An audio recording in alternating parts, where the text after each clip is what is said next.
Tēnā koutou katoa. Nō mai, haere mai ki Whangarei Takiwa Hui for Tuesday, 30th of April. A very warm welcome to everybody who's in the room so far. We have a late arrival apology from Councillor Whangarei, a full apology for both days from Councillor Cooper, an early departure arrival today from Councillor Reid, and I'm hoping that Councillor Cutforth is on her way. Has anybody heard from Councillor Cutforth? I'm sure she will be coming, but I just get somebody to follow up and check that she's on her way. So, councillors, can I have somebody move that those apologies be sustained? Councillor Peters is moving, Councillor Martin is seconding. Those in favour, aye. Against, carried. Councillors, I'll just go through a few housekeeping matters before we commence our meeting. And it's one of those times when I'm very grateful that I've got a slightly bigger desk, because I can spread all these papers over a larger space. I commend you all on the efforts that you put into reading all of the submissions in preparation for our hearings. You'll recall, of course, that every submission carries its own weight. When we hear submitters, we hear them speaking to their submissions, and we treat those equally. Copies of all the submissions have been provided to all councillors. There is a supplementary agenda containing late and other submissions, and other further late submissions will be tabled as they come. We'll probably do a mop-up tomorrow afternoon at the end of tomorrow's session. You'll be aware today that our hearings are being recorded and live streamed. So we also know that we will be sitting in our seats for a period of time longer than standing orders allow us. So I need to start off with a procedural motion to enable us to continue our meeting beyond 6 hours. Can I have somebody move that in accordance with Standing Order 4.2, the meeting continue beyond 6 hours? Councillor Innes is moving and Councillor Peters is seconding. Those in favour, aye. Aye. Against, carried. Query. Councillor Peters, can I just go through my housekeeping, and then I will come to any questions for clarification. We'll be going through the submitters in the order that they arrive into the chamber. You'll see that their names are being added to the blackboard as they arrive, and we will be working through those. The page number that's displayed up on the board is the page number for the paper pages. For those who are using electronic versions, just add one number, and you'll find the submission. Some submitters will be coming in electronically today, and we'll be having them come in on the screen over here, and hopefully they will be able to see us, and you will be able to see them. They'll be noted on the schedule, and will also be listed on the whiteboard so that I can keep an eye on what's happening. As always, submitters will have a maximum of 5 minutes to speak. Welcome, Councillor Cutforth. Maximum 5 minutes to speak to their submission, and we will ring the bell at 5 minutes. There will be no warning bell. So for submitters, if you hear the bell, that means 5 minutes is up. And as you can appreciate, we have a large number of people wishing to present to their submission, so I will be being mean and stopping you at 5 minutes. It's not necessary, just a word to the submitters, it's not necessary for you to read your submissions. The councillors can all read your submissions, but you will be able to just highlight things on your submissions and elaborate on points within your submission originally. And councillors, by my invitation, you will be able to ask questions for clarification. So if you've got a question, please indicate that, but I will try and limit those. Just for everybody's clarification, there are no decisions made at our hearings meetings. The purpose of these is to hear the submissions. I think that's all of my housekeeping, but in our agenda, we have, this is the little schema. We have the recommendations. One, that Council receive and hear the submissions relating to the consultation document for the 2021-2031 long-term plan, consultations alongside the long-term plan, and 2021-22 fees and charges. And two, that any submissions identified as being received after the close of submission period prior to the closure of this meeting be accepted for consideration by Council. Can I have somebody move those recommendations? Councillor Deming is moving, Councillor Cutforth is seconding. Have I done everything I need to do? I'll show you. I'm going to put the motion. Those in favour, aye. Aye. Against? Carried. I think I had that everything except that. Now, Councillor Peters, you had a question. Will there be a break, a 5-minute break after periods of time? Yes, on your schedule you'll see that we have some slots for breaks. One today at 10:15, then of course a lunch break.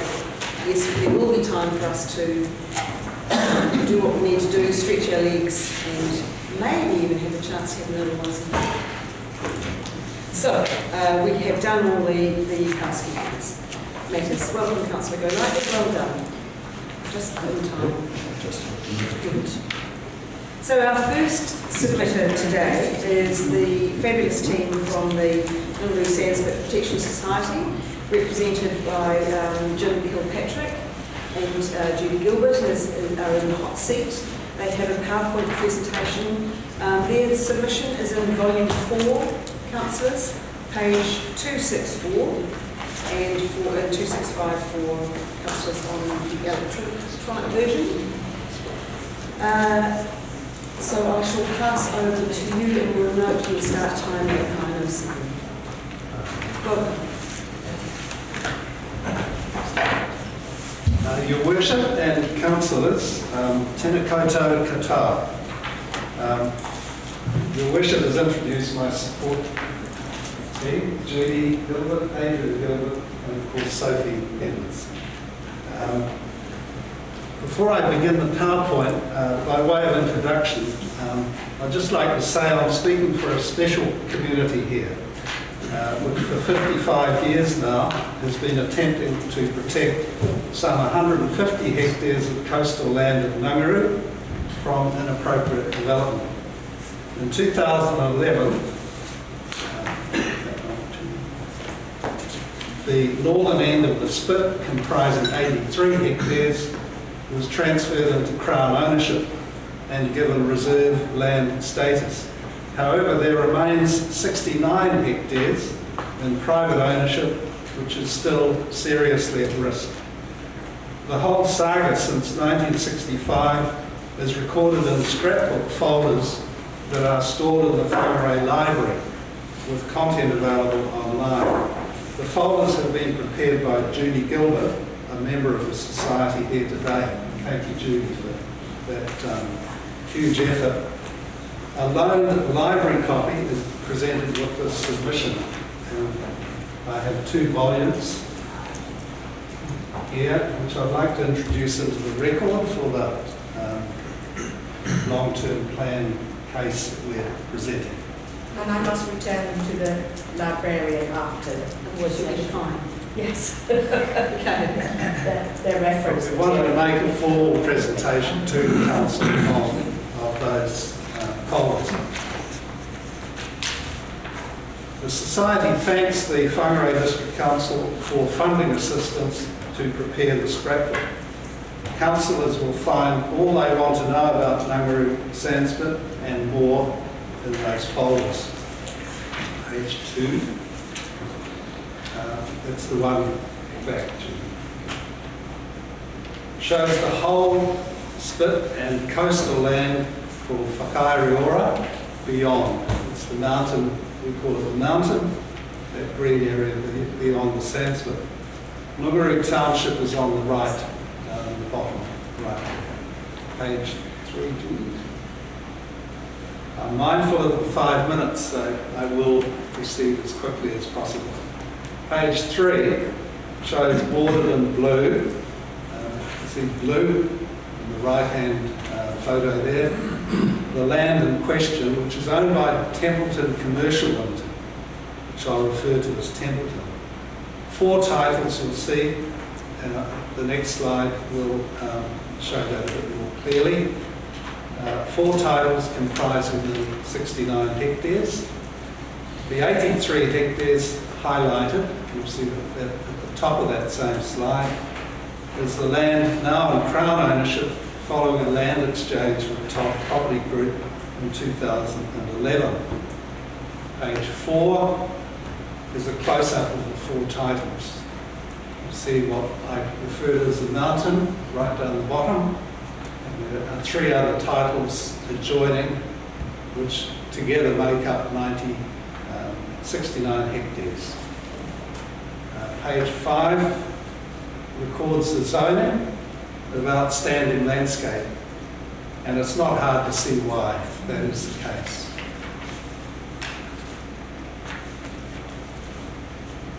Slide 6 records what the Society proposes.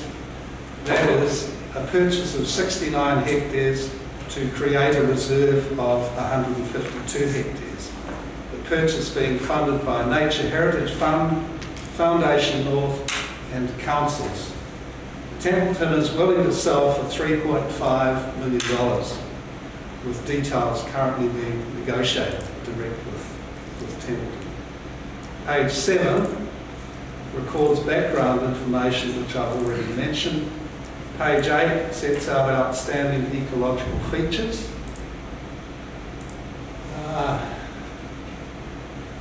A number of them there, just cast your eye down that list. Page 9 is a photo of the unique tree combination of kawaka, kauri and pahutakawa. Page 10 records the special values of this property. Page 11 sets out what is on offer to visitors and tourists, and its far-reaching benefits to the district set out there. Page 12, this is really the meat of it today. Funding applications to Nature Heritage Fund and Foundation North, which hopefully will raise most of the funds required, but we expect a shortfall. We're asking your council to contribute $500,000 to assist with the purchase, and we will be asking Northern Regional Council to do the same. If these contributions are made, we are confident of the purchase proceeding. If there is still a shortfall, we will explore other funders and, if necessary, crowdfunding.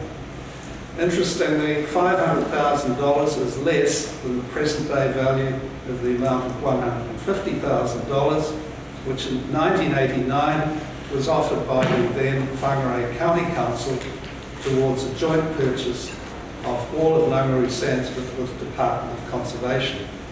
The offer is recorded in Whangarei District Council minutes in April 1994 and is in the scrapbook.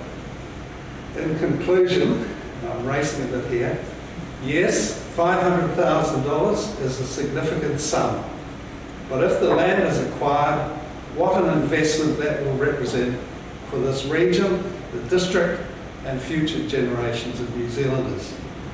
We are asking your council to show vision and leadership and now make a firm commitment to protect this iconic coastal land. Thank you for listening. Thank you, Jim. Jim, just for our help, what year of our 10-year plan are you seeking council to add the 500,000? Well, the commercial negotiations are going on now. We haven't agreed on any settlement date or anything of that sort. We're still going to raise the funding through Nature Heritage Fund, Foundation North and others. I think it has to go in right away, and I think as a commercial matter, when the date comes up that it's required, then we will be needing the contribution. It's essentially where we're at. Thank you. Thank you again for your submission, and thank you to all four of you for coming in today. I note that Sophie's wearing her civic honour medal. Lovely to see you all. Thank you so much. Yeah. Thank you again for your Thank you. Councillors, our next submitter is Roger de Bray. Roger's submission is in volume 2, page 57. Welcome, Roger.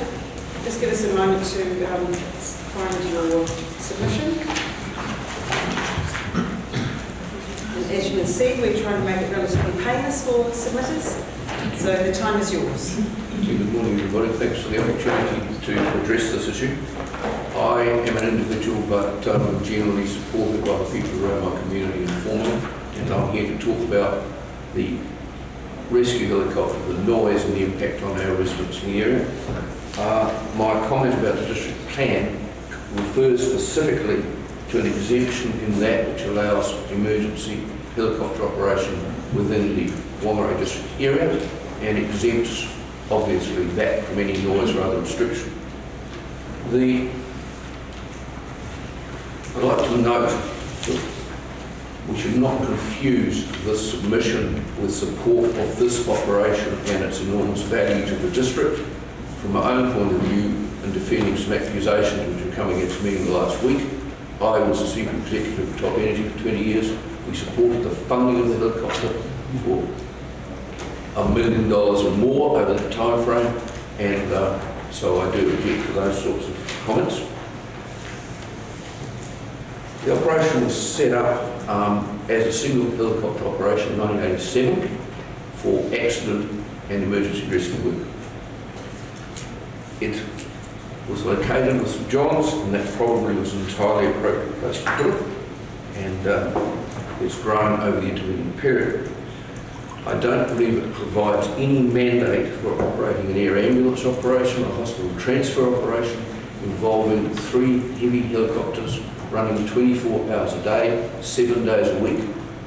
The district plan for the area specifically excludes a helicopter base, it excludes helicopter operation, and this exemption is allowing this to operate in that residential 1 area, and on the part where the reserve plan says 2 helicopters and occasional rescue work. We've got 3 helicopters on the base, and it's certainly not rescue work.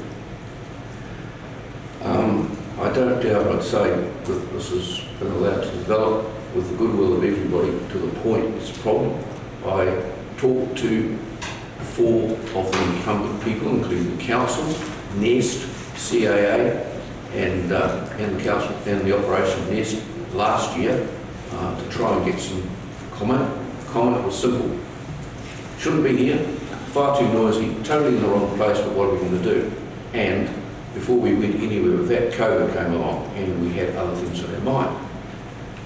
I've picked it up again now, and it's generally accepted it is really quite inappropriate to place an operation in a residential 1 area because it's too noisy for the airport, which has a noise footprint in the plan. And so that really, you talk to anybody about that, they'll say, well, that's crazy, and it is. It's interesting that the noise levels are supposedly beyond the levels of the airport, but when you talk to people anecdotally, this operation could be at the airport, they could operate within the noise limits of the airport, but have no infrastructure there. Current operations are around about 60 to 65% hospital transfer, and that is not what the operation was set up for. So I'm really seeking a variation of this plan. It should be notable as well that the RMA has some specific definitions for appropriate noise levels. They're around about the 70 decibel level. This is currently operating in excess of 90. That's at 100 metres from the pad.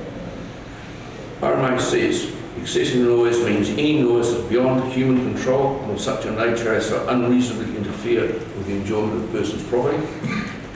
I advise you that continuing use of the site does exactly that, and the residents are somewhat up in arms at the moment. What I'm seeking really is that we take account of what this exemption says. We change the wording of this exemption so it only exempts the helicopter for access into the district for rescue and emergency medical response. Operations should be encouraged to move to a more appropriate site, controlled by resource consent and actually monitored. And currently, NES is looking for another site. As a result of the discussions over the last month or so, they are making a commitment to bring this operation and move it out of the district. But even if that happens, which is what I'm very keen to see happen, you still need to revise this clause in the district plan so you can control what happens in the future. And that is me. Thank you very much. Thank you, Roger. Any questions for Roger? We appreciate your submission. I do have a question. Oh, sorry, Councillor Martin. Where else do you think it could go centrally in Whangarei? I'm sorry, I'm having to stop and think because I've been talking to the Chief Executive of NES, so there's a little bit. He says that the base operation needs to be within 30 minutes road access from the hospital.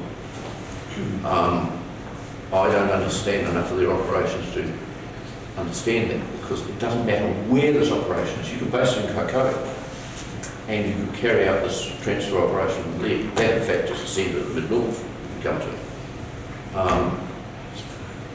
Council has a site at Ruatanga, and on that, among others, have been put forward as suggestions to the CEO of NES. It's his role, and if anybody has really good ideas for a short-term solution, which has an undercover option and some hard stand, I think you should raise it with them. I'm sorry, I haven't answered your question. No, it's on the field then. Thank you again, Roger. Councillors, our next submitter is Jeff Sharples. Jeff's submission is in volume 6, page 55. Welcome, Jeff. Thank you. Kia koutou. Your Worship, councillors, staff and fellow residents, thank you for holding this hearing. I have a few statements and questions regarding 3 sections. One is the rate increase, the amount of rate increase. One is the word inclusion that's in the vision. And one is on climate change.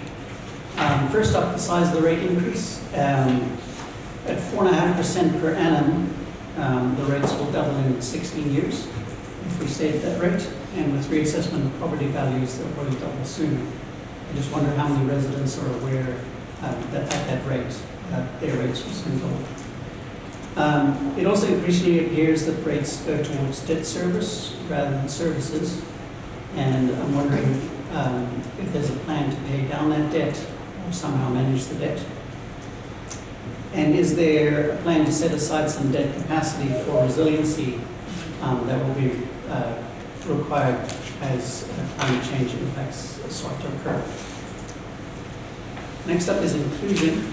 The 10-year plan offers a vision of inclusion, sustainability, and resiliency.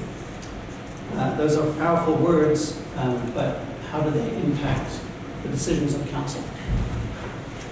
I'll leave it to others to ask how a conference built at sea level is either sustainable or resilient. My focus is really on the word inclusion. And who does inclusion include? Does it include people who are already here? Or does it include people who are not here, who haven't moved here, because they don't feel included? This is people of all ethnicities, religions, national origins, regardless of when they or their families arrived in New Zealand. So if we're not more inclusive, how will we create a vibrant economy in the district? And if we are to be more inclusive, what is the plan and what would that look like? That's my question. The third topic is climate action. Recently, an alarm went off. We all ran up the hill. There was a tsunami warning. Climate change is like a very slow-moving tsunami, and the alarms for sea level rise and climate change have been going off for decades. So although it's painful to consider, it's pretty obvious in which direction we need to move. The staff are making a noble effort on their climate action plan, and the Blue-Green Network strategy sets out a pretty positive vision for the district. but both are going to need a lot more funding. I'm wondering where that funding will be coming from.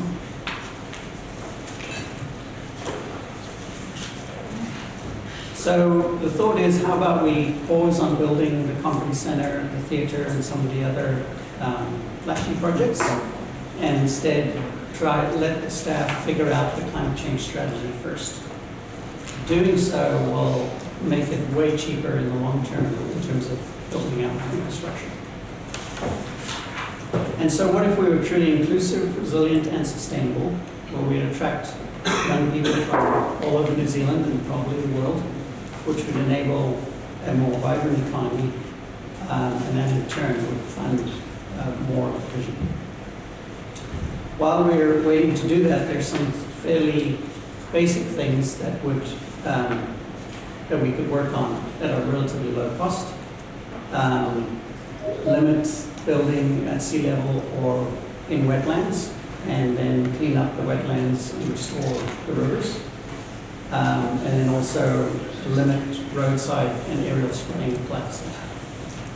Those are just my comments, and with that I will see the rest of my time. Thank you. Thank you, Jeff. Councillors, any questions for Jeff? Can I say thank you about the link to the parklet? I enjoyed having a look at it. And yeah, just thank you again for your submission. It's really important. Any other comments, Councillor Peters? Do you see signs of young people moving to this area who work from home and who would be these digital nomads?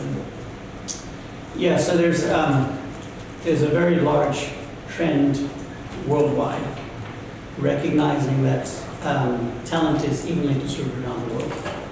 And companies are now realizing that, and they're hiring people from all over the world.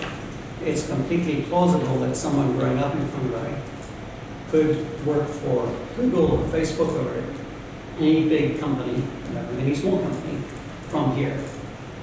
In order to enable them to do that, they need colleagues and people they can talk to. And the idea is to create the conditions within Whangarei that people want to come and live and work remotely. So the idea is, how can we create and invite those kinds of people to build an ecosystem? Thank you again, Jeff. Thank you for your submission and your presentation today. Welcome. Councillors, our next submitter is Mary Williams. Mary's submission is in volume 7, page 307. Welcome, Mary.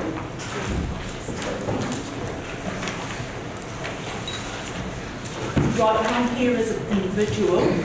It's only a little small submission. It's regarding the dog park. I've got a very small dog, she's a Shih Tzu Yorkshire Terrier cross. I've been to the dog park. I don't go there anymore because we have far too many owners around Whangarei who have lack of control of their dogs and allow their dogs to bully and intimidate the smaller ones. What I'd like to see, if we can, is either cut off a little bit of the bigger park for a small area for dogs, or, the old one we have, the big one was being built, if that could be repaired and upgraded a little bit there, so the small dogs have got an area that they can go to socialise and play and be off their lead. Because people like me, quite a few of us around where I live in Whangarei have got smaller dogs. We live in units. The only way we can have our dogs socialise is by walking on a lead, where they really need to be off a lead, where they can play and have a lot of freedom and everything. And that would be it. Mary, thank you for your submission. Can I just ask you, of those two options that you presented, which would be your preference? I know that it's, if we could have that other one, the old one, redesigned and upgraded a bit, I think that I would prefer that, because it's still a good area there. But if not, I prefer to have something down, or some way of stopping the bigger owner, you know what I mean? Because I have to say, I've got an example. I was at the park one day by myself with my dog, at my back to the gate, and a lady came in with her big led across and just let it off without even looking, and they came over and bowled my dog over, and she got bitten on the face, or on the bigger one, and also belly rash. So I had to take her to the vet and get her. And ever since then, she's absolutely scared of bigger dogs, and she was a confident dog until then, and a very socialised dog. Mary, thank you so much for your submission. Were there any other questions? Appreciate you coming in today. Thank you. Councillors, our next submitter is Steve Smith. Steve's submission is in volume 5, pages 10 and 13. Obviously representing the chamber, I would imagine. Steve? Yes, Your Worship. So, Your Worship, councillors, nice to see you all again. And what a thrill it is for you to be here listening to me. It'll be riveting, I'm sure. So getting straight down to it, essentially rates. I guess you will have read the document. Do you have any questions specific to that? What we've actually put in there? So essentially what I'm saying here, we do not consider any of the options included in the submission document to be appropriate. I can elaborate should you wish. If you speak to your submission, if we've got time at the end, we will open it up for questions. That's virtually impossible, I think. Sorry.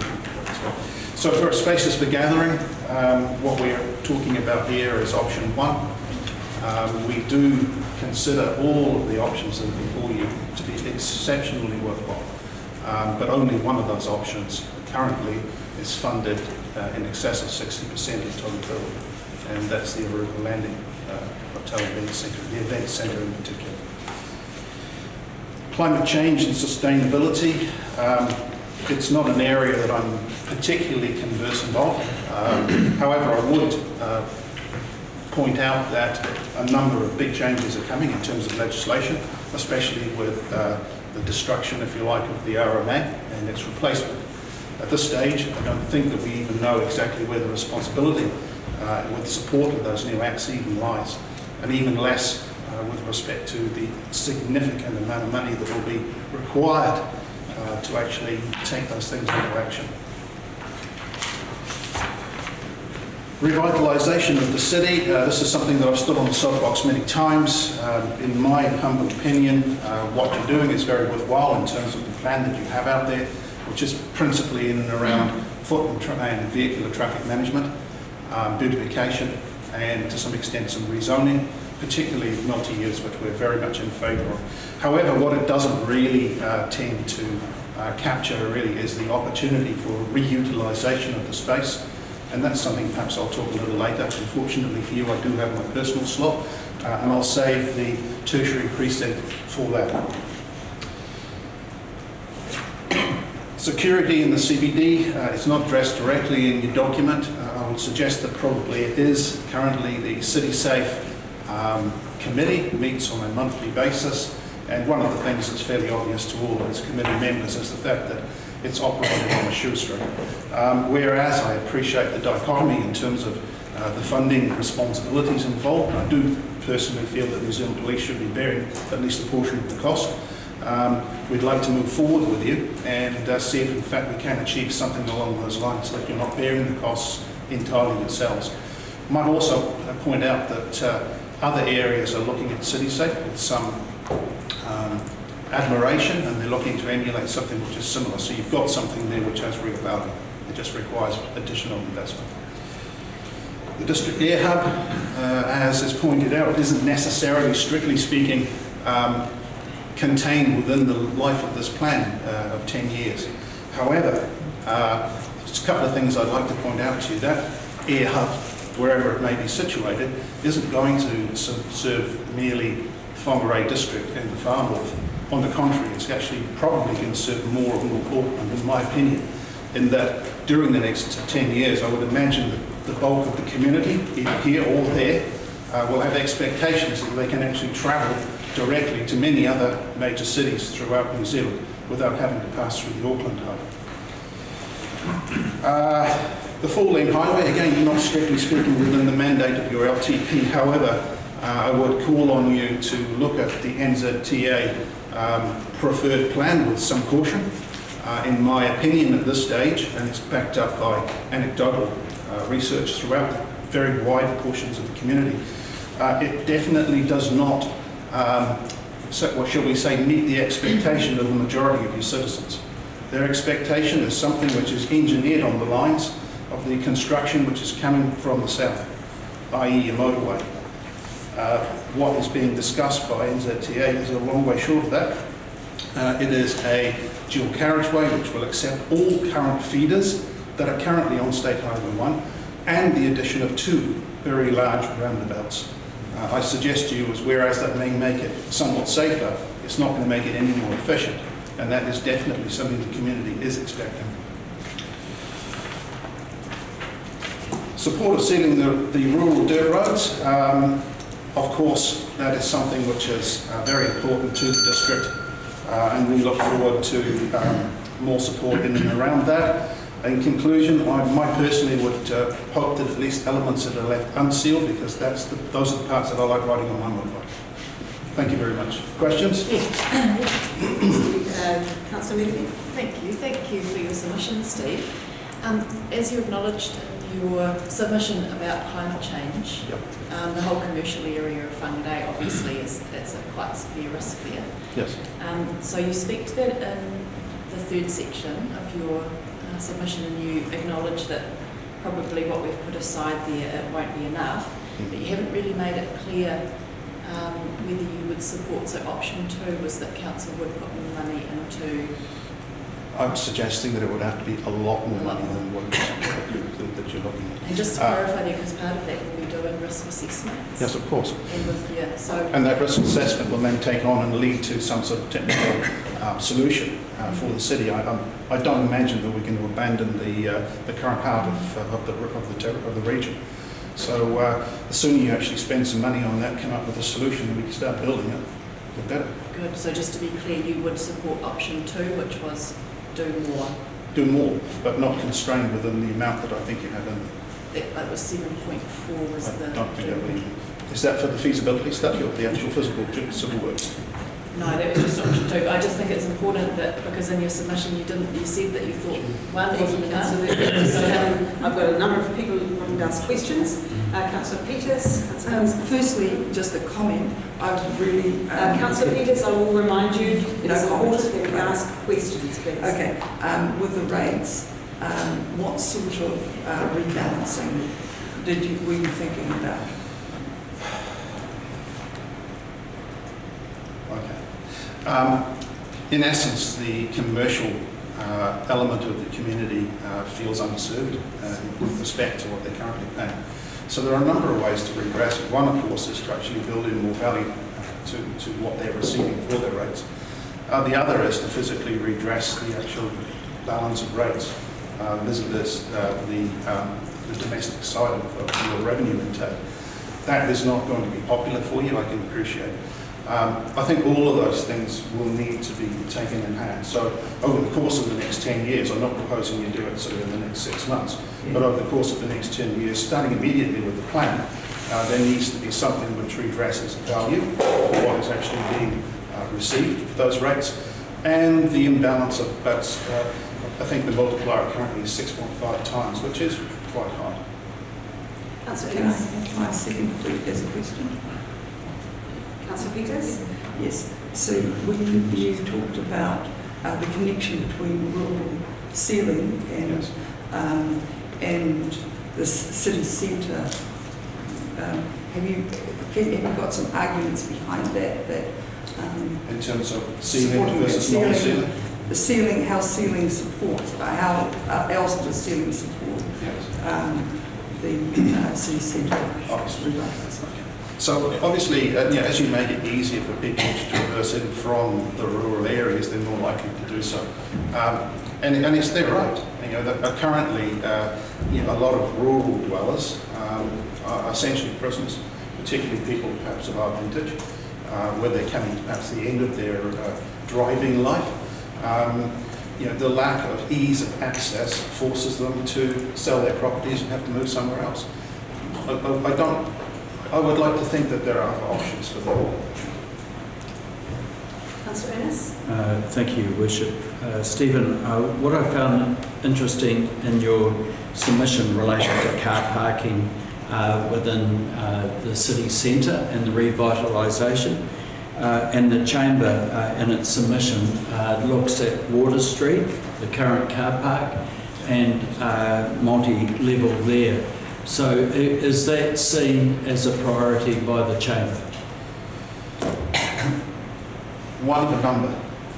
That particular one was arrived at in investigating a number of other possibilities and talking to elements of the or developers within not just this community but more principally from further south and offshore too, as to where they would have appetite to develop those types of multifunction facilities. You know, the parking building built on its own, I think those days have come and gone. You know, it's got to be integrated into something which has more value to the community. You know, also touching on things like sustainability, etc. There are a lot of constraints where a heavy construction can be carried out within the city, and obviously that end of town perhaps is more suited to that. You know, Rose Street, Water Street, etc. Thank you. My questions have already been asked. Councillor Just a quick question. Are you involved with the consultation with Waka Kotahi? We have been involved in their general submissions and discussion. We haven't had anything on a private basis, although I have had the opportunity to express my views. Good answer.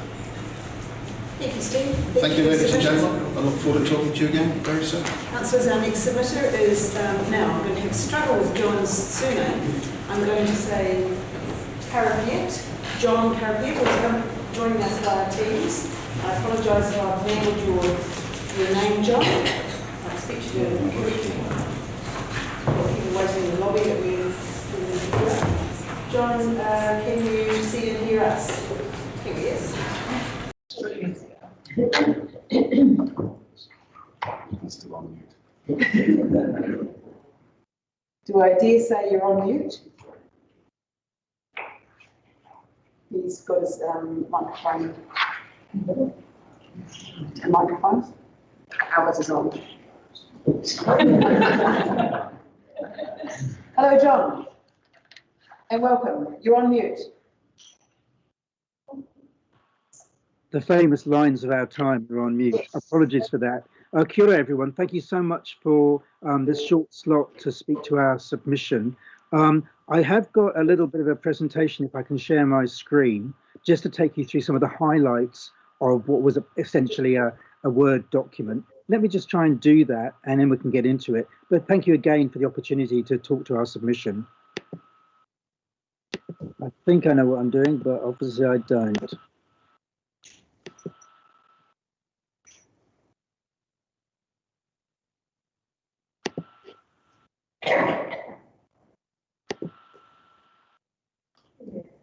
Well done. Can you see my screen or not? That's the wrong one. This is the one I'm going to share. Can you see that? The Elkin G Free Coalition? Yes. Great. Okay, I'll put it onto projection. Great.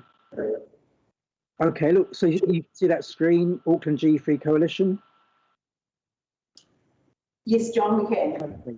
Thank you so much. So first of all, I would like to thank you for the work that the council has been doing over quite a few years now. You've been a mainstay of the inter-council working groups on GMOs, and that work has really paid dividends by coordinating across a number of different councils, including Auckland City, to actually look at the GMO issue through an appropriate lens, because as you may well know, there's been years of discussion with local government New Zealand and government about the shortcomings of the HASNO Act and the requirements on the EPA that do expose Whangarei and other areas to risks that need to be managed. What's correct about what you've been doing, and that's why we request for the latest LTP to include what is in the current LTP, is because it reflects both producer, ratepayer and residents' concerns, aspirations and hopes for the future. it sets council policy direction and helping to protect what is a very valuable GE-free and GMO-free production channel. One of the fastest growing food segments in America, the US, is the non-GMO project. And we recently had Lewis Road sign up with them to export to America because, as I was told by the then head of Lewis Road or Lewis Road Creamery, the first thing that people asked him when he was in America trying to sell his products was, is it GM free?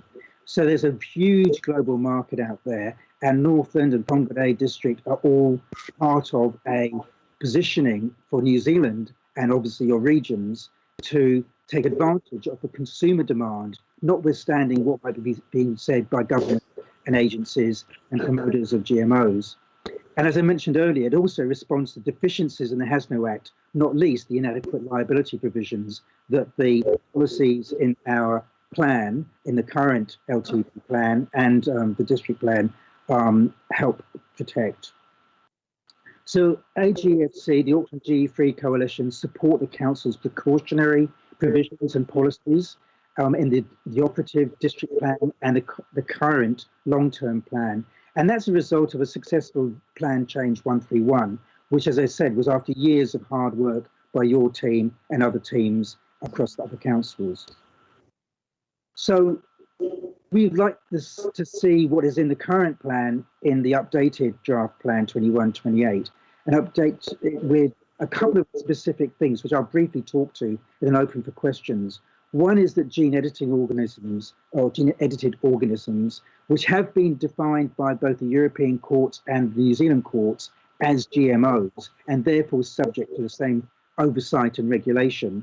There's a big global push to deregulate gene editing organisms. And I can tell you now, from my view, and I work with scientists and doctors, etc., what I've read about gene editing organisms is that it is not as precise as some would have us believe. It does carry risk and it does need oversight. Unfortunately, the trajectory, especially in America, to some extent Australia, and actually globally, is don't worry about this, everybody. We're going to deregulate gene editing organisms because we are so confident that they are fine and nothing's wrong with them. Now, that's unacceptable. And again, it speaks to why Whangarei District Council needs to have these protections in the plan.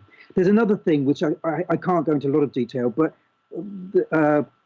chemical companies are developing new kinds of pesticides which actually are sprayed on plants which alter the genes of the insect they're targeting. Again, the downside of that is it could alter the genes of non-target organisms. So that would be something that we want regulation and oversight of. So I'd also just highlight, I mentioned physicians and scientists just now. I'm a trustee of this organisation, even though I'm not a scientist. But I work with this group of scientists who've been providing councils, including Whangarei, with independent scientific advice, which is really important because we don't live in a world where there's pure science, public good science, and then commercial science. They're very much more merged. So the pressure on anybody working in this sector is to commercialize and innovate and get it out there. And that's where risks are managed and exposed to Whangarei growers and consumers. So finally, we just ask that the existing precautionary and prohibitive GE and GMO policies be retained and strengthened in the new long-term plan, as I outlined just now. So thank you very much. I'll stop sharing my screen and be happy to take any questions. Thank you, John. Councillor, any questions for John? Thank you very much for joining us today, John. We appreciate modern technology and glad that you found the mute button. Thanks so much. Thank you very much, everyone. Kia ora. Have a good day. Councillors, our next submitter is Judy Plain. Judy's submission is in the bulk CAT submission volume 1, and it is the first submission that we have in that volume, and you'll be aware that there are a number of these. So Judy, very warm welcome to you, and we look forward to hearing from you to speak to your submission. Tēnā koutou katoa. E tuana ahau, ki te mihi ki a whakau nā whānau o Whangarei District Council. Ngā mihi mō tō awhina, mō tō tāngā mai, ki te kautoko i tēnei kaupapa. E hi kaka ana ahau, ki te mahi tahi, ki a koutou taha, i ngā tau ai haere mai nei, ngā mihi nunui, motu manaki, motu aroha, tēnā koutou katoa. Firstly, I would like to thank all the councillors that have met with me recently. Your suggestions have been very helpful. I'm here to ask you to consider giving an annual sum of money to the Whangarei SPCA to be used exclusively for desexing and microchipping of cats and kittens. This will help reduce the number of unwanted and unowned, lost and abandoned cats and kittens in our community. These cats and kittens are definitely suffering. Some wander into or are abandoned in native reserves and predate on birds, lizards, bats and insects to survive. Humans have created these problems and humans need to take responsibility to fix them. On page 7 of the long-term plan, it states that Council values caring for the environment and wants people to be proud to be local. Hundreds of people in our community want to see the Council supporting responsible cat ownership. By choosing to work collaboratively with the Whangarei SPCA, you are supporting a well-recognised and respected organisation. The Whangarei SPCA is under new management. In March, I met the new Whangarei Centre and Northland Area Manager, Margaret Rawari. She is great, positive, focused, experienced and keen to work with council and vet groups to resolve the issue of unwanted cats and kittens in our community. The SPCA works with local vet clinics throughout New Zealand to provide subsidised desexing surgery and microchipping for cats and dogs. It's called Snip and Chip campaigns.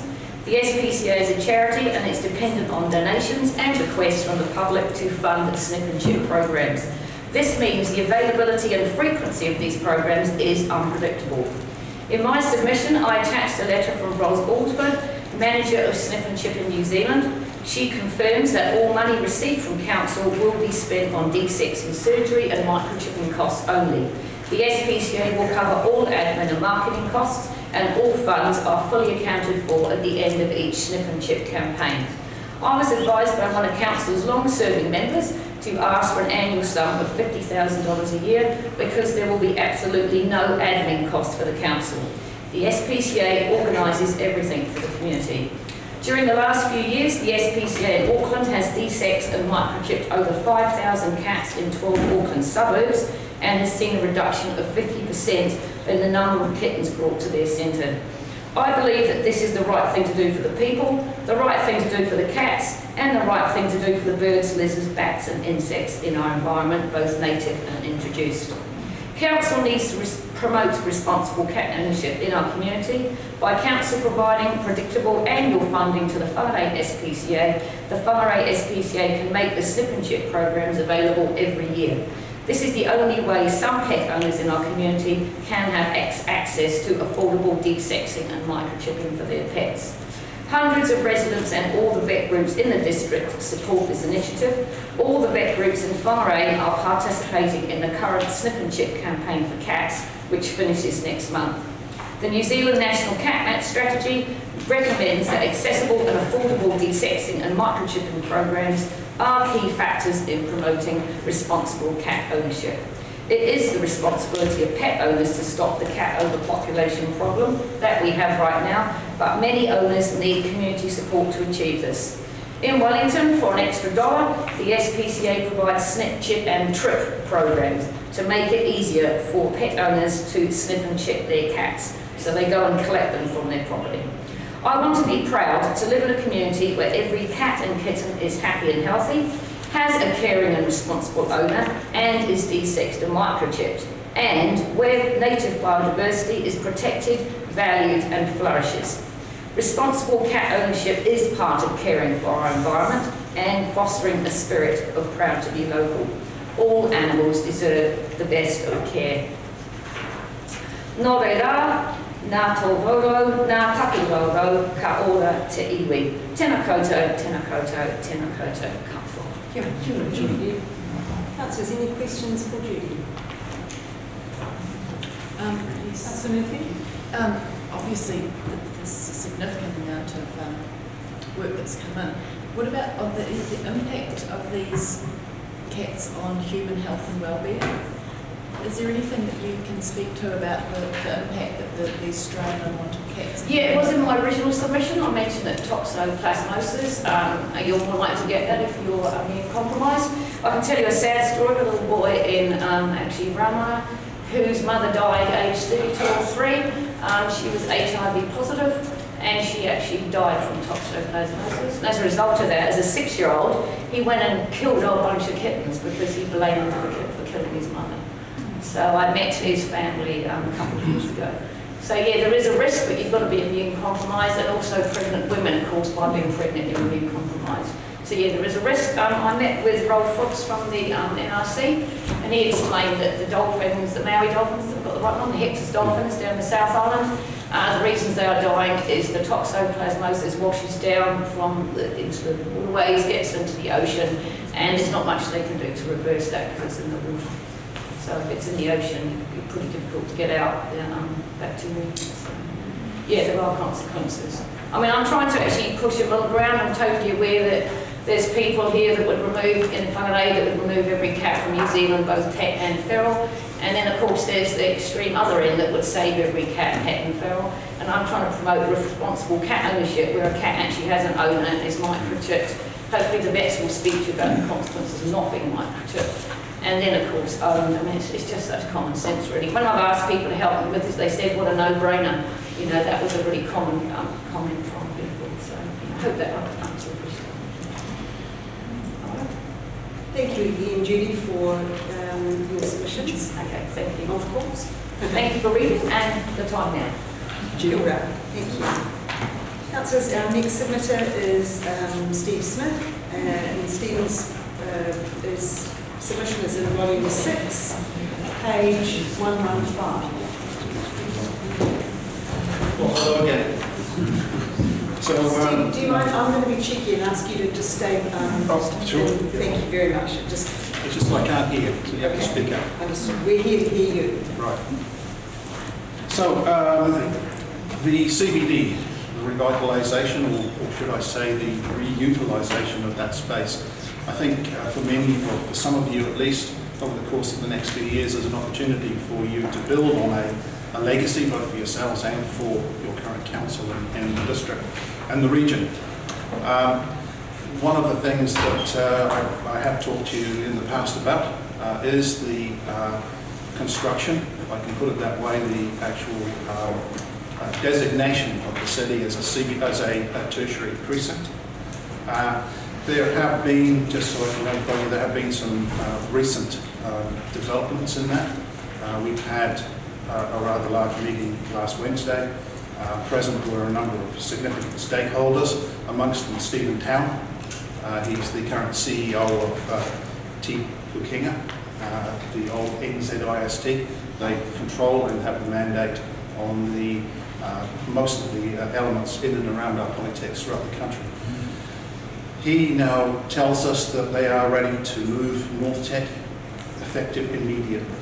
As such, he has said that we can actually start looking for temporary facilities to cover perhaps the next 18 months to 3 years, during which time as a full plan will be established for any bespoke civil construction that may be required.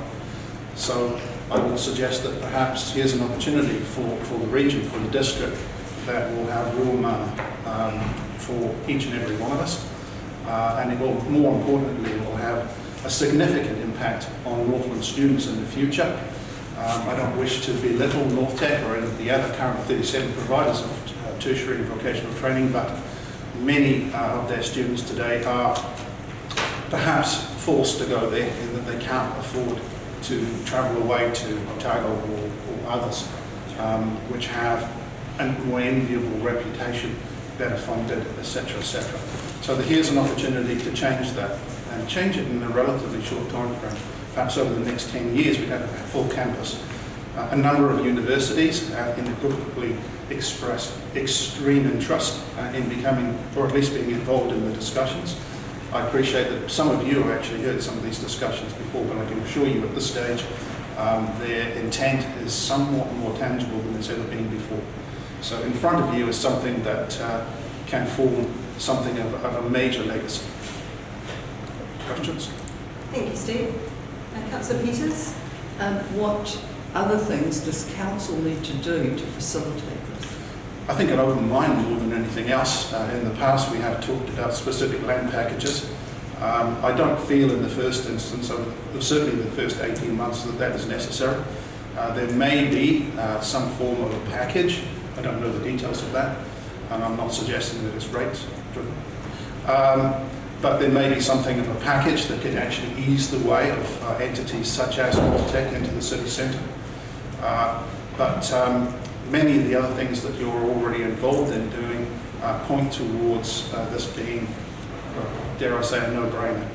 But especially with the areas of interest and beauty that you're putting in and around the town, the addition of this sort of foot traffic will be something of a healing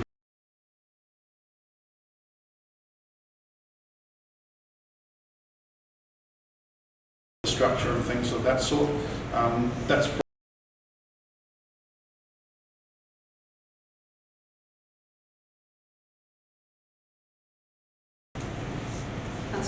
Thank you. Stephen, in terms of the tertiary precinct, was there discussion in terms of the Navy and training for the Navy with an attempt to try and get the Navy or part of the Navy to move north?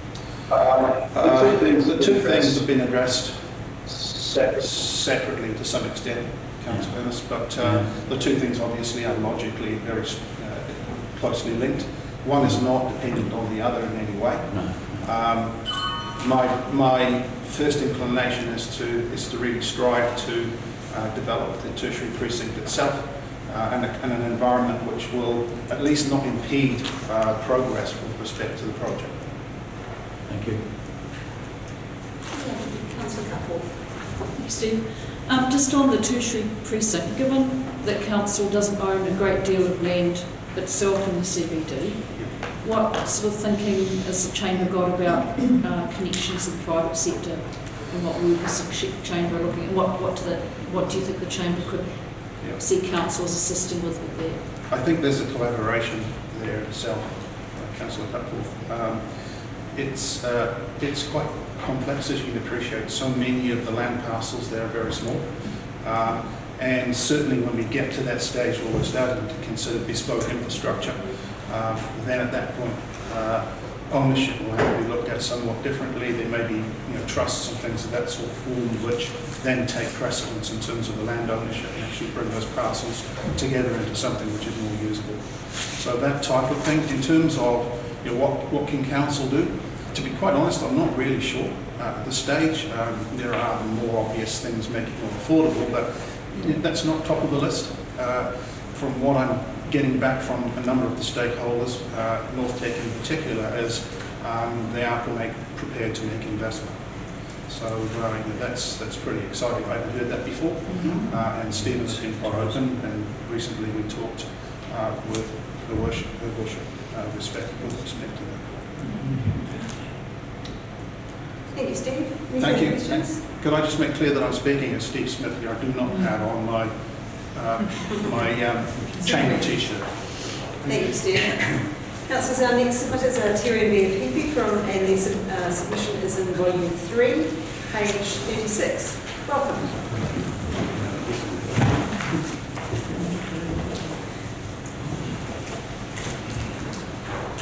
We also have some photographs here which I will be passing on as a quick look at.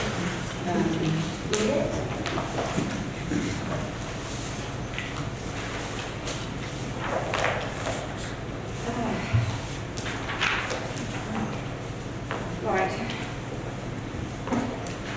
The main first one is spaces for gathering, and we put in that we felt the budget should go to one of the 3 groups.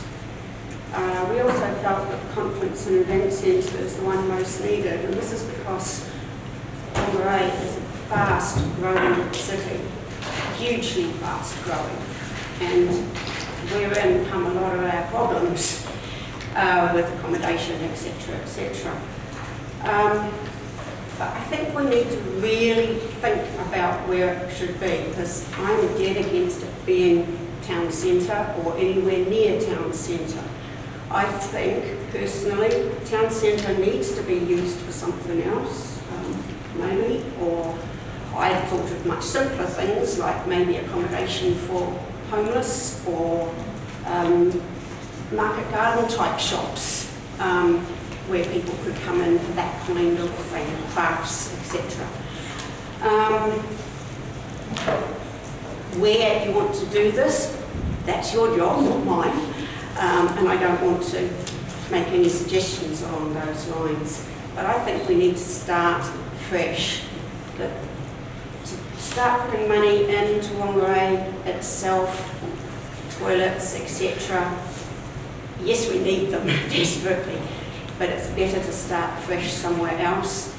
Have a big shopping mall where all the shops are together, where there is a car park building, or underground, whichever, so that people can park there, so people with disabilities can get there. They can get to any shop they want to because there'll be lifts going up the floors, and make this way easier, including grocery stores, just like malls in Auckland and most other cities that I've been to in Whangarei, in New Zealand.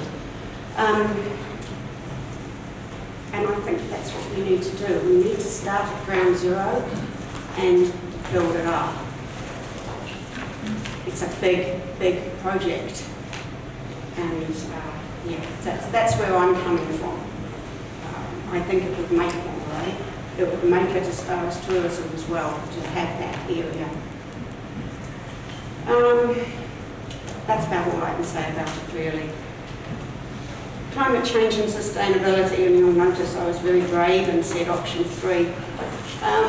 It's not that I'm against preventing climate change. We're dairy farmers, so we're at already, but apart from that, every dairy farmer I know has done 95% excellent job or more on their farms to do everything we've been told to do by the government, basically, and Fonterra, yeah. So I think we've got more of a problem with the waste minimisation, but I think a lot of that comes from government, does it not? We should not have things put into plastic. We should have other things. Paper, cardboard. Trouble is, all our logs go overseas. We haven't even got enough logs to build in New Zealand these days. Redwood's a huge logging factory in Tauranga. Redwood? No, Tauranga. Redwood. Rotorua, yeah, that's right, same time. 5 years we were down at, and they went over the sawmill and everything. They could cut a household lead log of timber in 7 minutes. And the question I asked, if that's the case, where are you going to get all your timber from? 5 years ago they says, we don't use that rubbish they send overseas. We've got quality, sizable logs and everything. What's happened now? They can't get the timber. One, it's all exported, but two, we went on a farm trip around Taranaki area about 3 months ago, and there are a number of farms that are just putting in pines, and you might think, oh, good, good for the carbon, good for the wood. No, they're only doing it for carbon credits. They are not intending to cut those trees down, and that is a waste of good, productive land in New Zealand. So I think that kind of thing, but I don't think it's a council problem. I think it is a government problem. Certainly locally there'll be things that you will have to do, so I've sort of changed not to no funding, but to, some funding. But we actually have more important things here as well, because climate change is a very slow moving thanked.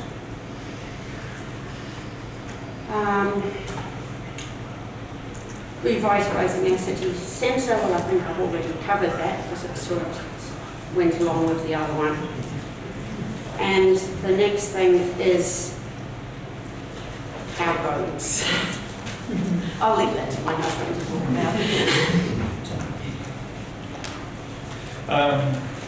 Yeah, we live on Whangarei and Snooks Road, the 2K of unsealed road. I think there's some photos going around there of the conditions it was over summer. I think the mayor's already seen them.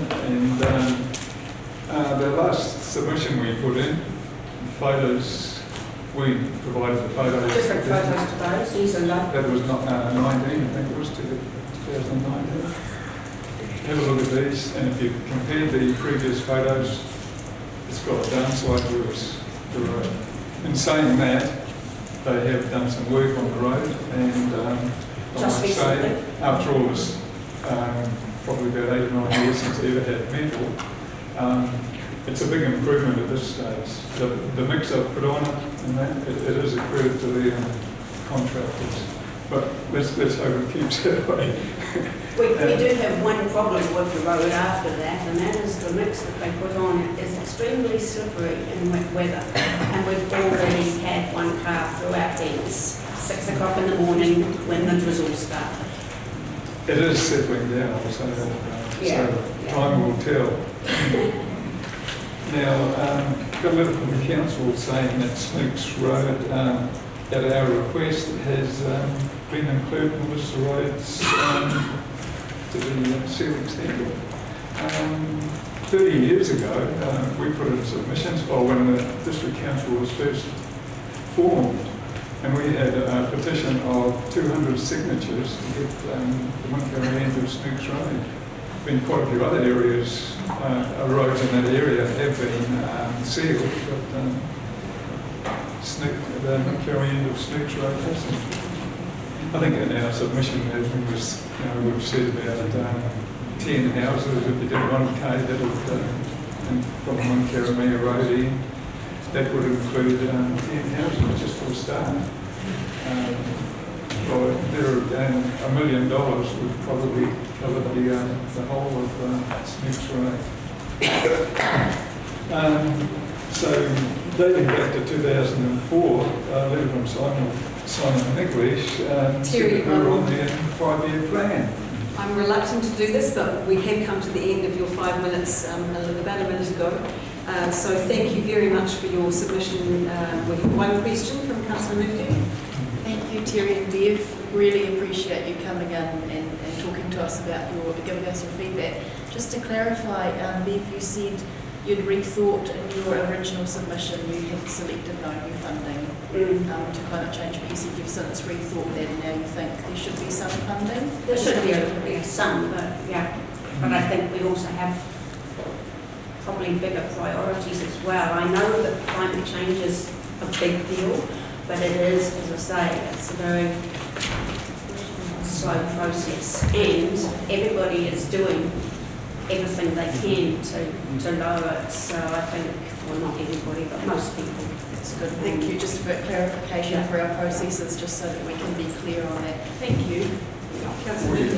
We're also representing all the residents on Snooks Road. It's not just us, it's the residents of Snooks Road. Yeah. If I can have 1 minute, please. We've got a very strict time.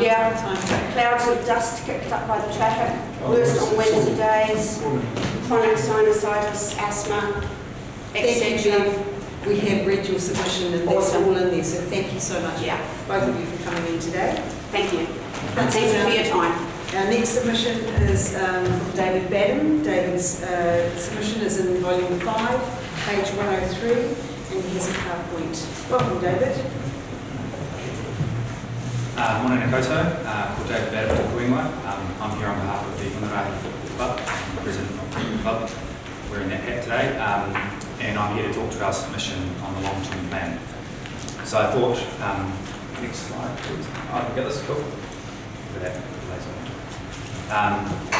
So I thought we'd just give a bit of background about the club and what we do. So we're a grassroots, volunteer-run, family-friendly football club. We have 273 players in 2020. Numbers for 2021, so just coming into registration season start, it's around the same if not. We cater to all, so male, female, different skill and age levels from 4-year-olds through to 60-year-olds. So we have a really good cross-section of the community. Our junior and senior teams uphold a reputation of success, but more importantly, it's about enjoyment and personal growth for our players. Whangarei Football Club also provides holistic benefits to the community. Our club provides a platform for all of our members, junior and senior, to improve their physical and, I think, just as important, mental well-being as well. The club rooms and our grounds are used throughout the year, so it's not just a football club. We like to think of ourselves as a community facility, and we rent the club out for free most of the time to Department of Conservation for workshops. The cricket club use the facilities as well. We also have Whangarei Primary School came into camp there last year, so it's a community facility, not just a football club. And we service a really large catchment. So this next slide here sort of shows you a bit of an understanding of what we have here. So Whangarei Football Club's sort of main sports fields for not just Whangarei, but also the Whangarei Heads. So we have Bay Tigers, so Para Bay Tigers Football Club actually come and train, play with us in our field. So it's not just those numbers, it's also additional people in the community who are benefiting. The issue that we have, which is really holding us back, is the poor quality of our fields. There's no drainage or sand base, and it's basically holding us back. So I've included some photos throughout, which I'll go through, but the success of the club, so we've been a successful club, we're one of the biggest in Northland in terms of that grassroots football, and we cannot handle the high demand on our fields, especially our training pitch. It's forcing training and game cancellation, so this field is used for our seniors to train on, the field's used for our seniors to train on, but also, more importantly, our 9 to 11-year-old players on Saturdays are playing on this. And I think the biggest issue with that is it's resulting in injuries and a drop-off in participation, because players are unwilling to train, parents are unwilling for their kids to train on pitches that are unplayable and cause injury. Next few slides, we've got a few photos of these. These were taken last week on Thursday. So while there has been some remediation attempted, the pitch is just in poor shape for summer, and it's only going to get worse through winter, and it does every winter. This is the sort of training pitch on the eastern side of Whangarei Football Club, Airport 1, next to the car park. And you can see there's quite a bit of damage from last season, which has carried on to this season. These are some shots from during the season. The one on the left there, which has got some children playing closer to the airport, that you can't see it, is a massive puddle that would be about this big, about that deep, which kids are playing on. And then this shot on the right is a shot of our main training pitch, and that hole would be probably that big. So we're having to fill that in, but it's just constant, basically. So the solution, what I'm here to talk to you about today, and hopefully get council buy-in for, is we are seeking an upgrade and installation of an all-weather sand-based pitch for the clubs at our main airport home ground. Ideally, we also think that a similar upgrade should be pursued for the airport top field, which is next to the volunteer fire station. But our primary request is the fields next to our club rooms. On behalf of Whangarei Football Club, I'm here to respectfully request that appropriate funding for this upgrade is committed within the first 3 years of Council's long-term plan. Also added as an interim measure, we've made an application recently, end of last week, for utilising an alternative training pitch at Mad Hatter's Football Ground, so within Fraser Park, to take the load off our fields and also make it safe for juniors to play on Saturdays. And we request that the upgrade be undertaken as soon as possible if it is funded in 3 years. So sort of outlined in those elements. Slide there. Look, that's sort of short and sweet our presentation.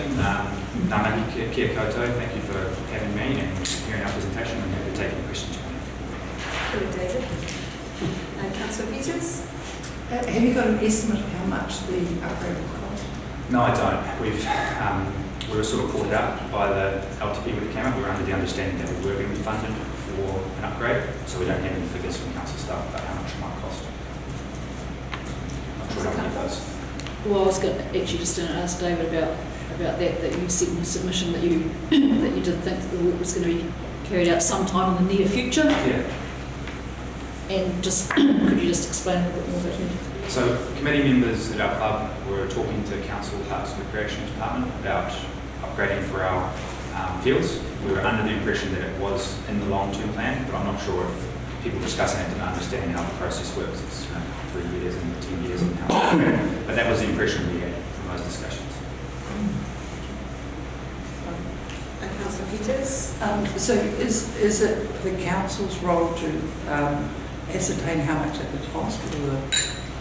We'll direct questions to our submitters. So he's answered that question for you.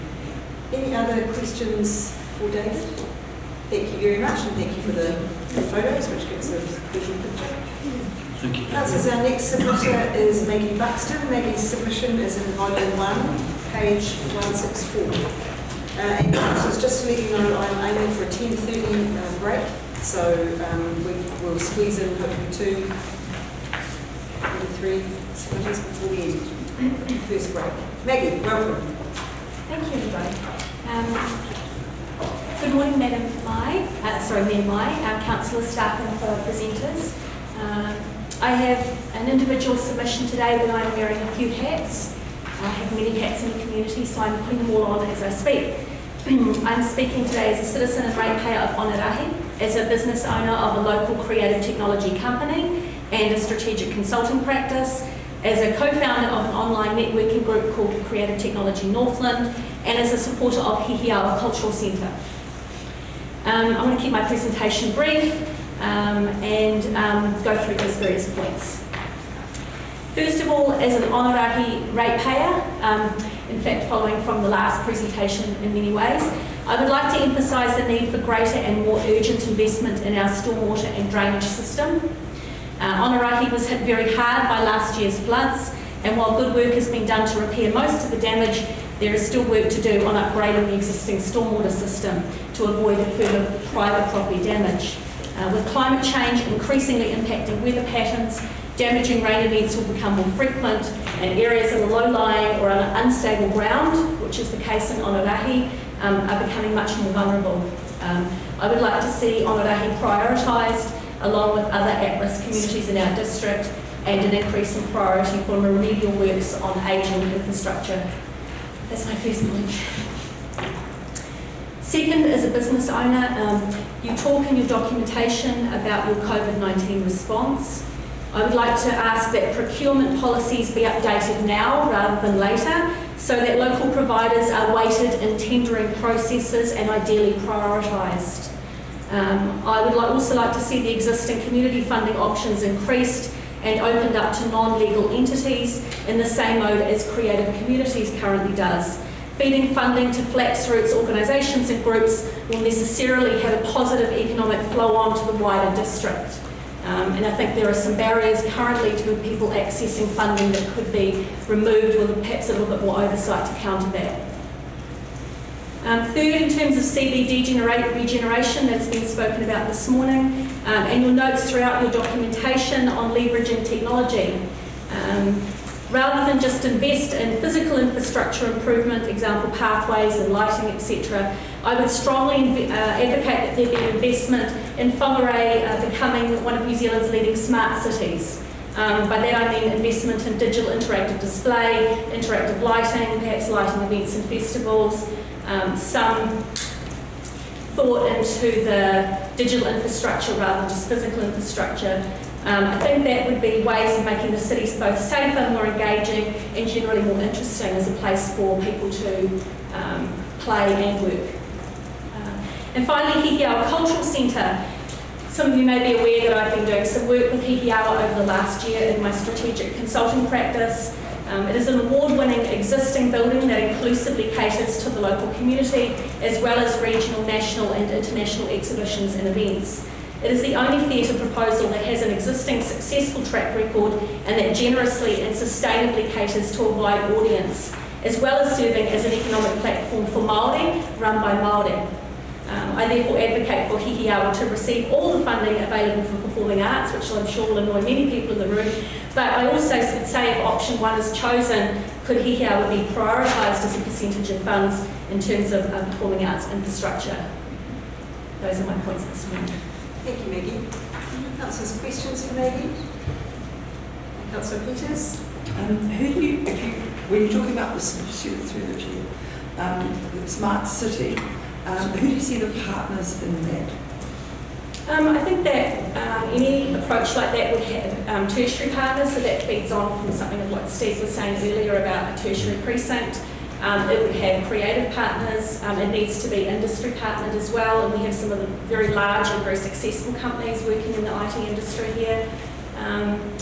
But I think we have an emphasis on getting pathways right, but we don't often think of the social and digital infrastructure that happens and the future proofing around that. And when I looked at the technology information in the supplementary pages, while it was in many ways excellent, I think there are many ways that could be taken up a notch in terms of really future-proofing the city. And that includes mitigation for things like climate change, but it also includes making the city more alive at night at a really basic level, in terms of even just very basic things, like interactive lighting, the ability to access fibre universally, etc., etc. Thank you, Councillor Benz, for the question. Any other questions for Maggie? Maggie, thank you very much for your submission. Councillors, our next submitter is Prosper Northern Trust. I see we have Andrew, Jimmy and Ian in the room, but Andrew is this person coming forward. Welcome, Andrew. Thank you. In volume 2, page 224. Kia ora everyone. Ko ai, Andrew Garrett Aho. Manu. I am the interim chair of Prosper Northern Trust. Your Worship, councillors and officials, thank you for allowing us the opportunity to speak today. The Prosper Northern Trust supports the council taking on the Uruku landing development. This development is crucial to the development of the economy of Whangarei. PNT was formed to lead the drive to have the Konwhātua Arts Centre constructed, and to do so had to win a council-initiated referendum and raise $21 million for construction to start. In this sense, PNT has been successful, evidenced by the almost completed building at Town Basin. Part of PNT's motivation was the stimulation to the economy by providing an attraction that will bring outside money into the district. This would not just be by the building itself, but by the flow-on businesses that would viably be able to be set up due to increased visitor numbers and foot traffic. One of those businesses that we signalled years ago was the development of a hotel and conference centre, and that would happen because of the HAC, but also that they are all mutually dependent on the other for success. Well, that time has come, and there is a hotel and conference centre that can be built and the plans are developed. While the hotel cannot operate viably without an accompanying event centre, the event centre can operate with the existing hotel base in town. Like the HAC, the event centre can only realistically operate as a community-run asset. It won't produce return on investment attractive enough for a private investor, but will build community wealth. The city has been offered $60 million of government funding for the development of the centre, and this is conditional on WDC putting a portion of money to that to be spent in the surrounding supporting infrastructure. The council's $23 million portion is part of a $90 million asset return to the community and associated wealth and stimulus. This is around 25% contribution, but significantly less if one includes the hotel value, planned apartments and retail outlets. An expected total of $230 million, i.e. 10% for the infrastructure that would eventually be required anyhow in any event. Importantly, the $60 million of government funding is tagged only to this project. It is too good an opportunity to miss. PNT supports WDC taking this project on and stands willing to assist in whatever way it can to ensure it's as good as it can be. Thank you. Thank you, Andrew. Councillors, questions for the Prosper Northern Trust? Councillor Innes? Thank you, Worship. Andrew, looking at Uruku development, you see it the convention centre as economic development, and it needs to be linked with the hotel in terms of the development taking place at the same time. Yes, and I think there's efficiencies in actually constructing them both at the same time as well. Thank you. Any other questions for Andrew? Well, if you're ready for smoke, right? Perfect time. Thank you so much. Sure. Too good. Okay. I will, we will need to take a break. I apologise to the submitters who are in the next section who will have to wait while we have a quick cup of tea, but we will start back here please at 10:45. Thank you.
it's gone 10:45. If I could ask the elected members to please take your seats so that we can recommence. We'll make a start. I need to let you know that Councillor Holmes has just had to zip away. He will be back as soon as he possibly can. So he apologises in the short term. And Councillor submitter is Pam Stevens. Pamela, her submission is in volume 6 on page 163. Welcome, Pam.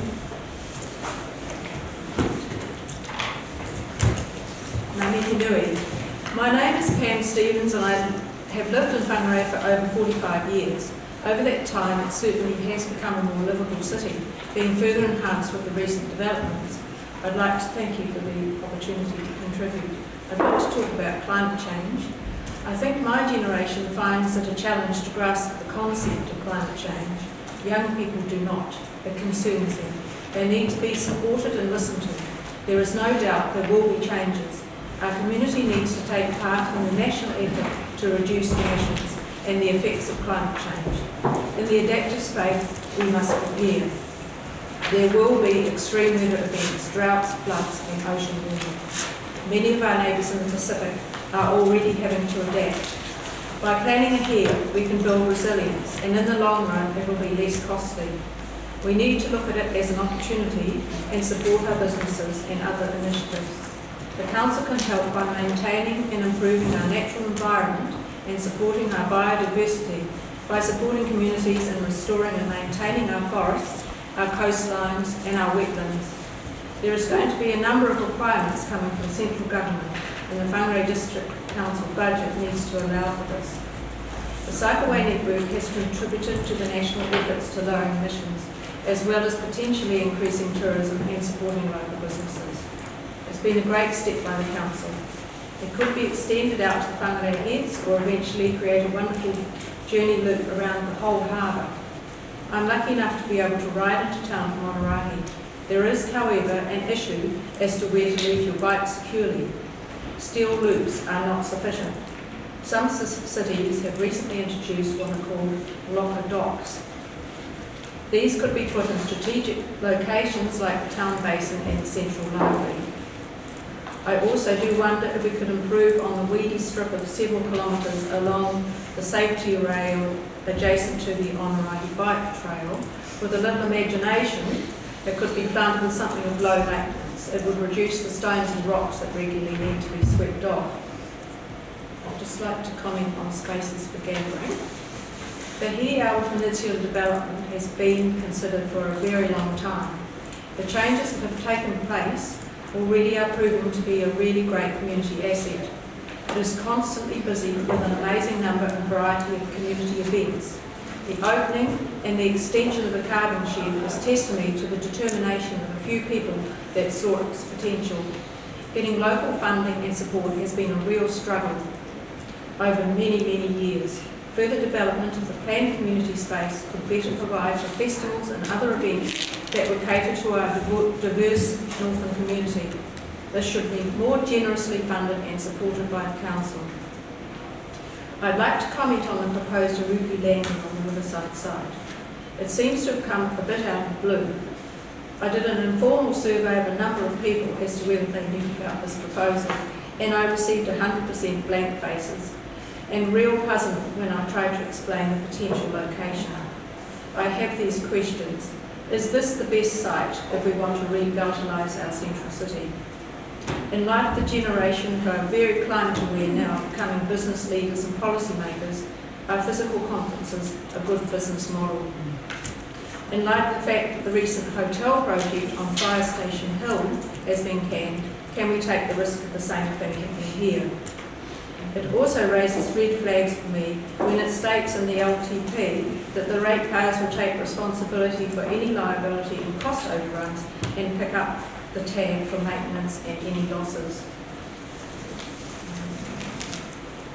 Maybe this proposal is worth consideration, but needs to be looked at a lot more carefully. 60 million of our taxpayers' money is a tempting offer, but I don't think it's wise to accept it without more careful scrutiny.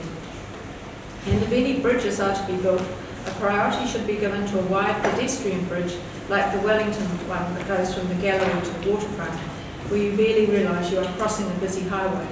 This would connect to make a lot more accessible our central business area between the town basin and greatly enhance the value of the proposed John and James Street improvements. I well remember the excitement when we got the Bougainville Theatre, but due to our population growth, this is proving too small for performances.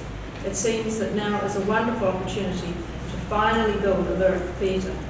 This could so easily happen at long last, alongside the moving of the civic building and the intended upgrade of Forum Hall, creating a wonderful precinct where people could spill out into our restaurants and businesses.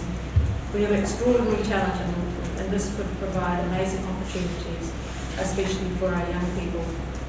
And just to finish, I've always imagined that if we had a purpose-built Ngāri Waka leaving near the new PER Centre, it could transport people down our beautiful harbour to Matakoia on Stone Island. We could share our Maori and early settlers history with locals and visitors, and what a point of difference that would be for Whangarei. Ngā mihi mahalo. Thank you. Thank you, Pam. Councillors, any questions for Pam? Councillor Innes? Thank you, Worship. Pam, appreciate the security for bikes. I think it's a key thing. But I just want to pick up on your point in terms of Uruku landing, and in that you look at there needs to be other sites investigated. Have you got any thoughts on that, on where they could be? Yeah, well, I've kind of seen this precedent here has been a really, the whole thing will be available here to the conference centre, everything to be just been fantastic. So in here it's looked as a tertiary precinct. You see it within this context. Councillor Innes, I remind you to ask questions of the submitter and their submission, not others. Yep. Pam, you mentioned for Hio more generously funded. Do you have any recommendation for us to consider for the LTP? Well, I think you've got 5 million in there for them, but I really think that they've struggled for so long that anything that you could do to enable them to progress with their plans, which have been around for so long, I think that would be a really big positive for our community. Councillor Cutforth? Thanks, Pamela. Just on your 21 million for the James John Street area, where you've gone with the higher amount, are you saying that really because of you seeing a need for that overbridge idea as mentioned? Yeah, and the overbridge like this in Wellington can also be just not a bridge, but actually a community space as well, if it's properly designed. Yeah, there's always that disconnection between, the wonderful things happening down there and the city centre. I just wanted to check, was that specifically why you went with the higher option, was because of that? Which option? Sorry, when you went for the 21 million, right, rather than lesser, it was particularly because of that, for that idea. Okay, thank you. Councillor Peters? You mentioned as a bike rider 2 locations for Lockham. Do you have other places that you go that would be? Well, you've got the Kano coming in, and you've got the Onorati coming in, and you've got Brahma coming in. So something in those locations, because then, I hide my bike down the town basin there, and then walk, and if you've got here for a few hours or whatever, you can, you don't need to be right outside where you're going, but as long as you know that your bike's secure, and lost a bike, not here. Thank you, Pam. Thank you very much for your submission. Councillors, our next submitter is Frances Polmaroro. She's coming via Teams. Frances' submission is in volume 4, page 70. We can mute Frances.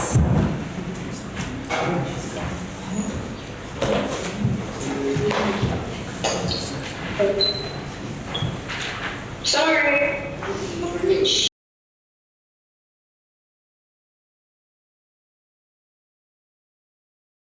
President Oh, sorry, it's not signing in.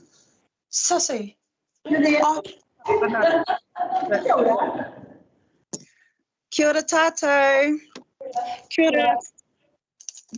I'm Frances Poe Maruro. I'm the chairman of the Manuel Poe Family Whānau Trust.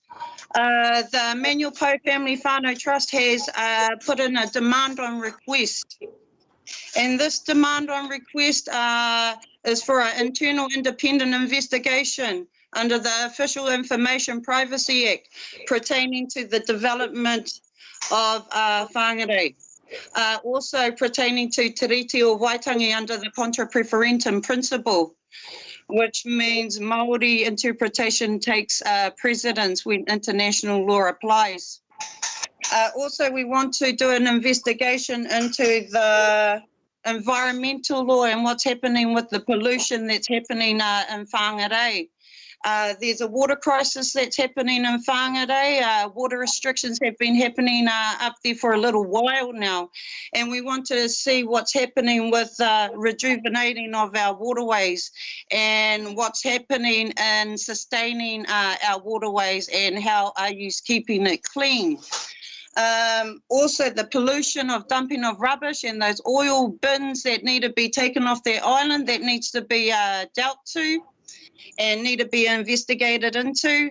Also, the investigation of the rating bills on Māori land when concerning the Māori Affairs Act and Te Ture Whenua Act.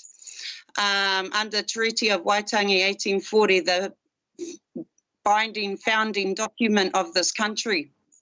And what is going to be happening? Are you fellas going to be using the Work Acts, which consist of confiscations of Māori land? We want an investigation into that too. And we also want to know what's your plans in rejuvenating our forest and our whenuas, especially when it concerns Department of Conservation spreading 1080. As you all know, that is poison, and it has poisoned our waterways, our lands, our forests, and that's why we do have poisoning of our kauri trees. So that's what we want to do an investigation in, and also we want to know what's happening with the Treaty of Waitangi and the confiscation of our Māori land, and whether or not you fellas are discussing the returning of the confiscation lands. So that is what the Manuel Poe Family Whānau Trust has requested, and it's a demand on request for an internal independent investigation into your 10-year long-term plan. And when it's got to do with environmental law, and if it has to do anything with the Works Acts, and whether or not you fellas have come up with anything to sustain our waterways, our lands, our forests, and what will be happening in that area when it concerns pollution and environmental damage. Sure, Frances. Councillors, any questions for Frances? Frances, can you hear me? Yes, it's a bit echoey in there, right? My question was just, we have a Kareria committee, and I was wondering if you've got contacts out in your area, hapu contacts onto Te Huinga. Do you have a good contact through to council through our Kareria committee? So we have had contacts with our hapu, with our iwi. We've also had contact with the Māori committee. We've had contact with the Māori Labour Caucus. We've also talked to the House of Representatives when it comes to the water bill. We've also had conversations with Auckland City Council when it concerns the velodrome, where they want to build a rubbish dump in the Dome Valley.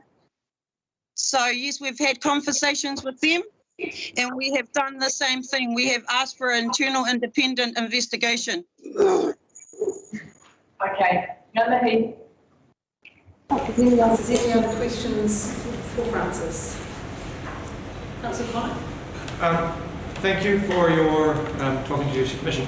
With the point that you brought up on the barrels being dumped on an island, can you clarify that, please? Because I'm not aware of that situation. I think actually there's oil barrels that need to be removed off one of those islands somewhere in there. I just heard it over the news, but my family are concerned. Okay, thank you. It's on mainland, but yes, thank you very much. Thank you, Francis.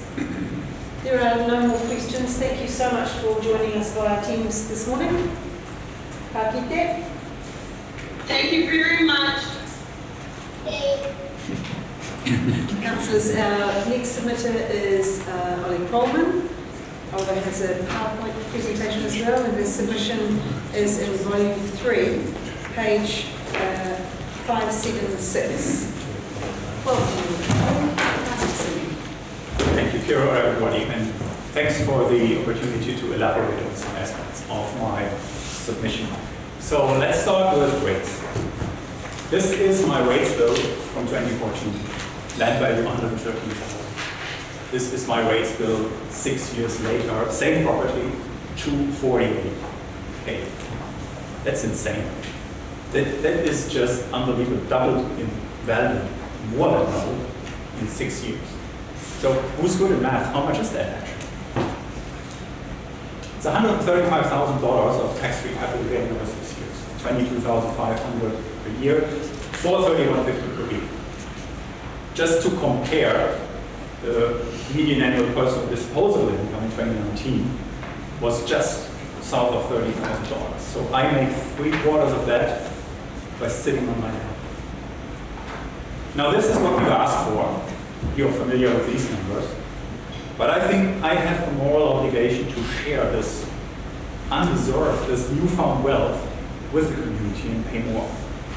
So what I am asking for is that we consider a rates increase of 12% to catch up, and then 10% the years after, which makes it just a little bit less than $5 or a little bit more than $4 per week in the next 10 years. Compare that to $431.50 per week.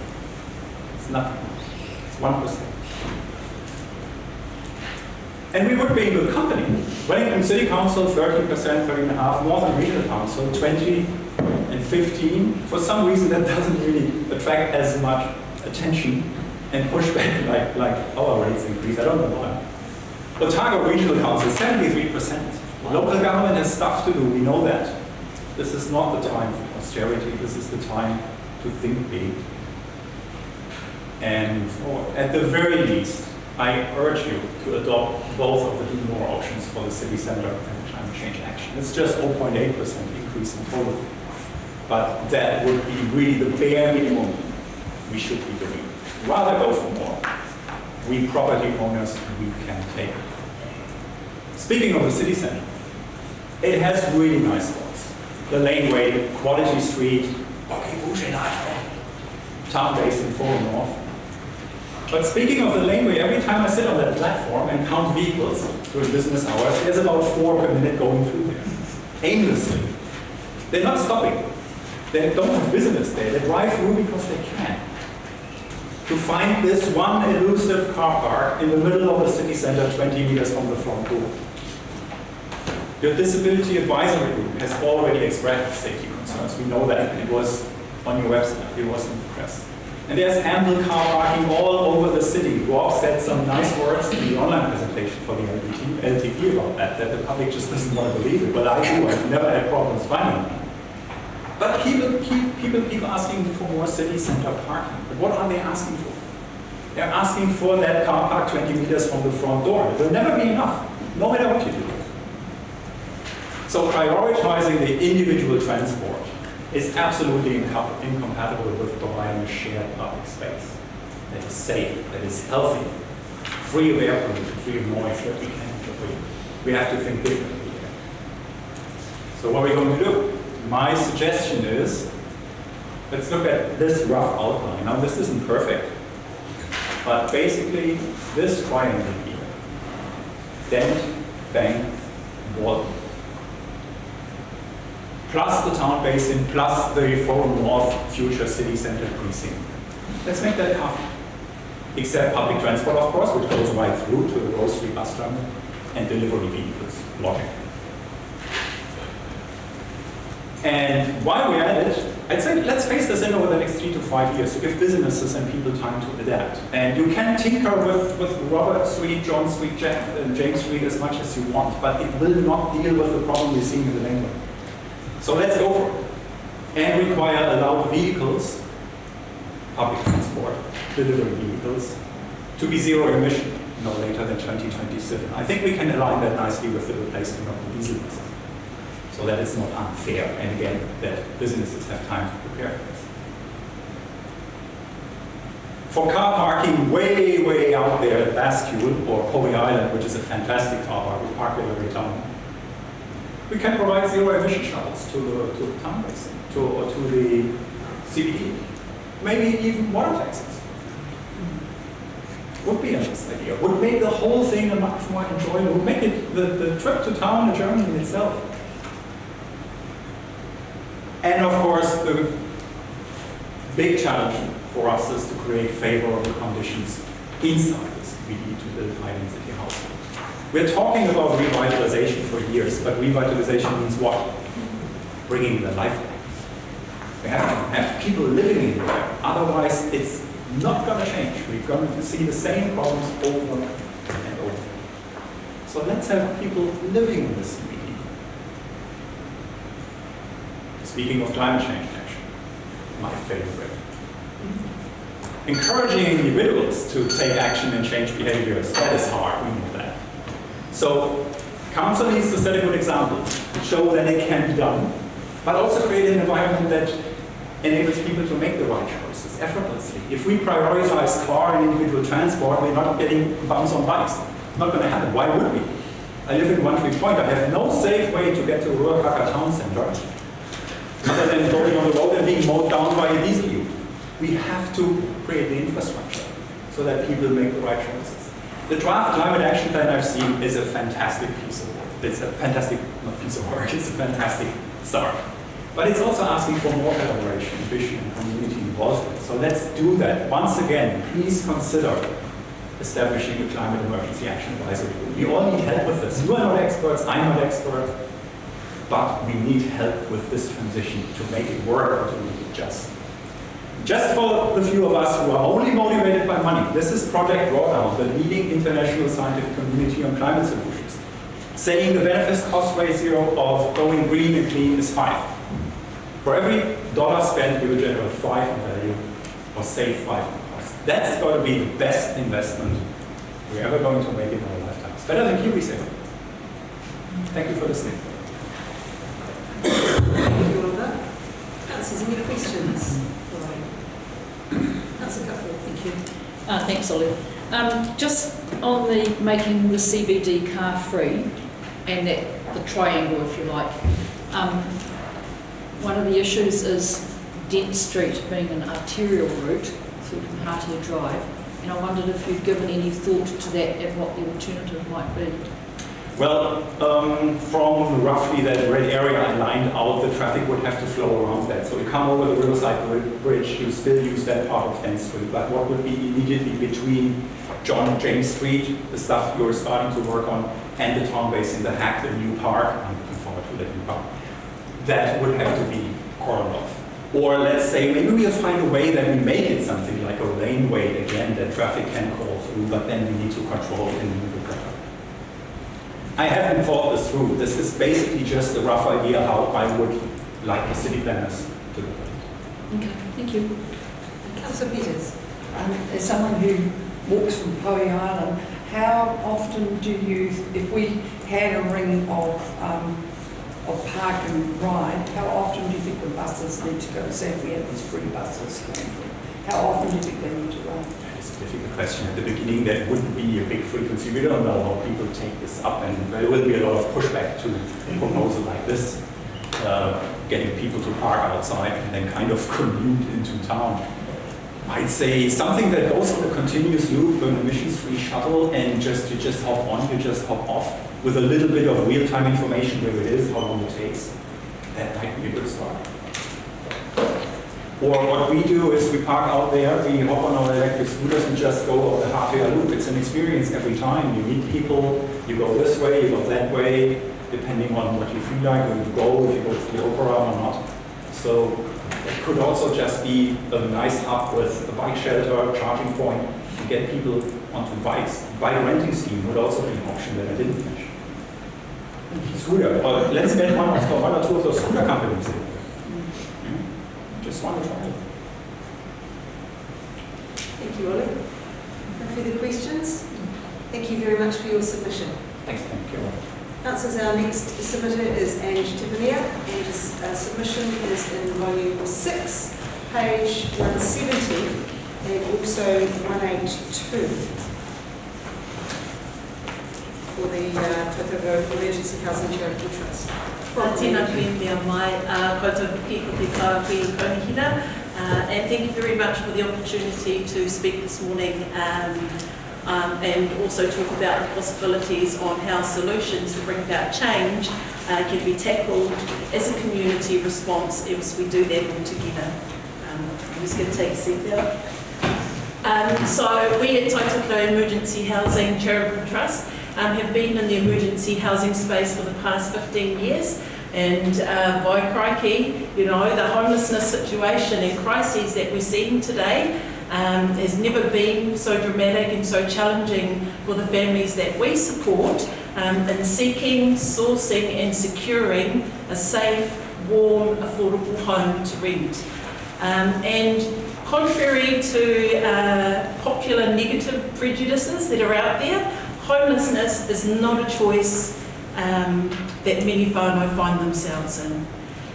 It is not by choice that mum, dad and their 3 children have been told to vacate their home because the landlord owner has requested their house back. It's not by choice that the disparity of ever-increasing living costs and income is so great that families can no longer afford to maintain their rental homes. It's not by choice that a mama and her 3 children are fleeing to escape the domestic violence situation that they've found themselves in and now have nowhere to go. It's not by choice that our private rental market is so far-fetched for our single women and our single men because of their very limited income. And these are just some of the examples of what we are seeing on a daily coming through our doors as we support those without homes and those of the most vulnerable in our community. And so we believe that it's our community responsibility as a whole to find new, local and innovative ways together to address this problem. And we believe that the Whangarei District Council is in a prime position to be a part of that solution. It's far too much for an organisation like ourselves to resolve. It's far too much for the other 5 to 6 organisations that are also in the housing space to resolve on our own, as we are already maxed at capacity to fulfil the need that is out there. And so it's going to require a plan of cooperation between central government, local government and the community NGOs as a whole. And don't get me wrong, we are ever so grateful for the pūtea, the financial pūtea from the council that supports us on an annual basis, and yet we also believe that there needs to be a development of an affordable housing strategy. It needs to be considered as a necessary part of the council's long-term planning and have a dedicated line in its budget to work on bringing about this strategy. The strategy could include a project to identify the amount of affordable housing required to meet future demand in our community. It could also include a framework that sets out a plan of how to meet that demand over the next 10 years. It's in a position to be able to host a forum to bring together different community organisations, landlords, property developers, central and local government agencies to develop and help achieve this plan. It can also be actively encouraging the development of affordable housing projects in Whangarei, such as new property development requires a proportion to be built as more affordable housing. We believe also that more flexibility in planning laws to allow and promote Papakaina style housing in urban environment, multiple homes on sites, the conversion of vacant commercial property into residential accommodation. We also believe that there needs to be we need to identify and use that is available of council land for multiple low-cost cabins, tiny homes as an example. Also encouraging our council to advocate to central government regarding the strategies and initiatives to address issues around affordable housing in Whangarei. And also to continue to support community organisations working with those that are homeless and people requiring emergency and transitional housing. We absolutely are in support of the council to continue its involvement for housing the elderly and also look to expand its role as a landlord in niche markets. So in particular, like I said, we support the ongoing maintenance and upgrade to pensioner housing and even increasing the pensioner housing stock even further given the projected growth in the elderly population in Whangarei. Taking a look at the short-term lease of council-owned property to transitional housing providers like ourselves, houses that are on the proposed future roading projects, and also looking at ways that the council might be able to collaborate and work together with the likes of North Tech and Te Wānanga or Aotearoa, who also have a need for students in accommodation and what that might look like together. So in conclusion, I return to the crux of my kōrero today.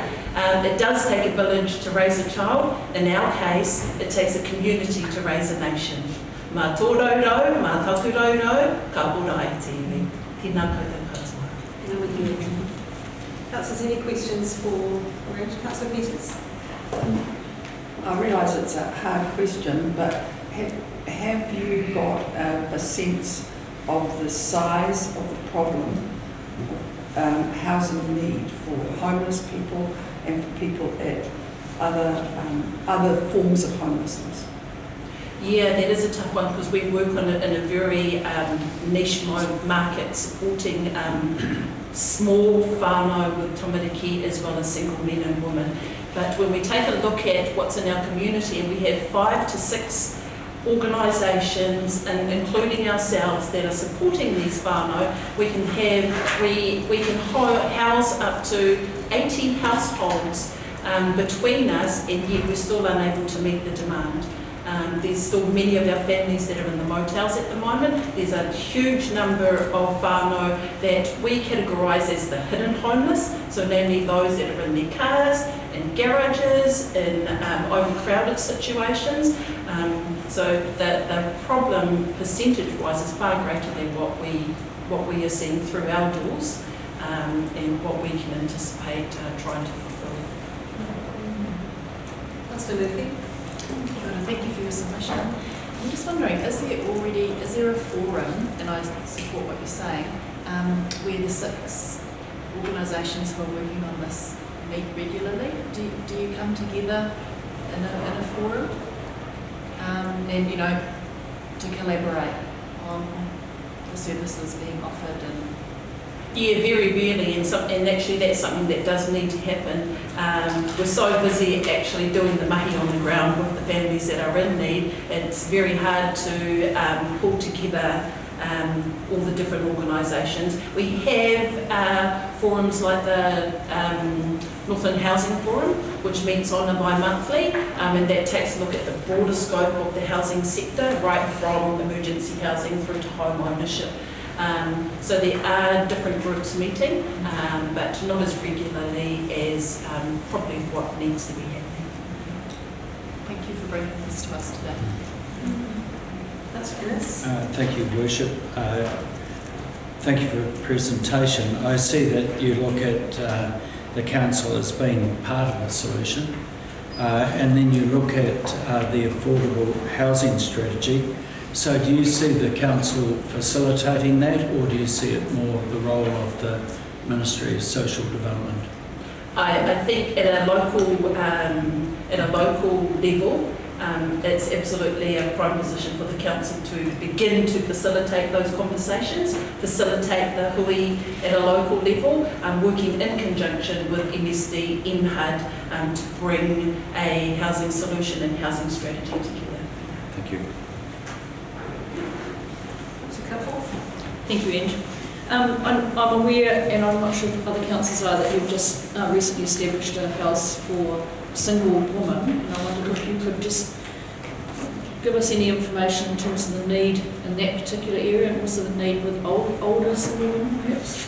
Yeah, absolutely. So that's what we are seeing at the moment, and it's been a long time coming actually that we've been able to fill the gap of need for our single women in the community. It's a very tough category for any single person, but in particular our single women and our single men. We're stoked that we've been able to cater to that gap, and we are absolutely seeing an increase of our older single women that are in need. So it is, but it's very difficult to rehouse single people also in the community. Thank you, Ange, for your submissions. Councillors, our next submitter is Grant McLeod. He's here on behalf of Hockey Northland, volume 3, page 420. Welcome, Grant. Just I'd like to thank the time to speak to our submission. And the first point is I'd like to thank you for the ongoing support that you've provided Hockey Northland in the past, and for the turf replacement, carpet replacements that are currently allowed for in the long-term plan. As you'll see, our submission aligns very closely with the strategies within the active recreation and sports strategy. And I just really want to focus on a couple of areas. And the first area is capacity. And we are currently running at 72% capacity, which is like there's a bit more space there. The reality of it is we have trouble fitting in our 11-a-side games. The majority of our hockey is still 11-a-side. We are trying to promote small-sided games where players play more smaller numbers, but smaller fields and a bit more touches and all that sort of stuff. But on a Monday night, for instance, our rangatahi, our collegiate players, 100% full, but no space. We have to consider playing them at 9 o'clock at night. Yeah, not quite what we want to do. Thursday nights we're running at 88, Saturdays 87, Sunday's our day of rest and we don't play much on it. That's why we're down to 72, but the rest of the week we're pretty full. And so the more we schedule our games, I'm sure you know someone who plays Thursday night and they get an 8:40 game, they work the next day and they're a bit sore and a bit tired. It's not ideal, and I get a little bit of kickback there. So Hockey Northland's facility is we believe is one of the 3 top sporting facilities in the Whangarei District in terms of the number of people that are going through the gates, and our facility, we wear it out. It's not a white elephant. It doesn't get just a deterioration through the UV or anything like that. So the second point I want to talk about is the growth of hockey. We've had a few consultants come by with their facilities plan stuff. One of them quoted back to us that we had a 29% growth over a 6-year period. It's fairly significant in my opinion in the current sporting area. Hockey New Zealand says we lose 50% of our young players around the age of 14. 50% we lose. We're currently implementing, as you may be aware, a Balance is Better program. It's had significant impact in sports overseas, and particularly ice hockey in North America, with a retention rate of 40% going to a retention rate of 90%. Young people playing the game. We think we can get around this. We have 1,100 Tamaniki playing. Around 140 of those move on each year into high school. So if we do the math, it's about 70 children are going to stop playing the game in the first year or 2 of high school. And so we think with this Balance is Better program that we may reduce that by, say, 30 children giving the game up a year. In 5 years, that's 150 players, that's another 10 teams, that's another 5 time slots of things we don't have. And that's what we're looking at. We're trying to provide facilities or opportunities for our young people to play the game. And so, as you can see, with the additional growth, we're going to need help, and we've come into you guys for help, I'm sorry, because there's some really worthy causes that I've already listened to this morning. But we're asking for you to consider 1.75 million to be included in the long-term plan for the 26-27 financial year. And we were in the long-term plan for the fourth turf a couple of cycles back, and for some reason we've slipped out of it. So that's my presentation. Thank you. Thank you, Grant. Councillor Benny. Thanks, Grant. So with the increase in facilities, I see there wasn't much included on an increase in infrastructure, and parking is I know is a big one here. As someone that tries to get a park here regularly. You got a solution? No, not one that you had. Well, we've tried to schedule games at offset times rather than put them all at the same time. We were also last year with COVID. We reintroduced all our competitions, bar our mini sticks development, which is the real little guys, and we played in satellite areas, primary, Manu, Whangarei. It was pretty well received, and it was pretty well. There were a lot of spectators there, and it was easy to park at Kamo Primary than it is at Keyston Park. I'm sorry, Gavin, I haven't got the answer for car parking. I'm really a sporting person, but it's, I mean, one of the good things with the centralised hub for us is there's 9 schools that are walking distance to hockey, and so we rely on that a lot.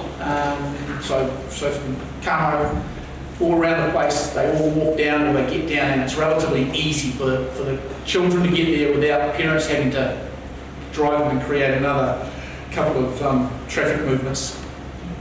So. Councillor Martin?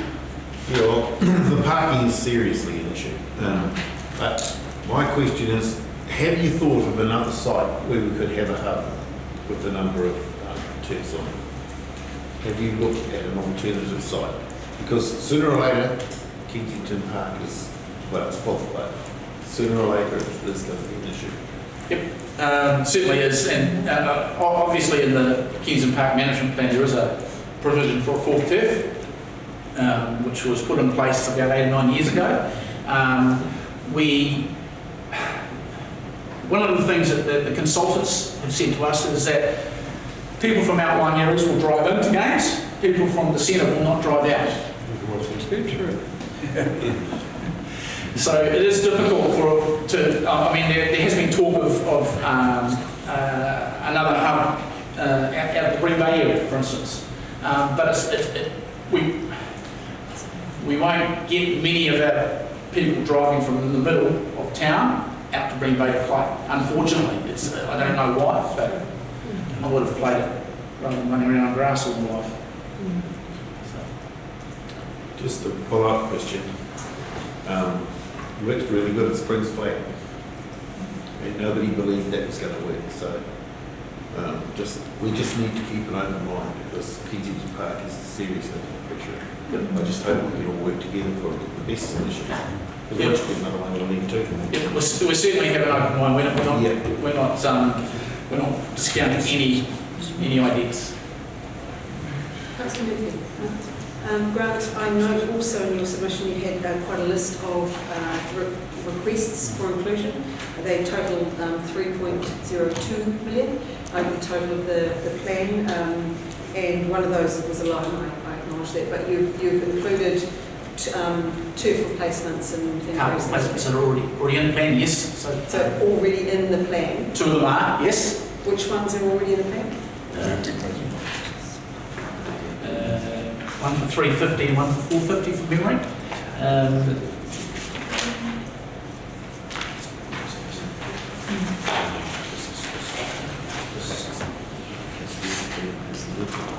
So just looking at what impact we would have, so really it's the 120,000 in 2027 in the form of a loan you're asking, and also the 350 is actually outside of the 10-year ban. Yes. Okay. Just want to be clear that those were catered for or not, as the case may be. Excellent. Any further questions for Grant? Thank you for your submission. Thank you. Councillors, our next submitter is Leslie Marshall. Leslie's submission is in volume 4, page 100. And Brady is also, oh gosh, you've got a... Sorry, I'm full contingent. I'm sitting in the background in case there's any hard questions. Welcome. Kia ora, thank you for listening to us, and thank you for the chance to speak to you about it. And also thank you for the CLP, which you set up in Whangarei, and it's really making this why we're here, to be honest.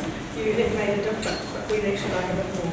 So I lived in, this is Brady Kirwairo, who works and lives in the area, and Mom Paget, who was working for the council and lives in the area, and Holly Nichol, our expert, and David Place.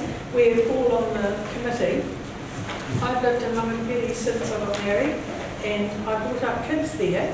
I'm now helping bring up grandchildren there, and it's a different place. When my kids were little, they had the farm, the factory farm to play on. So it didn't matter that there were no public spaces. When my daughter moved up from Auckland and lived with us for a year with a baby, it suddenly mattered, because the farm had gone. The farm was subdivided. The farm was subdivided into lots of houses that had more people who need spaces, but there are no spaces because the council rules did not insist on it. And I'm not just talking about Whangarei, I'm talking about all of Whangarei. You look at the subdivisions in 3 Mile Bush. Is there a public space there? There's a new one going in at the end of Pompelia Estate Drive. Is there a public space there? There's nowhere. My kids, I now have one living next door and one who lives with me, they drive to the loop. They have a screaming baby in a car seat for half an hour to go and do something where they can gather in a public space, because there is none in Whangarei. The bit of bush that they used to be able to walk and my kids walked in, my grandchildren can't, because it's now part of the subdivision and it's privately owned, it is covenanted. But you guys didn't insist that public access was allowed, so public access stopped the day the subdivision went through, and it will never appear again as a place that my kids and my grandkids can go to. And there is nowhere else. There is a school. During COVID you could not go there at all, and even during the school term you really can't go there. The kids are there. It's a school. It's not a public space. I now hand over to Brady. Kia ora koutou. Thanks for listening to us. So it was during the level 4 lockdown that I had the chance to walk along the highways that we have throughout town. So that's what sparked some of the stuff that I started contributing to the group about. So we're the Whangarei village, and we think that we're a hub of the Whangarei district. We've got 3,500 residents, and our school roll is 330. We expect that our area is going to grow because it's so beautiful, everything available to us, we're close to town. We also have 2 busy highways that dissect through our village. That's Highway 14 and 15. And I work at Whangarei Transport, which is on the corner, my family business, and every day we just get like screeching cars to the logging trucks. Here is okay. So the community-led project, thanks to the Whangarei District Council, we formed and started to collect information from our community, asking what everybody would like, and the village wants safe public spaces.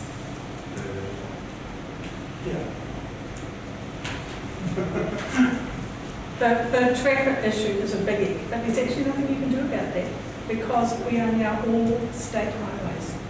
And the NZTA is not known for caring about the community around its state highways. Its entire focus is on getting the traffic moving. And people get in the way of that, so they eliminate them. And believe me, they've eliminated them from Whangarei. So where's the committee trying to find some solutions for public spaces? And I think I've got 3 on here. So I've got one, it's a walking loop. During lockdown, I actually did it with my auntie, walked along the highway when there was no cars on the road. Oh, sorry. Here's the map of, there's 2 screens, so I'm like freaking out. There's our village, Whangarei, State Highway 15 that goes to Kaikoi, 14 here goes to Darwell. During level 4, I did a walk with my auntie around to the dog, down Horsehair Drive, and across my uncle's paddock down the back. We've got some people that we have possible solutions for making a walkway. Here's a picture of that.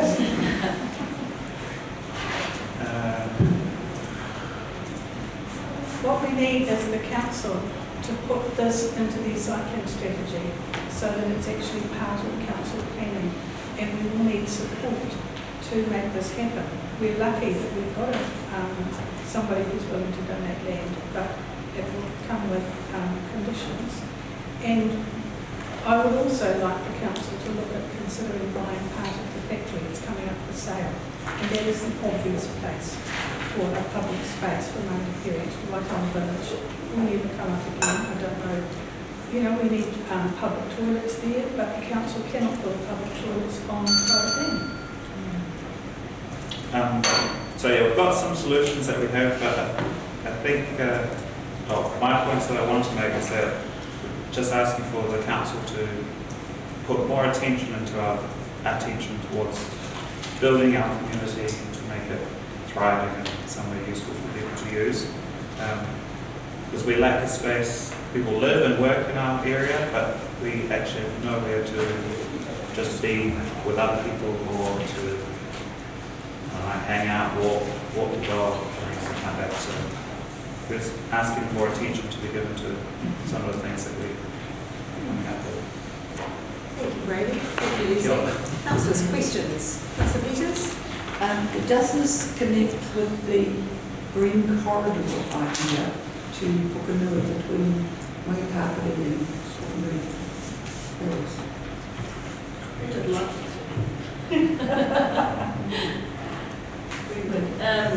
I'll just maybe add a little bit more. I'm a landscape architect and I've been working with these guys to try and improve Whangarei. I've also looked at the school and a few other areas. I know it quite well as I'm also a local resident. What I think we need to do is try and integrate it and bring a lot of those spaces into our community as well. There's a lot of people that are willing to, donate land or help out the community where possible. It's really beautiful out there. But like I say, it's, you've got 2 busy roads going right through it. This primary intermediate school, which is so dangerous. So it is a bit of an accident waiting to happen, and I think that we can really integrate it into part of the greater Whangarei. My secondary question is, have you considered also the connection with school bus routes and the problems that Whangarei and Maori have with school buses? No. People are driving, their children to school and adding to our traffic flow. So I'm just wondering if you thought of the connection with that with your idea. It could be looked at. It wouldn't be too hard, especially with biking in terms of topography. It's not actually too onerous. Some of those hills are pretty good, but there's e-bikes. I've got Councillor Reid, Cockerello and Martin.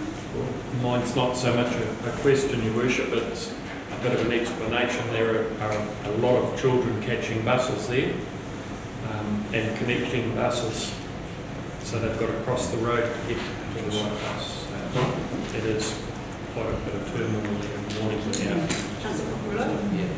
Thank you, Worship. You mentioned briefly about NZTA. Have you actually had to sit down with the NZTA staff at your village meetings? I talked to them and had a meeting with them, Councillor Reid attended, and talked about the issues of the fact that I had to drive to daycare because I could not walk from the village, which is equivalent of from here to the police station. I should be able to walk and pick up my grandchildren. I can't because there is nowhere that you can walk. It's certainly not where they pushed you. And crossing that road is fiendish. And I said there should be footpaths up to the daycare, and NZTA guy said, well, the daycare shouldn't have been built there. So yeah, we got no joy out of that. Have you invited them along to a village meeting with the group? No, we haven't done that yet. I had a separate meeting with him and the chair of the group. May I suggest that just to... Yeah, they are actually getting plans and stuff drawn for the group as well. So I think once they've got some plans and a little bit more, ideas on paper, it might be easier to have those conversations with NZTA and hopefully gain a little bit more support from Councillor Martin. Yeah, what I took out of your submission was that you really want council to get together with you and link up with our existing things, and also you need to have NZTA there because that intersection is not going to last how it is. No. So we need to... Yeah, and also a little bit of support, I guess, in, like, they've got the funding for the village at the moment, which is not going to go that far. They really need a bit more to be helping to construct some of these things, the infrastructure that goes into it, footpaths, even if it's just gravel, excavation, those sorts of things. It's not cheap, and, the pocket cash that you've got at the moment is not going to go far. Councillor Peters? Have you done any costings? No, but we can do that after we've got some plans drawn up. Thank you very much for your presentation, Graham Leslie. Councillors, our next submitter is Ron Padgett. Ron's submission is in volume 10, page 325.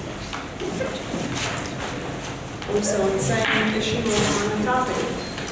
Welcome, Ron. Good morning. I'll just get on that.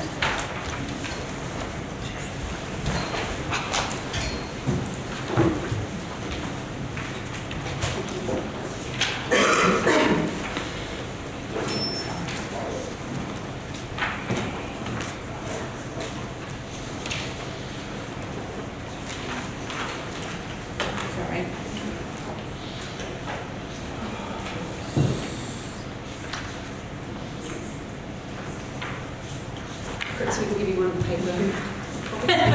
No, I've got it. You've got it? Yeah. Good morning, Worship the Mayor, Councillors, Whangarei District Council staff. I'd like to speak to you today about my recent submission. A little bit of history. I have lived in Whangarei for approximately 17 years. My husband and I have brought up 2 children here who attended the Whangarei School. With no public areas to play on, they tended to play at the school. But with that came blame for anything that went wrong, even when they weren't responsible. The school was not the answer for a lack of investment in a playground or a public space in our area for lots of different reasons. This leads me into my first part of my submission. Recently we had a subdivision approved, and at the beginning of Corsia Drive, development contributions were paid, but none of the money was spent in our village. Yes, 19 sections, mostly families. A small piece of bush was part of the subdivision, but it was not made into public land. Instead, it is owned by all of the 19 owners of the Tamara estate. They do not want any public access from the village. The Whangarei Village Hall down the road from the village has no safe walking and cycling access from the village. The bowling club has made it very clear they do not want any playgrounds or children in the area due to the fear of their greens being damaged. Whangarei is only 13 minutes from town in a future growth area. Please look at securing some public land close to the village. The village currently has no sections for sale, but if a future subdivision does go ahead, please ensure that some safe public land for the children is allowed for. Our children missed out on the safe places to play and ride their bikes. I'm ever hopeful that the new families who have moved to our village and our future grandchildren will have somewhere safe to play. So that's the first part of my subdivision. Submission. The second part of my submission is about supporting our first walking and cycling loop. My husband and I would like the residents of Whangarei to have some sort of recreation and improve their health and well-being that could be done locally without going into town. During COVID, we realised that the residents of the village and the Whangarei area had nowhere to walk locally. We saw people walking down the road that we had never ever seen before. We thought a walking and cycle loop which had easy access from the village would be perfect. As part of the Whangarei Community Project and now Whangarei Village Inc., we have consulted widely with the community that safe walking and cycling was definitely something the community wanted and needed. The CLP group have looked at lots of options and lots of paper roads to see if we can get something happening for the community. My husband and I thought we could offer a 3-metre strip along the southern boundary of our 2 titles of land that we connect from Corsair Drive through to Clendon Drive, as we are the only residents with access on both of these roads. This would create a combined walkway cycleway of approximately 2.5 k's. However, we do have a few conditions. We would donate the land, but any cost associated to the formation of the walk and cycleway and any cost to meeting the conditions below will be solely on Whangarei Village Inc. The things that we're looking for is secure fencing of our shed and entrances on Corsair Drive, and all new boundaries that are also to be fenced. We do already have CCTV on our shed due to being broken into several times. So we would want suitable screening from our house between the Corsair roadblock and the Clendon roadblock. Non-climbable fencing to the orchard's frontage entrance gate and southern side of the avocado orchard, and that would need to be signed off by us. The shelter belt to remain within a 3-metre strip of walk and cycleway unless it's replanted and a new shelter belt has reached the 5 metres before the old shelter belt is removed. CCTV to be set up for this area and parking to be set up in Clendon Drive, closer to the intersection as there is a wide road frontage. This could also be used for other tracks that are also being investigated. What we are asking Council for is to include this project in the cycle walking strategy document, this year's long-term community plan, and a commitment to make this happen for our community. The CLP has been authorised 100k and some of the money has been set aside for other projects. Additional funding and expertise is required to advance this exciting project. Whangarei has always missed out on serious funding from Council because we are a rural destination. This is your opportunity to help our community. And just in closing, the Whangarei Village Loop is the first step in what we can see as a serious walking, biking and horse riding destination for Whangarei. This could be accomplished by linking several paved roads through to the Whangarei Mountain and onto land owned by the Water Department at the end of the Aotea Road. With your help, let's get it started. Thank you, Rhonda. Councillors, any questions for Rhonda? Thank you very much for your submission on this generous Potential with the loop track back up if you wanted to, but we're going to have to keep moving. Thank you so much. Councillors, our next submitter is Kim Robinson. Kim's submission is on page 5, volume 5, page 280. Many of you will already know Kim, of course, and Kim is deaf, so he has an interpreter with him today, and we thank you for your services to Kim. Tēnā koutou katoa, my name is Kim Robinson and I live in Kensington. Quite close to Kensington Park, right next to where the helicopters are. So I sleep well, even though the helicopters are going all the time. I don't have a problem with that, it's great, I'm deaf. But anyway, so where I live, my home is not very accessible to me. So I have some walking tracks, but only 3% of houses in Whangarei are accessible for people with disabilities. So I know that there are very few homes available for people with access into Whangarei. So it's a big frustration for me, but my main frustration is the footpath. So in Whangarei we have old footpaths, they're like goat tracks. So they're very small. I'm on my mobility scooter cruising along and bumpity bump. It's a real pain in the back and the knees and all of that. I need some ACC for all of that fixed up after going down the footpath. So in other countries they have wider footpaths. Makes it easier for mobility scooters to pass each other when they're going the opposite way. So sometimes I have to wait 5 minutes behind somebody who's jamming along to their tunes and their headphones, not hearing me behind them. And so I might need a foghorn to get some attention so that I can pass somebody down these narrow footpaths. And so it can be risky and dangerous as well. So from my home, just to get to the shops in town, I can't go straight there. I have to take a circuitous route because a lot of the footpaths are not safe.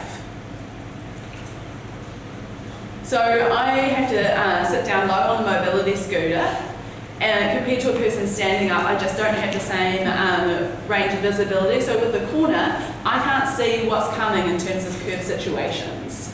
And so it could be dangerous for me. And so the CBD itself is not safe, and so I avoid that area. So I have to go all the way around the Hatia Loop to get to the warehouse. I can't go through the CBD because it's not safe. Whereas the long route around the Hatia Loop is safe. So it is quite a big problem. 25% of our population have disabilities. I'm not sure exactly what that percentage works out in Whangarei, but yeah. I moved up here for health reasons. It was cold, not good for my arthritis down the South Island, so I moved up here, but I experienced a lot of barriers. And so Whangarei will be growing. There'll be more people with disabilities and people, older folks coming to live here. And so in order to access these amazing public venues that you're planning, we need to be able to get there. So they're going to be great, they're going to be great for our health and for everything, but how do you get there if the footpaths are inadequate? So for 8 years now I've used the bus only once because it's not accessible for disabled people. So I'm going to need to apply for a grant to buy a van that I can put my scooter inside because the footpaths are a problem, the public transport's not accessible, and so I'm going to have to buy a van. Which it might be adding another problem. It's another car on the road which I don't want to be contributing to. And so I'm just saying, please, please, please, can you fix up the footpaths and make them safer and wider? And so really that's what I've come to ask for. But there's another thing. We just need some light rail public transport as well. We have that railway line going through the centre of town. And that could be a solution to our parking problem. If people are using light rail for those little urban commutes, they wouldn't need to be parking. And so, you know, because at the moment people park on the footpath and blocking it for folks who need to use it. And so please, when I report those parking on the footpath through the app, it's a waste of time because the council only has the authority to do something if the parking warden is actually physically present. And so if I want to go somewhere but the car is blocking the footpath, I'm stuck in my home. It's like a prison. And so thinking about people like this, people like me in these situations, there's so many of us. And so I'm asking you today, please fix up the footpath network in Whangarei.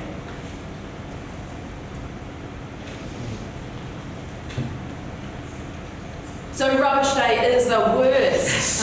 People throw their rubbish, it's like an obstacle course trying to get past the footpath. And it's like you'd have to have extra skills to be able to navigate all the rubbish on the streets on the rubbish days. So this is a real issue that we need to resolve. And so, tēnā koutou katoa. Any questions for me? Kia ora, Kim. Councillors, any questions? Councillor Reid. Kim, I take it from what you're saying is when you get to an intersection trying to cross the street, it's the sight line that's one of the major issues because you're sitting at maybe 3.5 feet above ground instead of standing at 6 like you are now. Am I on the right track? Yeah, you're right. So there's nothing to guide or warn you or to let you know what's coming.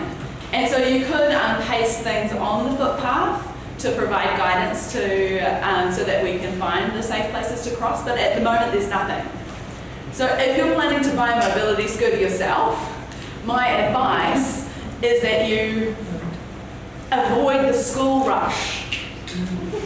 Because there's a lot of people who are spraying their perfumes after school and you're sneezing from the impact. And if you've got a respiratory condition and you use a mobility scooter, it is quite a hazard, all those perfumes after school, all the high schoolers getting trying to smell nice. So I think, oh no, it's after school, I'm going to have to wait a little bit longer before I get out into the streets.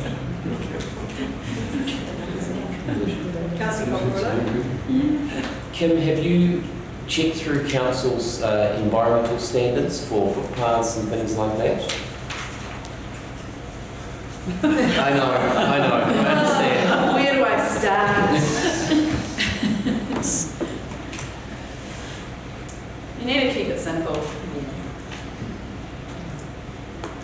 Looking back at the design of footpaths,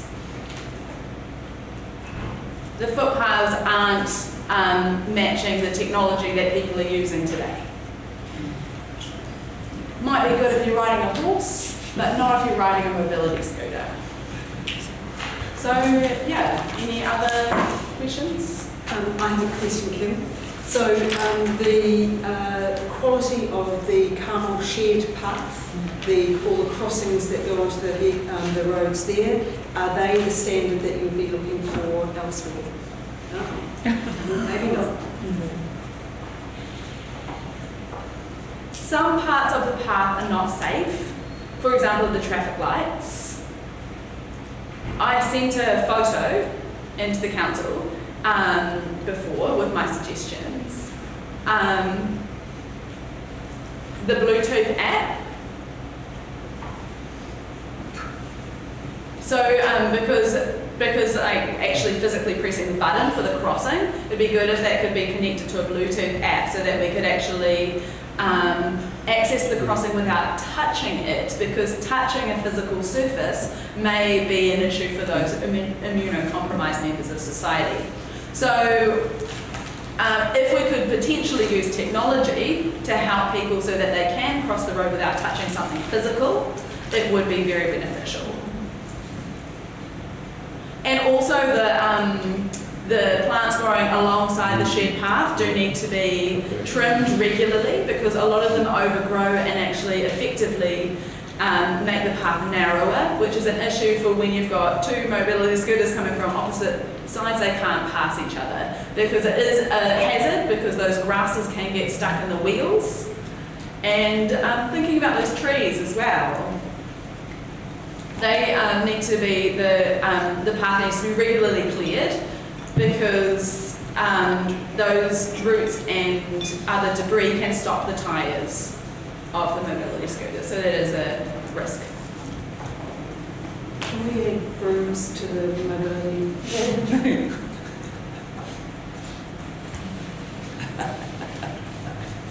I wish. Any other questions for Kim? Kim, thank you very much for coming in to speak to your presentation submission. Great to see you. Thank you. So have a good day. I know you've got lots of work to do. Kia ora. Thank you. Councillors, our next submitter is Andrew Tyler. Andrew's submission is in volume 7, page 79. Welcome, Andrew. And for submitters who have come in without me giving housekeeping earlier today, we have a 5-minute presentation slot for each of your submissions, because I think we're a completely refreshed group of people in the Andrew, you've been sitting here quietly for a while.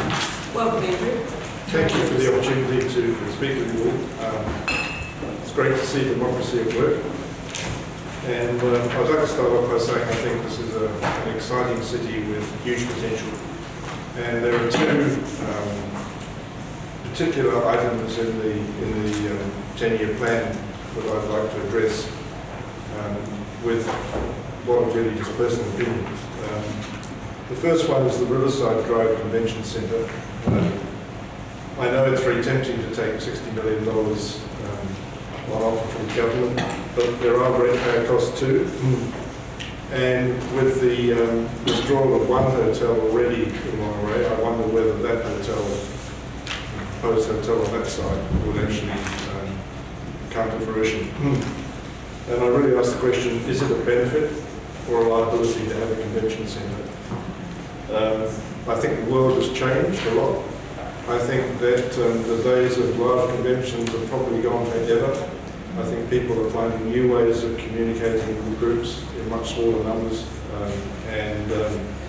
I suspect that a lot of owners of convention centres are trying to actually find ways of getting rid of them rather than build them. And if I can be facetious for a moment, I know that the Sky City even tried to burn theirs down. So, in my view, a really good venue for performances would be a much better option for the ratepayers of the city, and particularly for young people. I think that there's a lot missing for young people I've spoken to find the city quite dead at times. So that's really the convention centre. Of even more interest to me is rejuvenation of the city, and I know other speakers have already spoken about it. I question the council as to how many of you have walked through the city at 10:30 at night, because it's actually like Detroit on a bad day. The only thing missing is the tumbleweed blowing down the street. It really is so dead. And I know a huge amount of money has been spent on developing the Whangarei development and the basin. But I question whether this has been at the expense of the inner city development. And I wonder too, although Whangarei is a very commendable development, and I'm sure it will be a commercial success, assuming we get some tourists back, I think the benefit is questionable for ratepayers. I see the basin as being completely divorced from the city. It's intersected by one of the busiest roads in Whangarei. I wonder whether the council might consider some sort of natural pedestrian route or access between the basin and the city so that they become one entire thing, not just a very defunct city and a very exciting area around the Whangarei of development. I noticed the council were talking about trying to rejuvenate the city by planting trees. Can I suggest that they try planting people? I think the whole secret of any city is to actually have people living there. And I think that Auckland is a really good example of a city that was equally derelict and has now come to life completely. And if you walk down any street in Auckland at 10:30 at night, it's full of people, enjoying life. I wonder whether the council might consider incentives to building owners to convert empty or unattractive commercial premises into residential property. I believe at the moment, if one did convert a building, one would have to make a development contribution, which probably puts off a lot of people wanting to convert commercial property into residential. Yeah, so that's really my submission. I'm happy to answer any questions if anybody has them. Thank you, Andrew. Councillors, any questions for you? Councillor Connor? In regards to the inner city and tumbleweeds going through, would you agree as well with within that kind of area that lighting would be an issue? Would that be part of the issue of not allowing people to get around safely? I don't see the issue as people getting around safely. I mean, I have kids in their 20s who live in Auckland, and I invited them up to have dinner one evening. We thought we might have a one through the city first, and they were just, there wasn't safety issues. I think it's just that, what makes the city vibrant is people. It's actually people walking past you, doing whatever they want to do. So I don't think lighting is necessarily an issue. I just think you need people living in the city to make it come to life. There's a couple. Thanks, Andy, for this. You mentioned the town basin and the city being divided by one of the business roads, by Dick Street, but you're silent on the what your solution is. And I'm really interested, as we all are, on what the solution might be. Well, I wonder whether it would be possible to create a pedestrian access between the two, and I think it would also be a great advantage for tourists to be able to spend time looking at the Whangarei and so on, and then being able to simply cross the bridge into the city itself. So that was the only solution I could suggest. So if I may, so we are definitely looking at better pedestrian access in terms of pedestrian crossing. Well, between the basin and the city. Yeah, would you see that as a solution, or are you thinking? I think that would be fantastic. And possibly an access that could include cycling as well. Thank you, Andrew, for your submission. Thank you. Councillors, our next submitter is Julie Tatley. Julie's submission is in volume 6, page 190. Welcome, Julie. Good afternoon, and thank you for allowing me to talk to my presentation, my submission. It's quite long, so I've just actually highlighted some of the points that I wanted to make. The key thing for me is that I live at Whangarei Heads, and my family have been associated out there for 50 plus years. I myself have come and gone a few times, but I'm back now because I have elderly parents there. My passions in life are the outdoors. I like to swim, I like to hike, and I actually like to ride my bike. So firstly, to rates. We listened to a speaker earlier talk about affordable housing, and then the previous speaker said that I think 26% of people in Whangarei and Northern have a disability, and they traditionally actually have low incomes. So I actually think that the rate options that were given to us, the three, were not good options. I'm not an expert on local government, but I think the local government index actually provides no incentive for local governments to be efficient. And I would point out that the CPI for the year to December 20 was 1.4%.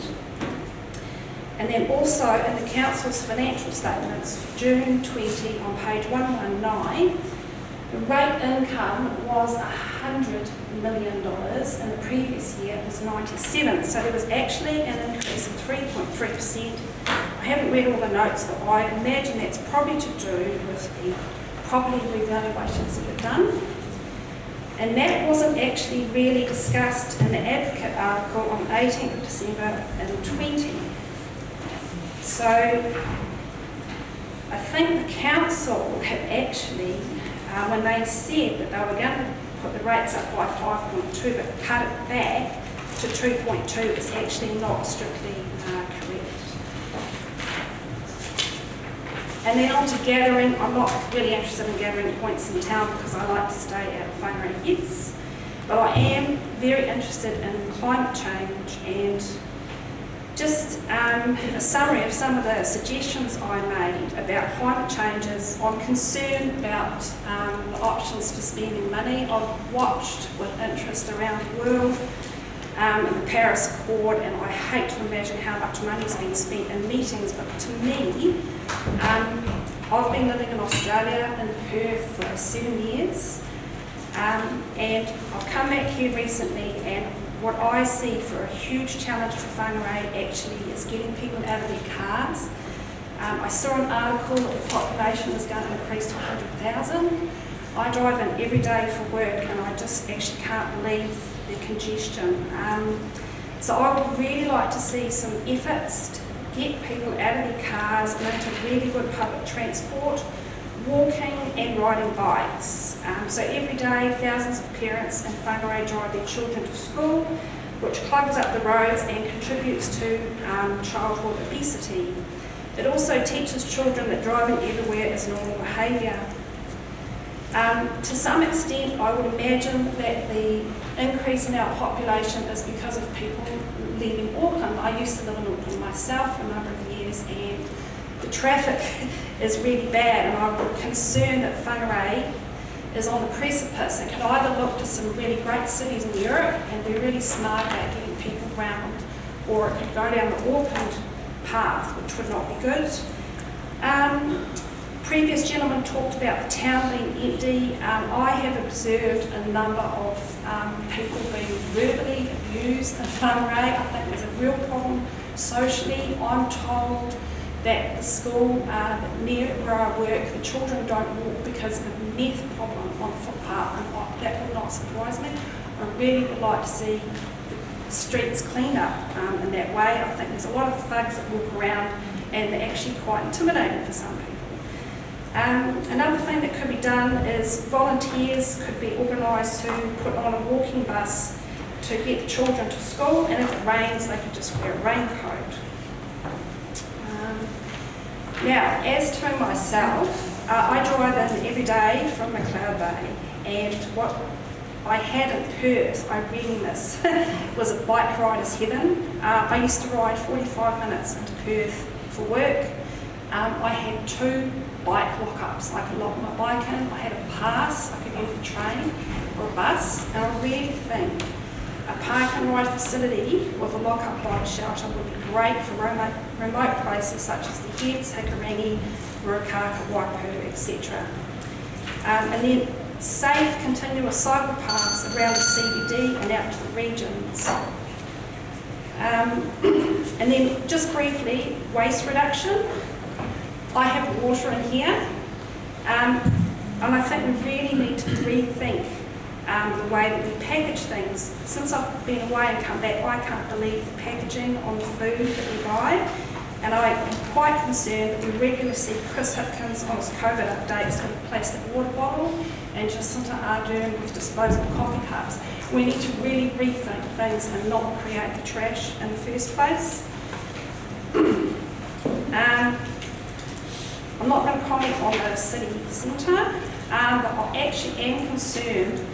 I think it's fabulous what's going on in the city centre, but I think that there's some actual ABCs that I really wish the council took more interest in. Sewage and stormwater and roading.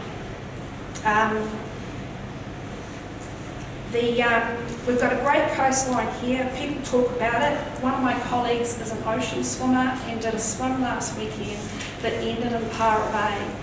And they had lunch at the tavern and she said it was filthy. And I drive in every day. There's a really distinct smell of sewage in Para Bay, and I believe that there's actually an algal bloom there.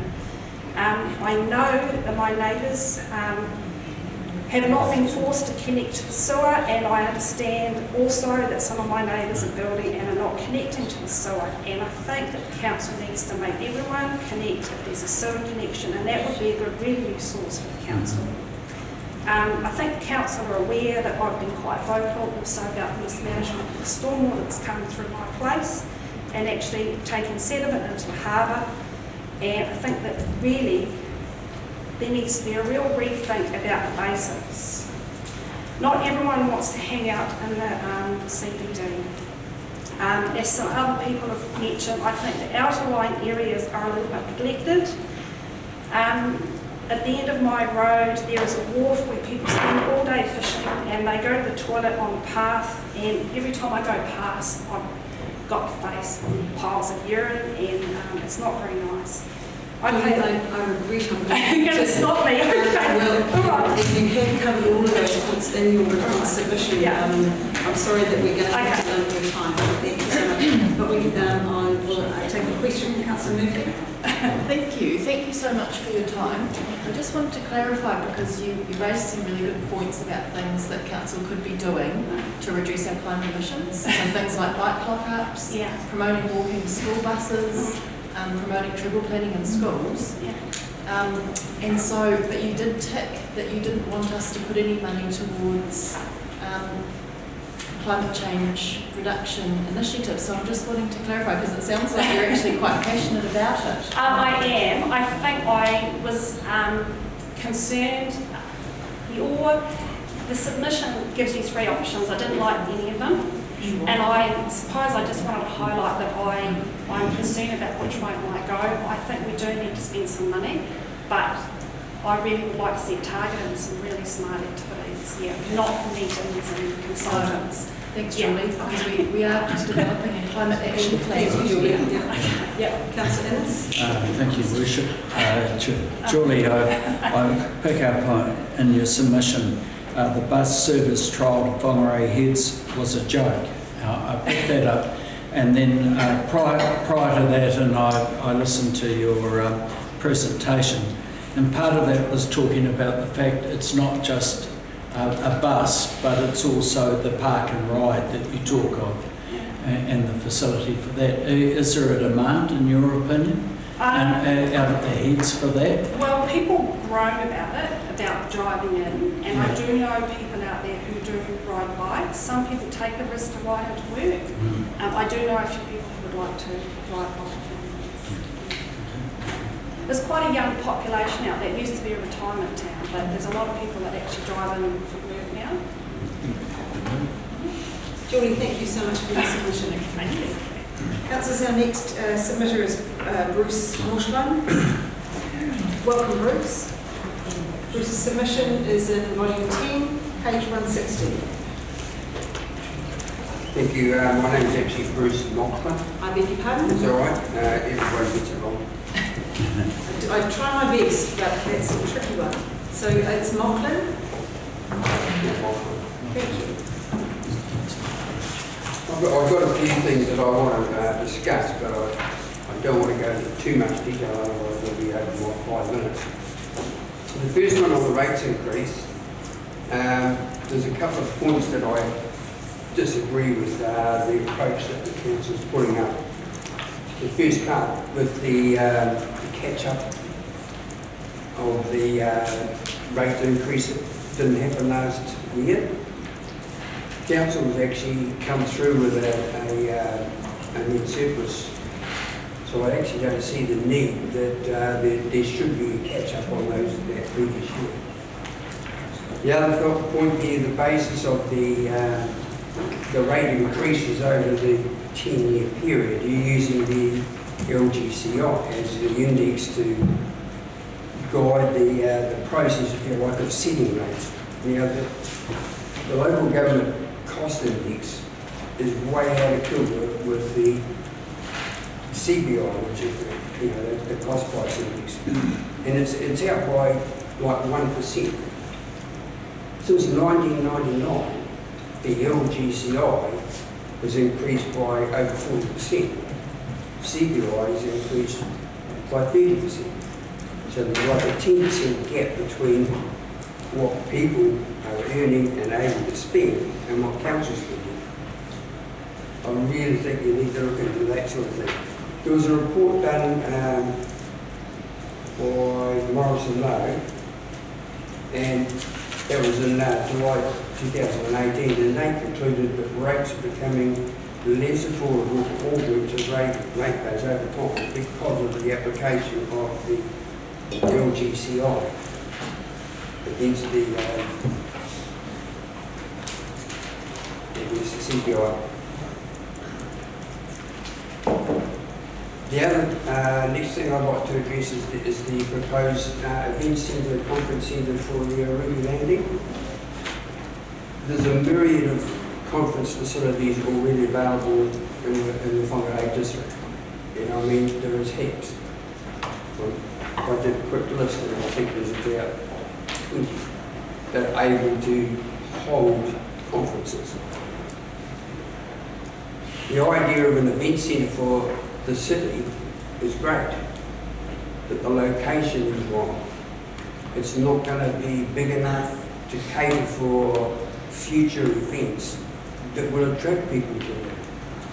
I think of the, as a comparative one, there's a facility in the Whangarei where they hold netball, for that netball competition with spectators.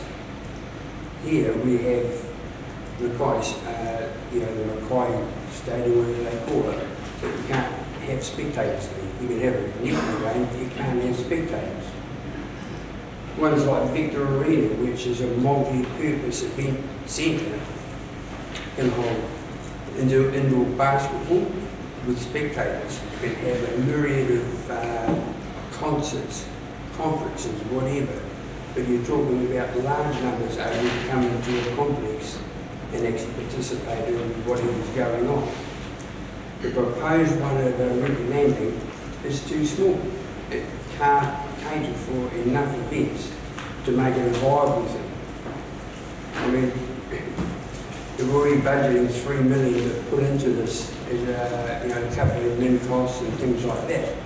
It's not a viable situation from a financial perspective.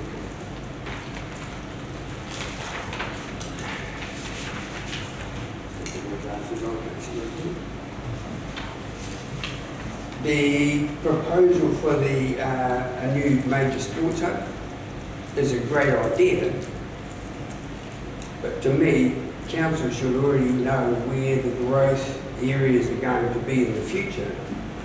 Buy the land now. It's never going to be cheaper.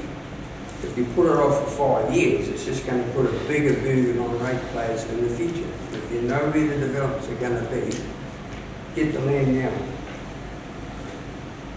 The old the current Fort North building, don't spend any money on this. Bulldozer.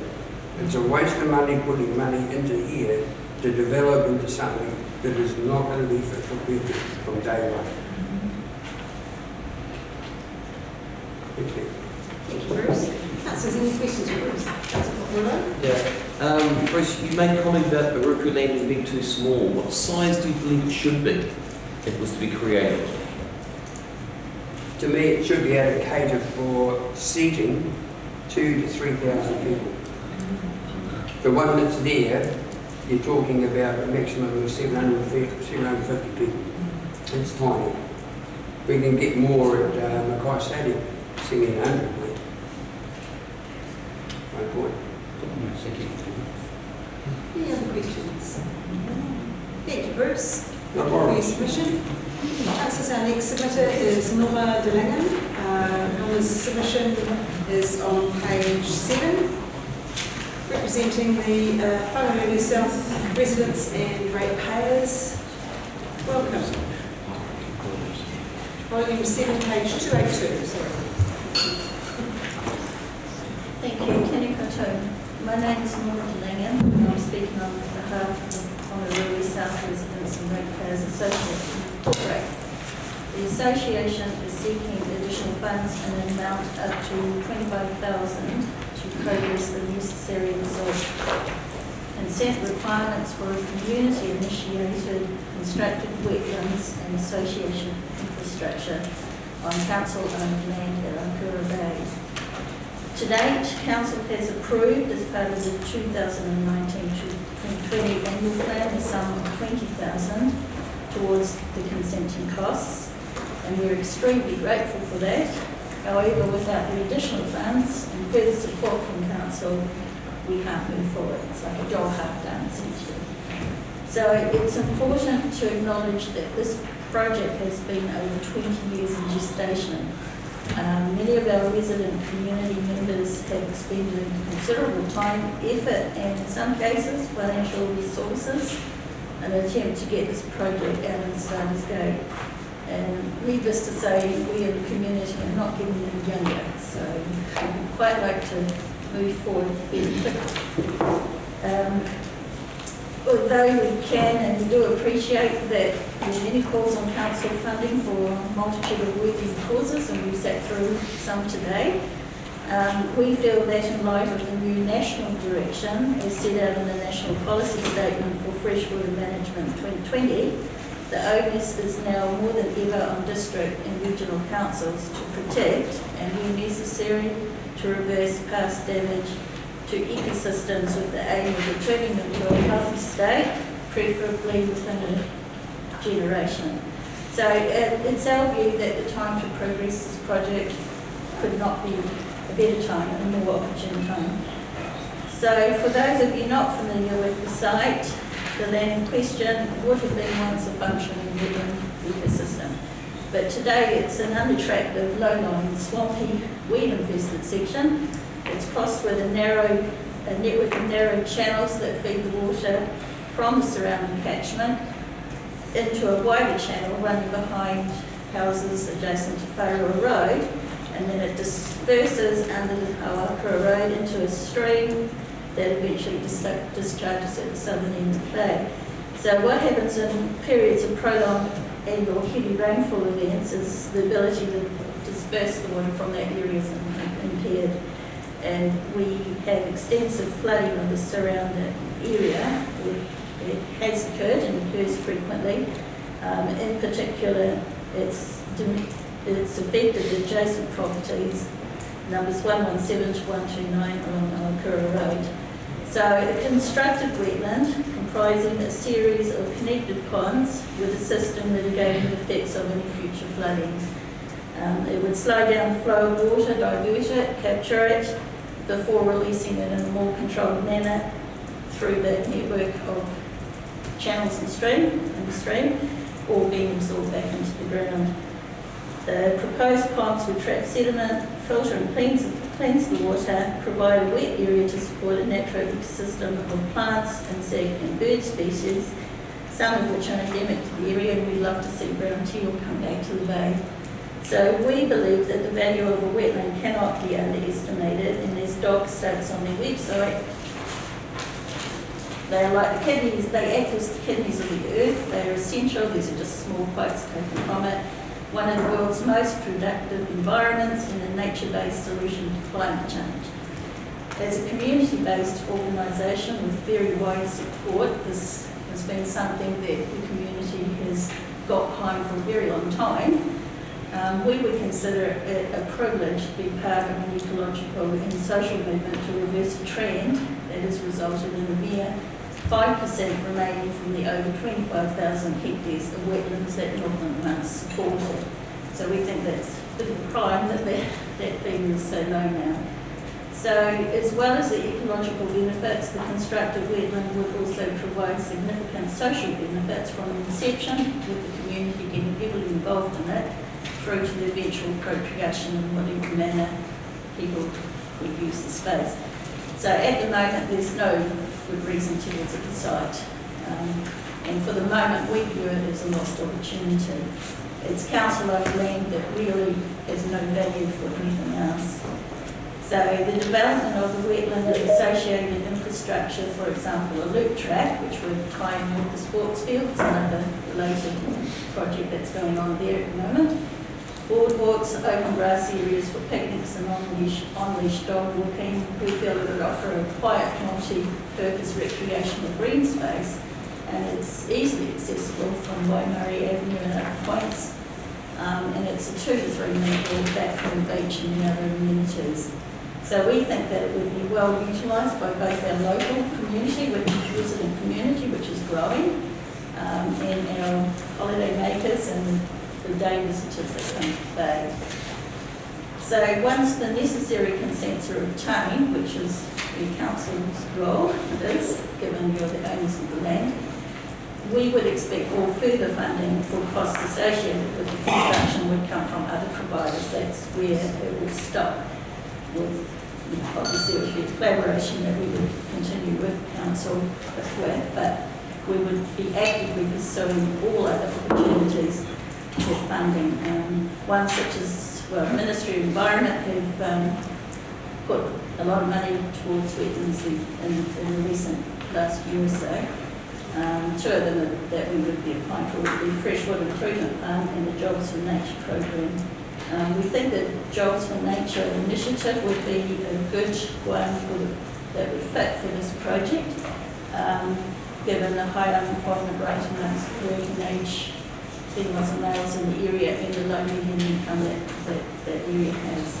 So we're hopeful in summary that council, as we do, recognises the significance and benefits of this project and approves that additional 25,000.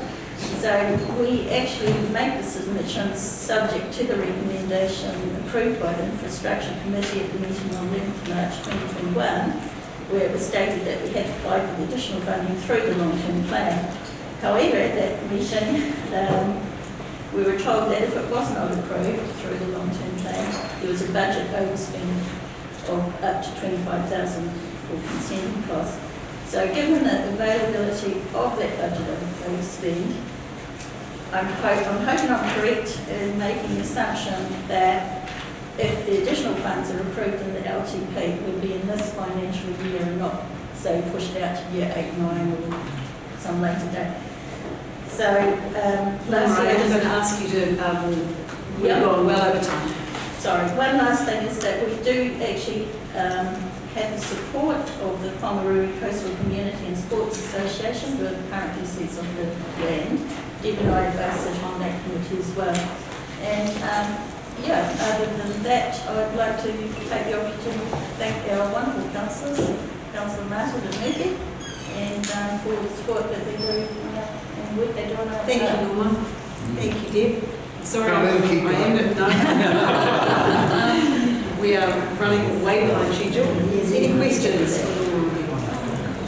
Councillor Peters? A quick one. Have you had the drawdown capability of that area assessed when we're going to do what we're proposing?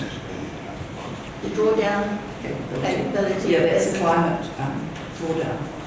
Well, that would be part of the consenting requirements, yes. So we haven't gone that far to really delve into it because that would have to be done anyway as within the experts' reports. So we kind of just wanted to get this whole thing started at this point, yeah. Thank you very much for your submission. Thank you. Thank you for your time today. Councillors, our next submitter is Te Huinga, represented by Deb Harding. I see numerous others also with her. Go with Deb. Welcome.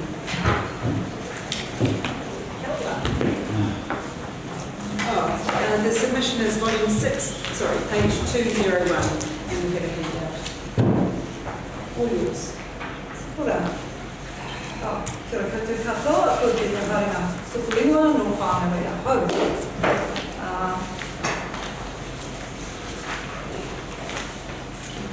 I have been given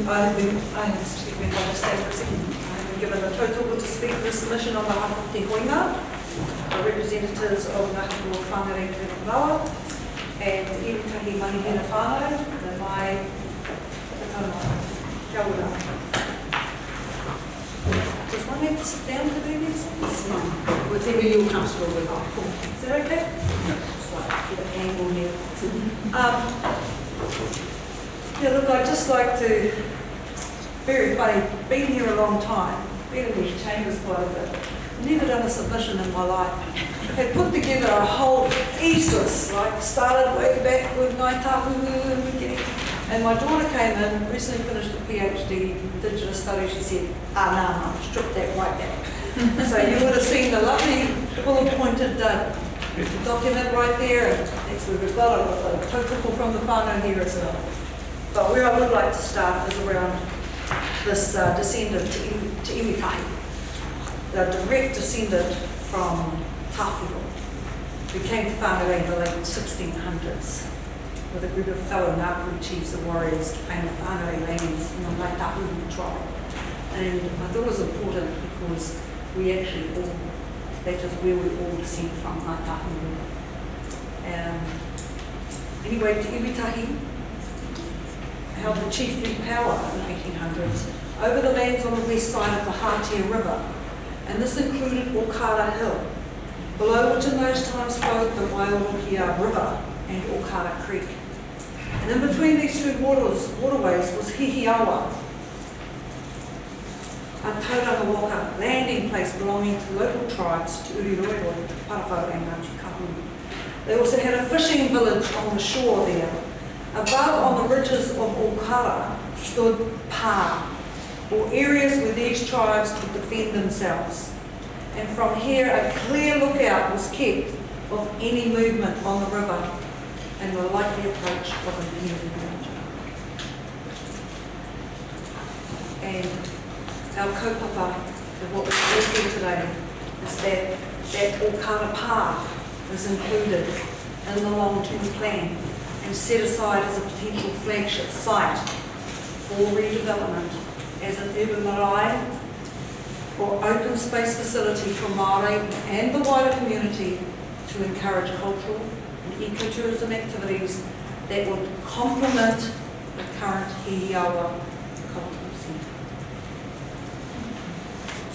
And as we know, this kaupapa is not. There has been a lot of discussion, a lot of debate. And there was also a document prepared for Whangarei District Council to be included in a city development plan, 2016-17, by Julian Chatham. She was not aware of whether the document was included in that plan, and so she gracefully handed me the information, which is where I've extracted a lot of this that's written on here today. You'll be aware throughout much of the 20th century, tangata whenua gradually lost ownership and use of the Hihiawa Okara block, along with the adjacent coastal areas of Okara and Okara. And we were referring to the map out in the foyer here of that Okara area. And this occurred through the Crown's exercise of presumptive ownership, management and control, for example, through numerous harbour board, vesting and empowering acts. This resulted in mangrove removal, reclamation of tidal flats, and the diversion of the Waiorokia stream to provide more commercial land in Whangarei. And as a result, the hapu of Whangarei are virtually landless. There are very little lands available for treaty settlements. And future expansion at Whangarei's existing Whangarei Karenga Prawa Marae is inhibited by limited parking space. And there is a lack of accommodation and conference facilities for large gatherings in Whangarei. National and international events such as Kapahaka Nationals, Manu Kōrero competitions, and Indigenous music and sports festivals could be hosted at Okara Park with access to adjacent Seminoff Stadium and the connection to Hihiawa. The spacious and flat area where the clubrooms and playing fields are located lends itself well to the establishment of a potential complex in a commanding position overlooking the Hatia River with direct links to the cluster of cultural activities anticipated in the Hihiawa precinct, including the Hatia Loop, walkways with its heritage trail and artwork, Te Matau Akohi Bridge and Puhi Island beyond. Members of Te Huinga, along with Kuia and Kaumatua of Te Parapau and Ngāti Kahua Te Whangarei, and as we have with great representation from Te Iwitahi Manihira whānau today, have acknowledged, are eager to see Okarapa acknowledged as a traditional site of significance, and that amongst Ngā Hapua Whangarei for this location to be tagged as a potential flagship site for redevelopment as an England marae. I just refer briefly to council obligations that we're aware of under various legislations to protect historic heritage and recognise and provide for the relationship of Māori and their culture and traditions with their ancestral lands, water, sites, wahikapu and other taonga. And we know that Whangarei District Council has developed a suite of policies that refer to Māori cultural heritage, including this growth strategy, urban design strategy, Sustainable Future 3050, and recognise the need to enhance knowledge and understanding of Māori cultural heritage. So Whangarei District Council are required to include Māori wellbeing and development and enhancing relationships. And we can see this and we acknowledge this, of course, with Te Parere's outstanding partnerships committee and the commitment to look at Māori wards. So we know that there is courage here within this council to look at things that will enhance the relationship with Māori and to look at tangata whenua engagement and involvement in these historical, culturally significant sites. And obviously a commitment to acknowledge and include all Karapa in the long-term plan will absolutely respect these points. We were looking at the armorial bearings of Whangarei. And I had the warrior with the taiaha on one side, I had the missionary on the other side, and all of what is in between. And out of all of that, I got the translation in English of what it all means, and it is not for ourselves alone. No reira tēnā koutou, tēnā koutou. Councillors, any questions?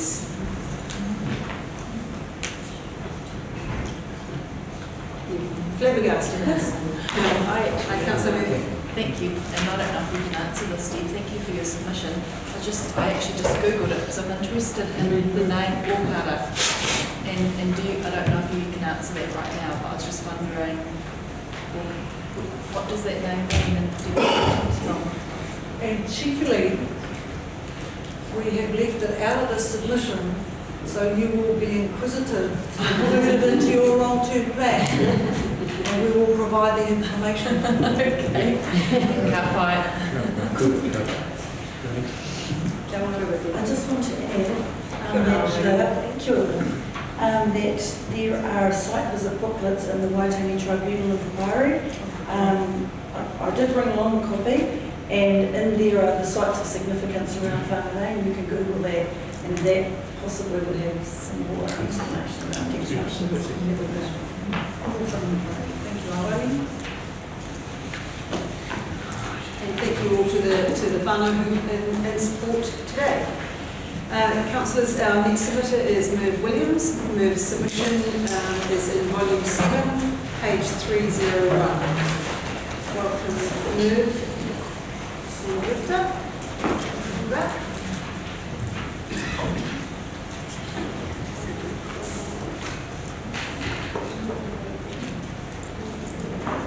I think I'm known to most of you. Your Worship, Councillors, thanks for hearing me today. My name is Merv Williams, and I've been a trustee of the EEL Compensated Trust since its inception. And I'm currently co-treasurer with Chair Whangarei. The first stage of EEL was opened just under 2 years ago. It has been a resounding success. It has grown due to meeting a community need and is at the point that we are turning away potential users due to the lack of space. Originally, the present stage was envisaged as stage 2, but it was deemed the easiest to get off the ground and therefore took precedence. The present building is primarily being used as an art gallery and Whangarei workspace. We employ 1.5 full-time equivalent staff and have about 6 full-time people carving. And they take their own commissions and they have full-time, and they're too busy basically to supply work for our gallery. These artists have contributed to some major projects in Taitokoro and continue to do so. From this workspace, they've completed a lot of work for the new centre in Kawakawa and Camera Obscura designs. In the 9 months of the current financial year that we are in, to date we've returned just on $100,000 to artists for work that we have sold through the gallery alone. And this doesn't count the commission work from our artists.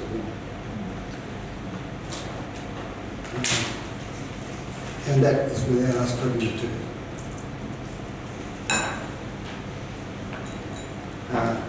And within the last 3 months, we have umbrella grants to other organisations, NGOs, that would not otherwise have been eligible for grants.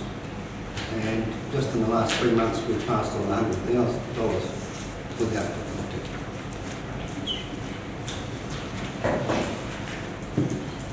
EEL is not just about muttering and Maori, although this is of course the base of our conference culture.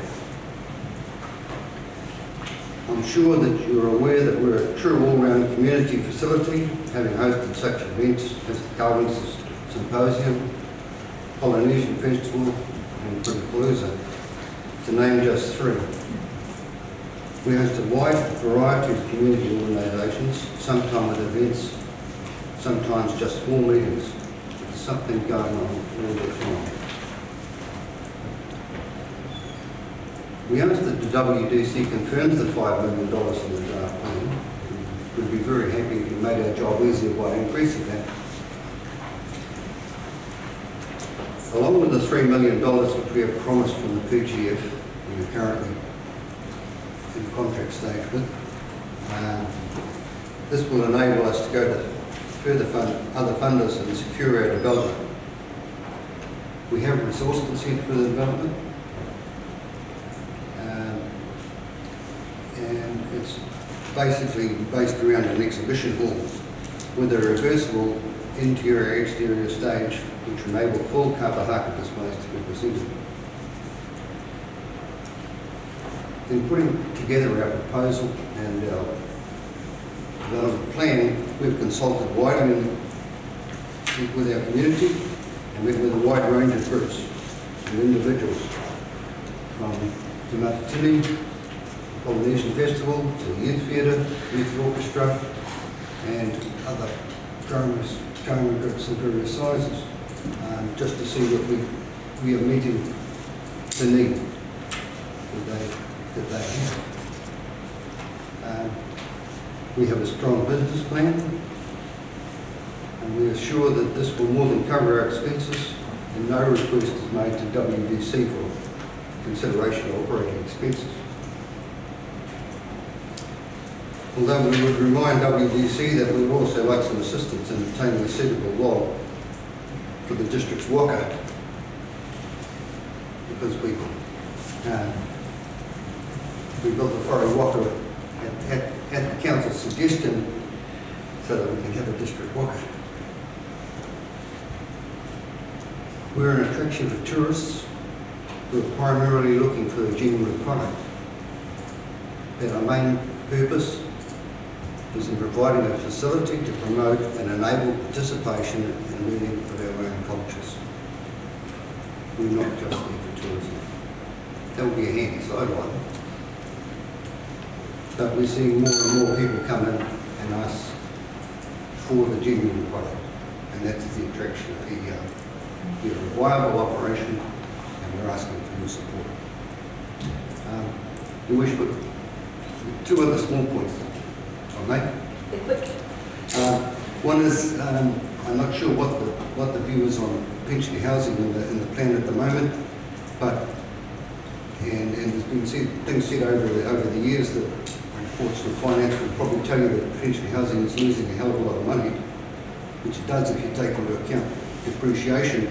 But seeing the building has never cost the council anything for a start, we're depreciating it from zero. There shouldn't be any depreciation. So in our plan, we should have going forward that although we don't plan to build any more pension housing at this point, we remain open to opportunities to cooperate with our government. And should they bring along some scheme whereby we can tap into it, take advantage of it. The other thing I have to say is that most of you will be aware of my participation in shopping centres in town, and that in your consideration for doing up streetscapes in the CBD, please be aware that if you start ripping up the CBD, you're going to rip some shops to bits. Traders will go down the drain very, very quickly in this present environment. You're going to start up and start laying cobbles outside their shops and leave them in a disastrous trading position for 3 or 4 months. Forget the deal. And I think anyone even go down. Thank you, Lou. Councillors, any questions for Lou? Councillor Brewer? Yeah. Thanks, Lou. I just want to clarify, you said 5 million was nice, but you prefer more. What would be the optimum amount? 15. Realistically, yeah. Really realistic. 15? If it was 7 or 8, would take us over the 10 mark, which would make it easier. Would put us in the 50% realm, which would make it much easier for extended funding. Any other questions? Lou, thank you very much for your submission. Great to see you. Thank you. Our next submitter is Hinuera Taho. Volume 2, page 32, representing Creative Northland. Welcome, Hinu. Nice to see you this morning, councillors, and down the actual. This image is up here today for you, Herotoki, just this here, Herotoki Toi Arohi o Whangarei. As a reminder, councillors, that in 2019 September, you endorsed this strategy. Thank you for doing that, which has given direction for arts, culture and heritage in the Whangarei District, which is a 10-year strategy. And we're now in 2021, and we're 18, or more, just over 18 months through this process. COVID has interrupted some of its delivery, its rollout, but in our submission process we did talk about strategy and wanting to ensure that it actually is put into the long-term plan. because it's a document under the Local Government Act, under cultural wellbeing, though that the Act doesn't name anything specifically for cultural wellbeing. It is a document that sets the pathway for communities in partnership between Council and Creative Northland as your arm to grow the creative and cultural industries for the Whangarei District. Second thing is just with that image there is to talk about growth indicators. Just looking at the Whangarei District profile, currently growth indicators for our sector, we're lumped in with recreation. And as much as I love recreation, arts, cultural arts is not just defined by arts and recreation, it is defined by creative and cultural industries, which is growing.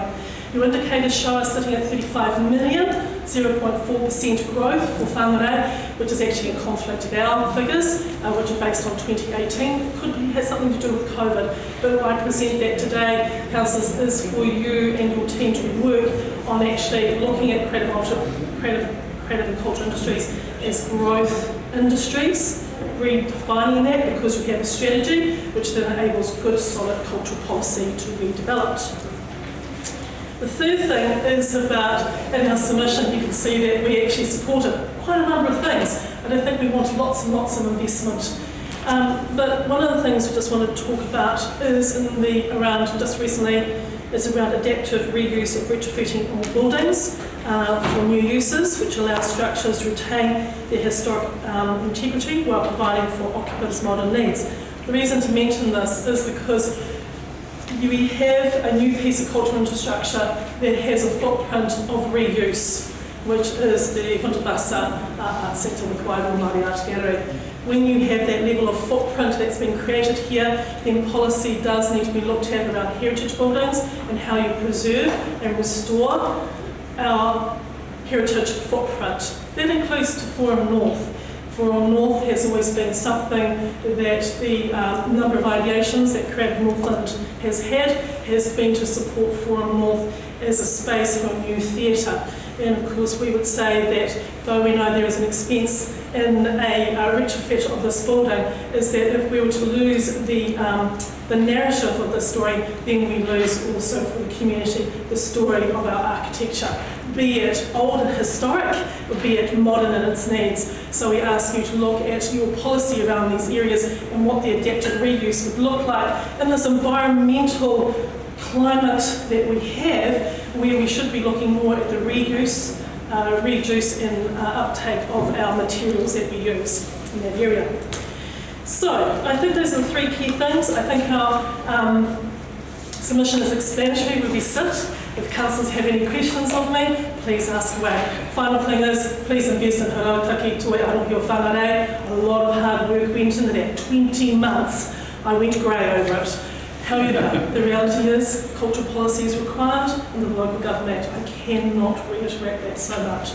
I give thanks to each one of you for the support that you give us by attending many of our events. I give thanks also to that, hopefully when the annual branch funding comes around, Creative Northland successful. Any questions? Shortest on the street. Councillor Peters.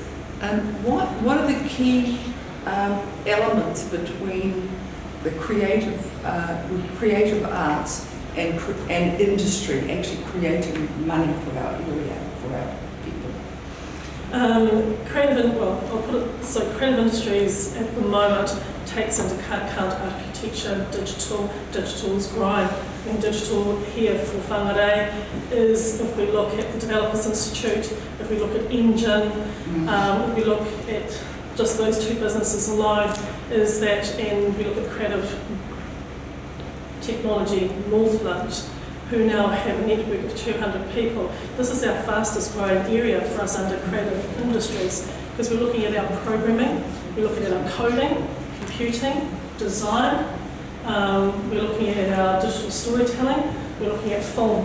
So it's actually it's big. One of the things under the, if I may, Carol, under the strategy under action plan is around the development of a film office here, for example. That takes into account all those elements that I've just shared.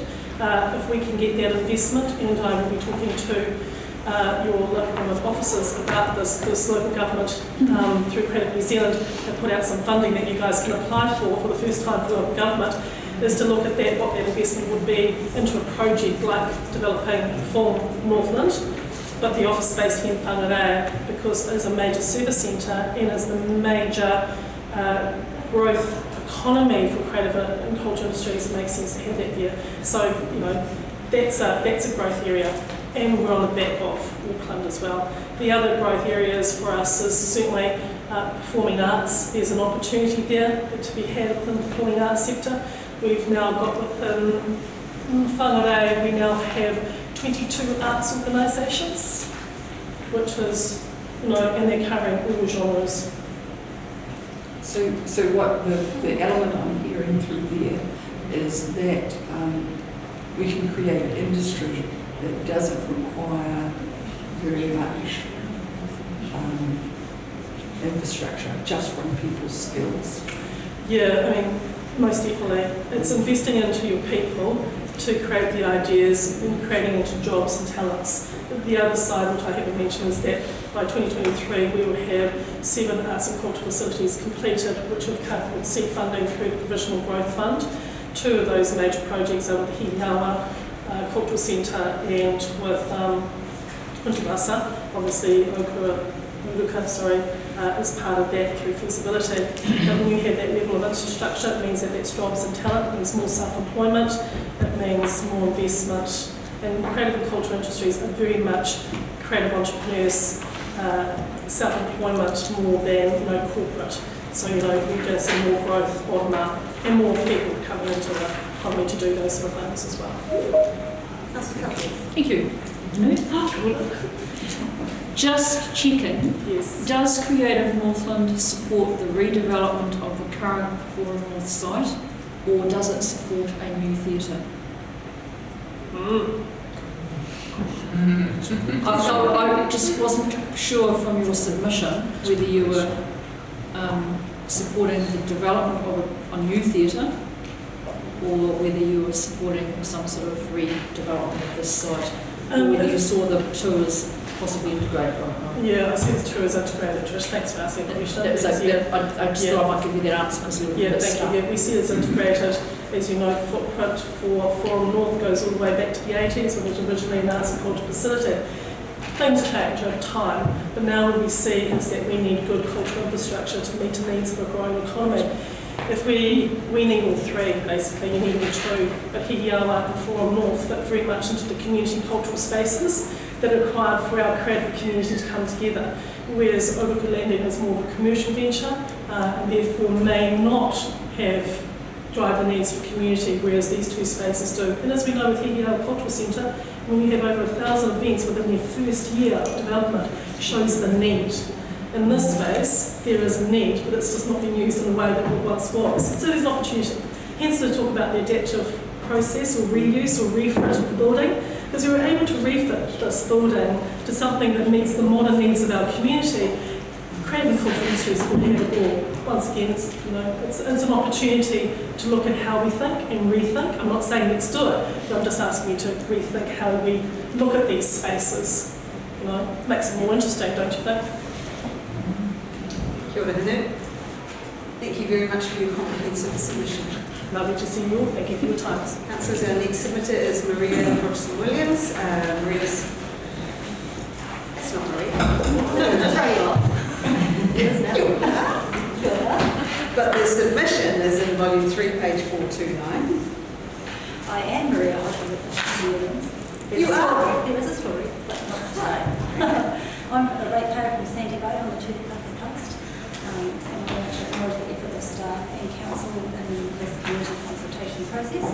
It's been a tight time frame that you've set, and I'm sure you're all feeling that. I also want to acknowledge the staff involved in the climate change workshops. I had the pleasure of attending one at Tūtupaka recently, and I was really excited to be in at what I felt was an early stage of council developing a climate action plan for the district. So thanks for that. To the long-term plan, I'll address some of them. The key issue that how we pay for what we need. I support limiting the rates increase and only spend what we need. The proposed rates increases to support proposals that rely on additional funding and further debt bills. And I believe the council should be minimising borrowing during rapidly changing times. Council needs to focus on its core statutory roots and spend this time working with the three departments and its community on how best to move forward, not just with the climatic changes that are occurring, but the lessons learned through COVID. Regarding the spaces for gathering, with the budget to only one, support the Hidiawa Cultural Centre that is well supported locally and successfully integrates our community and visitors to the region. It meets the outcomes of this Whangarei Council event strategy, building local confidence, local capability and local connection. Although if you land in confidence, the event centre involves a large financial risk, investment of a large amount of outbound management commitment and risk. I'm not an expert, I would want more information. Ratepayers need more detailed information if you're going to pursue this. I believe that information and climate assessment also needs to be included in that. I do believe it's morally wrong to be investing that level of funding in such a facility when our environment and our lives are changing rapidly. Why this location? I believe that the council had an opportunity to be involved in the Whangarei High Auditorium Theatre that they're building, 1,300 seats. Access off Western Hill Drive, one that I've already provided. I just don't understand why that wasn't seen as an opportunity and where was the consultation around that offer with the ratepayers. Invest and support in what we have, work with current businesses and facilities to grow and develop. Climate change and sustainability. I said I agree with option 2 to put 7.4 million, but it could be more. I do believe this area needs more funding than currently proposed. We need to invest early in climate risk and will save us money in the long run. Our oceans and the health of our land and waterways is paramount. So in my submission, I put emphasis on waste and runoff and the need to change our systems. So I ask that research goes into what has been done elsewhere in the developed world to deal with these issues. It's happening elsewhere as well, and it has been for a long time. We can learn from others. The impact of the way we do business has to change. Our footprint has to change. Council has to adapt. We have to adapt. Invest in increased community awareness and participation on improving waste minimisation. Provide incentives and encourage sustainable developments. Invest in better land management practices. Commit to investigating and implementing alternative methods of roadside maintenance rather than blanket spraying of chemicals. The community has been asking for many years for you to change this practice, particularly in our urban environment. In that regard, I support the submission of Morris Shady, don't have to say her name actually, and others regarding the use of chemical sprays in our district. Revitalising our city centre. I support improvements but not necessarily options. Put forward and tell us what you think. I do not support Council's intention in the long-term plan to spend 1.5 million to receive what it's in today. Council spent and wasted considerable amounts of money to protect infrastructure at Sandy Bay when it's not what the community or wider community want. Council needs to invest in listening and allowing the community to be part of the decision-making process for Sandy Bay, how it looks in the future. From a survey carried out last year at quite a popular survey competition, there's a lot of opposition in the wider surfing community and internationally to a seawall at Sandy Bay. Just so you know. Council needs to improve and Council needs to improve and provide greater staff resourcing for compliance with the district plan and the statutory regulations of the ministers. It does little for Council's reputation and with its ratepayers, when the rules apply for some and not others. I believe Council spends significant amounts of time defending its intentions, when a time and transparent decision-making process can make all the difference. General things. Council has the opportunity with the Auckland Tauranga project to expand on the information that's been built and the communities it's reaching. It's an opportunity to find out how communities within the district want to see these areas develop the areas of work. For me, the continuing theme of my submission has been the need for increased community participation.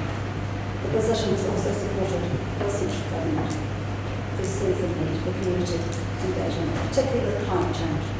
Gosh, I'm shaking. And realise that this will be a significant cost, I think. Whether it be climatic or COVID-related, it's time to adapt. How is what needs to be determined. Thank you. Thank you, Marie.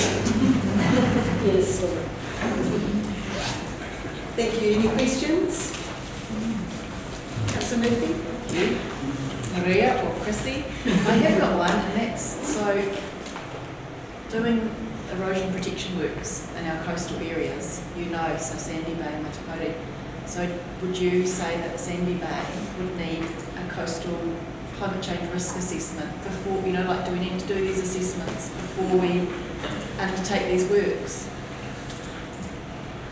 I feel you need to consult with the community that is there and uses it. And as a result of that, there needs to be that type of assessment, or whether I think there's a lot of information being done already around the seagull. I don't know. So I think that's the first point call would be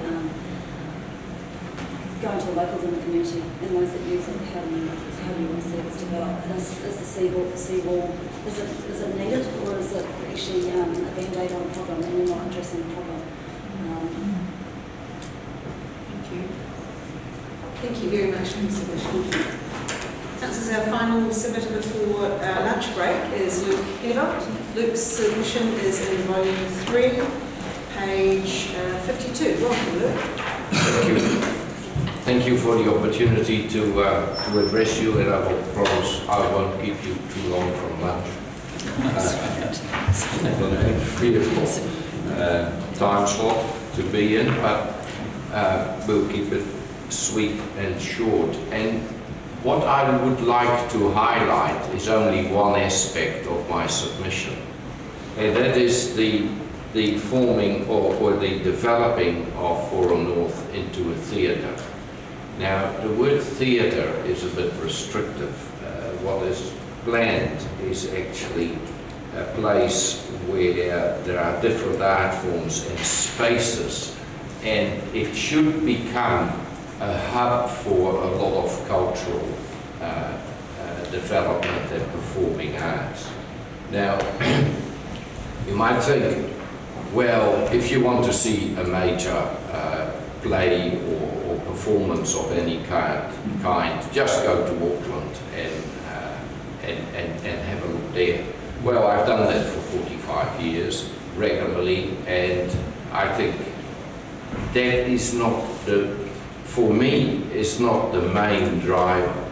I think what is so important is to have in this city a hub for our youth, where they can actually get their creativity channeled into a place where schools and groups of people who have certain ideas about culture and performing arts can actually come to regularly and rub shoulders with each other and develop their thing. And in particularly also, of course, our unprivileged youth that at present have nowhere to go, basically.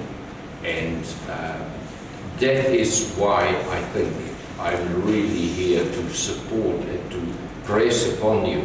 It's not just for the odd performance that we miss out on here, of course, that is an issue, but it is really for our youth and schools and underprivileged youth that there is a hub where they can come and develop. And we all know the value of cultural activities for youth development. That is all I want to say. Thank you, Luke. Questions for Luke? Being no questions, thank you very much for your submission and for coming to speak to us today. Thank you. Thank you for the opportunity. Have a nice lunch. It's now 1:15, and so by my calculation we are 45 minutes behind schedule. And we've got a lot of submitters who are already scheduled for our afternoon session, and if we're going to finish at 4 p.m, that's a bit of a joke, really. It ain't going to happen. So I'm going to suggest we have an abbreviated lunch break and be back here, please, at 1:45, ready for the afternoon session.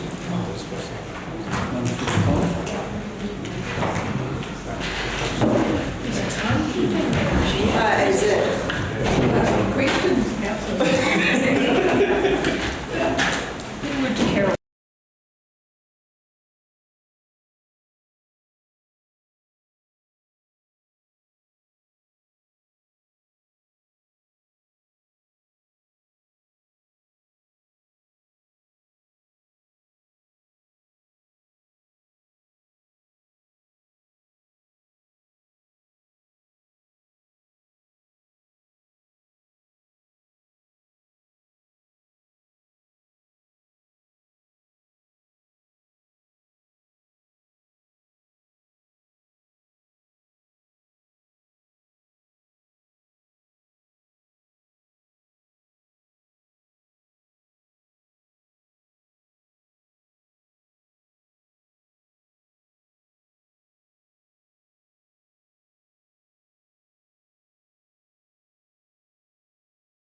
councillors all returning to their seats. Councillor Reid has given his apologies for probably the rest of today.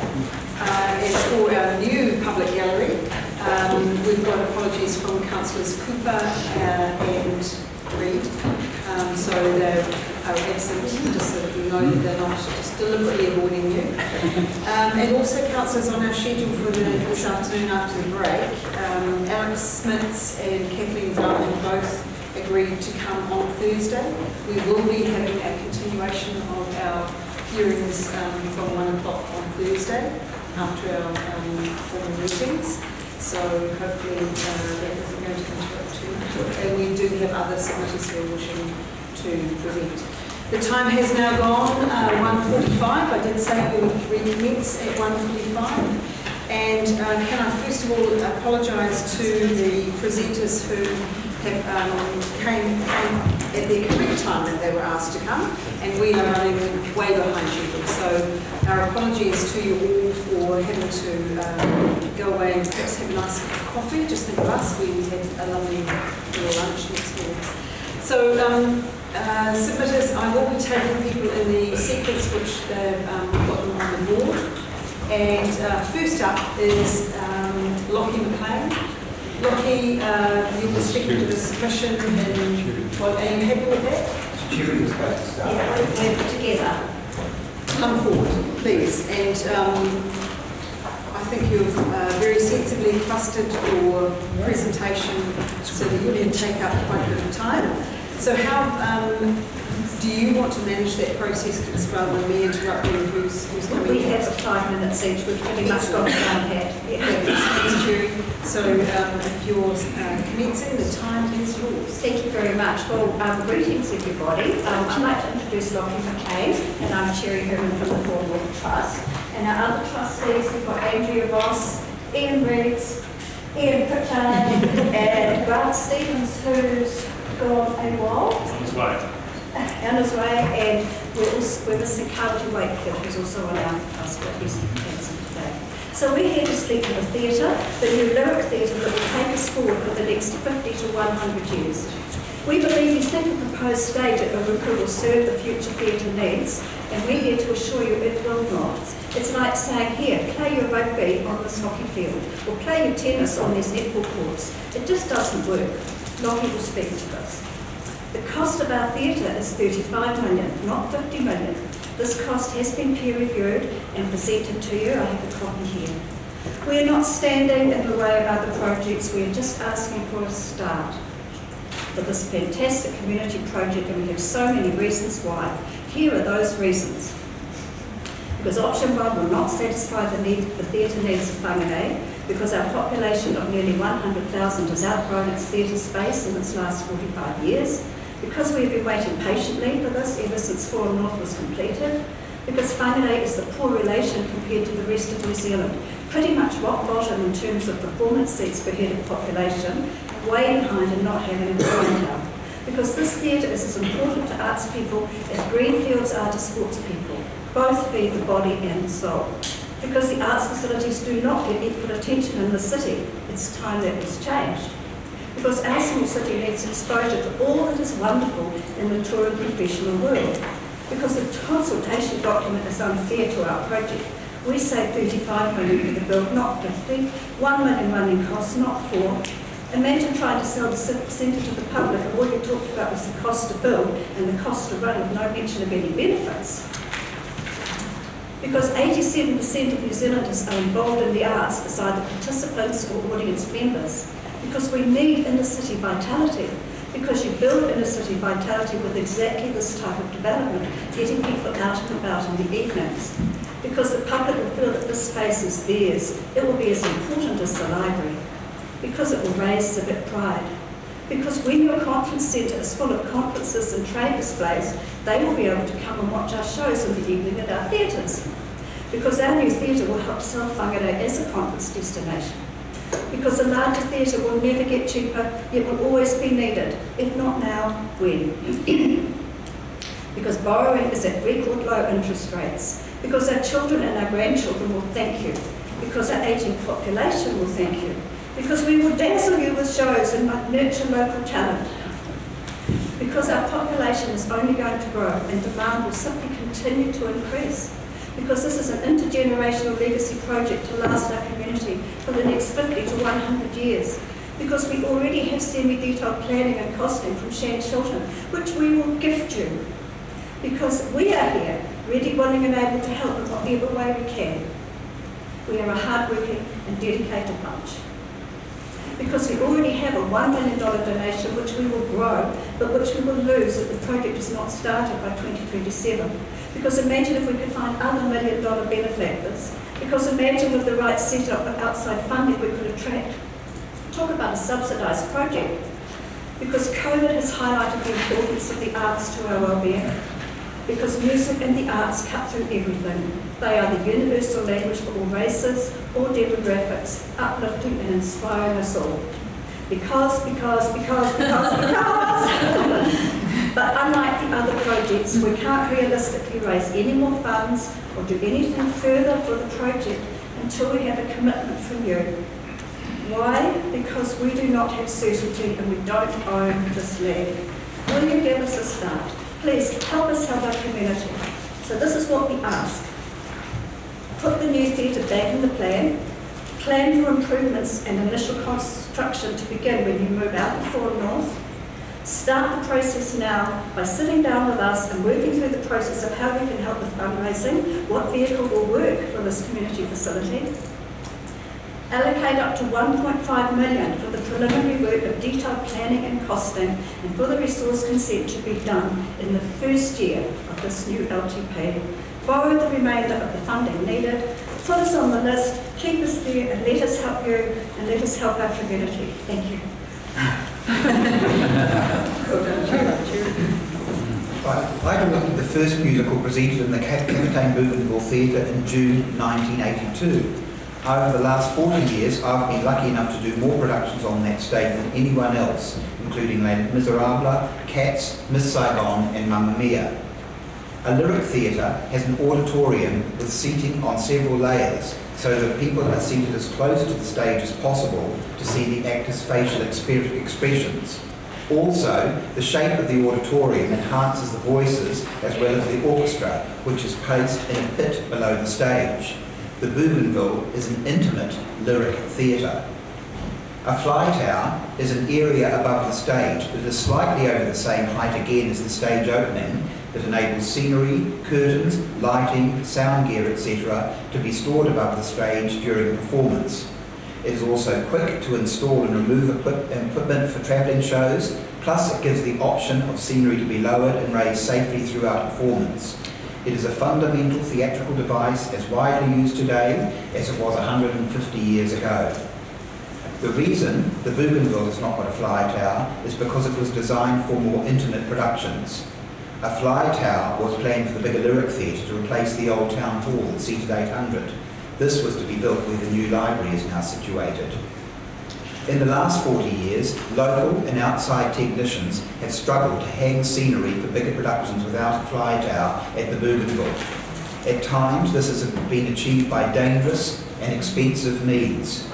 With the current safe work practices getting tougher, hanging stage equipment of any sort without a certified fly tower above the performers on the stage will either become illegal or very costly. This includes lighting as well. The list up above there that has not been changed, that I asked to be changed. Oh, he's supposed What's to that thing? Okay, here.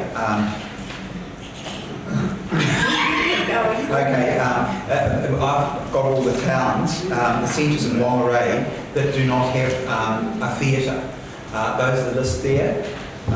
If you look at all those, I've even found that there's Gore, there's Waipukurau, and even Dannevirke are ones that I've just been told before have also got fly towers. It's rather sobering.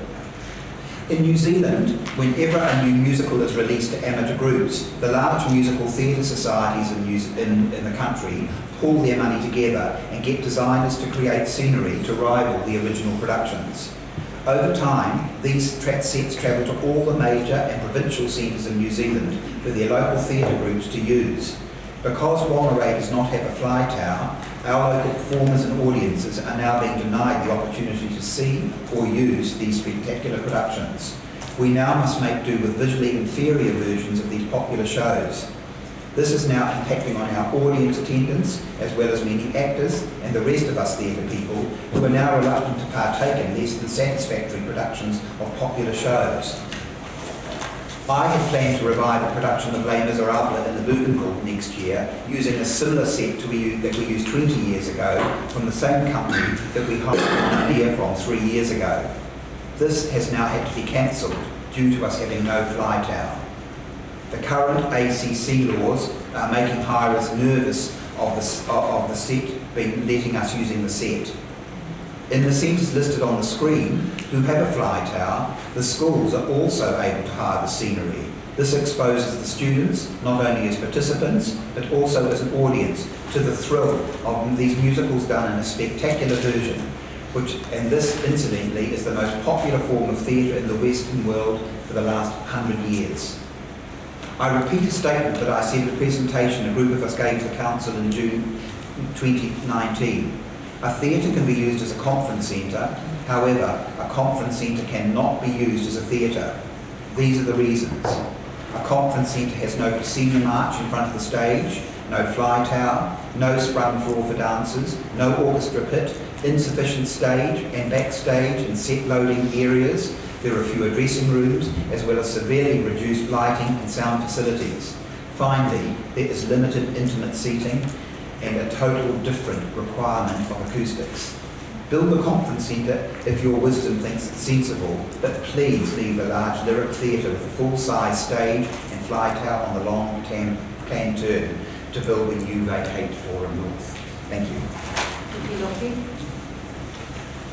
Now, do you want us check questions, or are you going to go through your... No, we'll take questions. Questions? Councillors, questions for either Cherry or Lockie? Councillor Benny. So originally, a year or so ago, the thought was that council would put $10 million aside and the rest would be raised. Is that no? So I see it in Cherry's is that we borrow the rest. We borrow the remainder of the building. So that's a little bit different than give you 10 and raise 25. From my experience, the long-term plan had $10 million in it, and there was never really any understanding of how that was going to be accumulated into a theatre. When the presentation was made last year to come in here, the idea was a third, but at that stage I think we were talking about running and owning the theatre ourselves, whereas now we are talking about, that didn't seem to be that popular, so we've changed our plan to you building it and us helping you as much as we can, like a subsidised project. And we have every hope that we could raise $10 million towards this $34 million project. And then if we can get the regional council on board, and I've said all the becauses, you don't want to hear it again. Thank you. Yeah, just I want to clarify that. Any other questions for Cherry or Lockie? Yeah. Councillor Just Martin? the $1.5 million for the study, what would that entail? So detailed plans to be drawn up and the resource consent. So it may mean that there's more community consultation, but you have the JASMAX report that would probably back up everything we're asking for. So it's just, the $1.5 million also is a line in the sand that says, okay, we believe in you and your project, you get started, we'll help with the resource consent. Now you go off and raise your $10 million. Cherry, I have a question just further to that. You opened with saying that it's a $35 million bill based on the evidence that you have. Would that include the preliminary working resource consent, or is that construction only? It includes the demolition, it includes the construction works for the new theatre to upgrade the entry, services, infrastructure works, site works and landscaping, design contingencies, construction contingencies, professional fees, consent costs and theatre services. So that seems to be in the 34 million, everything. And this copy has been given to council, but I'll make sure you get another copy. That didn't include resource consent, from what I could hear. Mark, can I refer to our expert that says from Shad Shelton? Yes.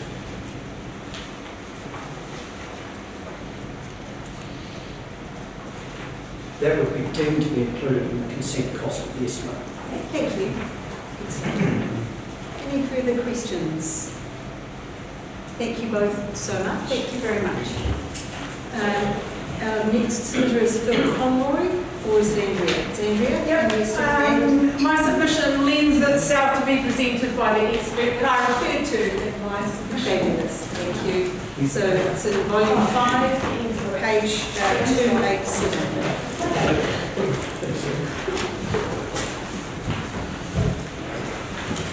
Good afternoon.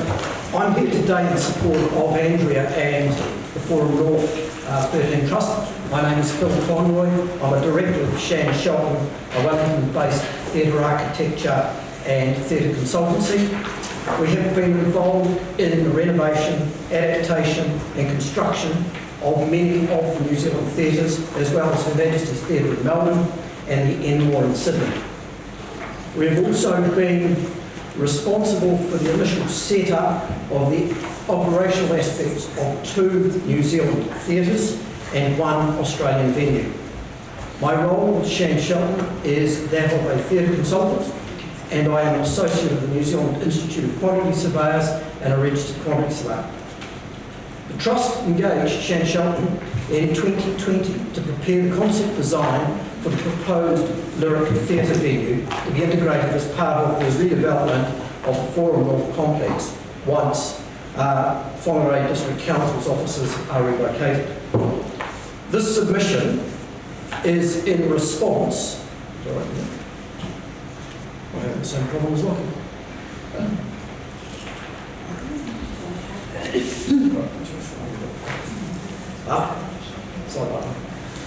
This submission is in response to the spaces for gathering options 1C and 3, and there are 2 aspects included in the LTP that we wish to comment on. The first is the operational expenditure. For option 1C, it's identified as $700,000 per annum, and the operational expenditure for option 3, $4 million. The other one that we wish to talk about is the capital costs. In respect of the operational costs, we first requested to assist the Trust with this project. Information was requested around operating costs for the existing Forum North. Without additional detail, we are only able to respond on the information now that is available in the LTP. Option 1C identifies the operational cost of $0.7 million per annum. Given the nature of the venue, we have assumed that the $0.7 million is the difference between the income received for the venue and once its operational costs have been deducted, i.e. a loss, thus a council subsidy for the operation. We assume that capital maintenance and equipment replacement costs are treated as capital expenditure and not operational expenditure, so therefore not deemed included in those figures. Our experience with similar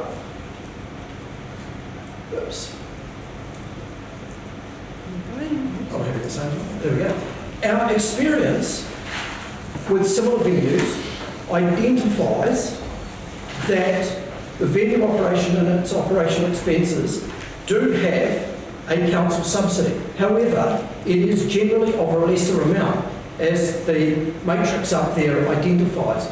These are 2 what we would call benchmark provincial theatres in New Zealand of similar size to the proposed lyric theatre and that of currently Forum North. As you will see, the level of subsidy provided by councils in both of those cases is somewhere in the order of $300,000 to $390,000 per annum, leaving them with a profit before depreciation. That is driven from a utilisation, as you'll identify, as you will see from the spreadsheet above, made up of local community hires, commercial performances. You'll see in one case 25,000 pre-COVID through the door in terms of audience numbers. It also provides conferences and non-performance events. And those non-performance events would be use of function space in both of those venues. Council received back in July 20 a Whangarei Theatre report. It provided an operational budget model. In this particular case for a new theatre, indicating that first year of operation, a $1.16 million deficit before depreciation, reducing to $900,000 approximately in year 5 of operation. So from our perspective, taking that information on board, our conclusion is that either the operating projections identified in the LTP are incorrect or contain additional items not clarified within the consultation document. When you look at that information in light of the option 3 $4 million expenditure, the understanding that that assessment is definitely needed to ensure that the appropriate decision making and support for the option is made. Capital costs. The LTP identifies capital costs for 1C at $12 million.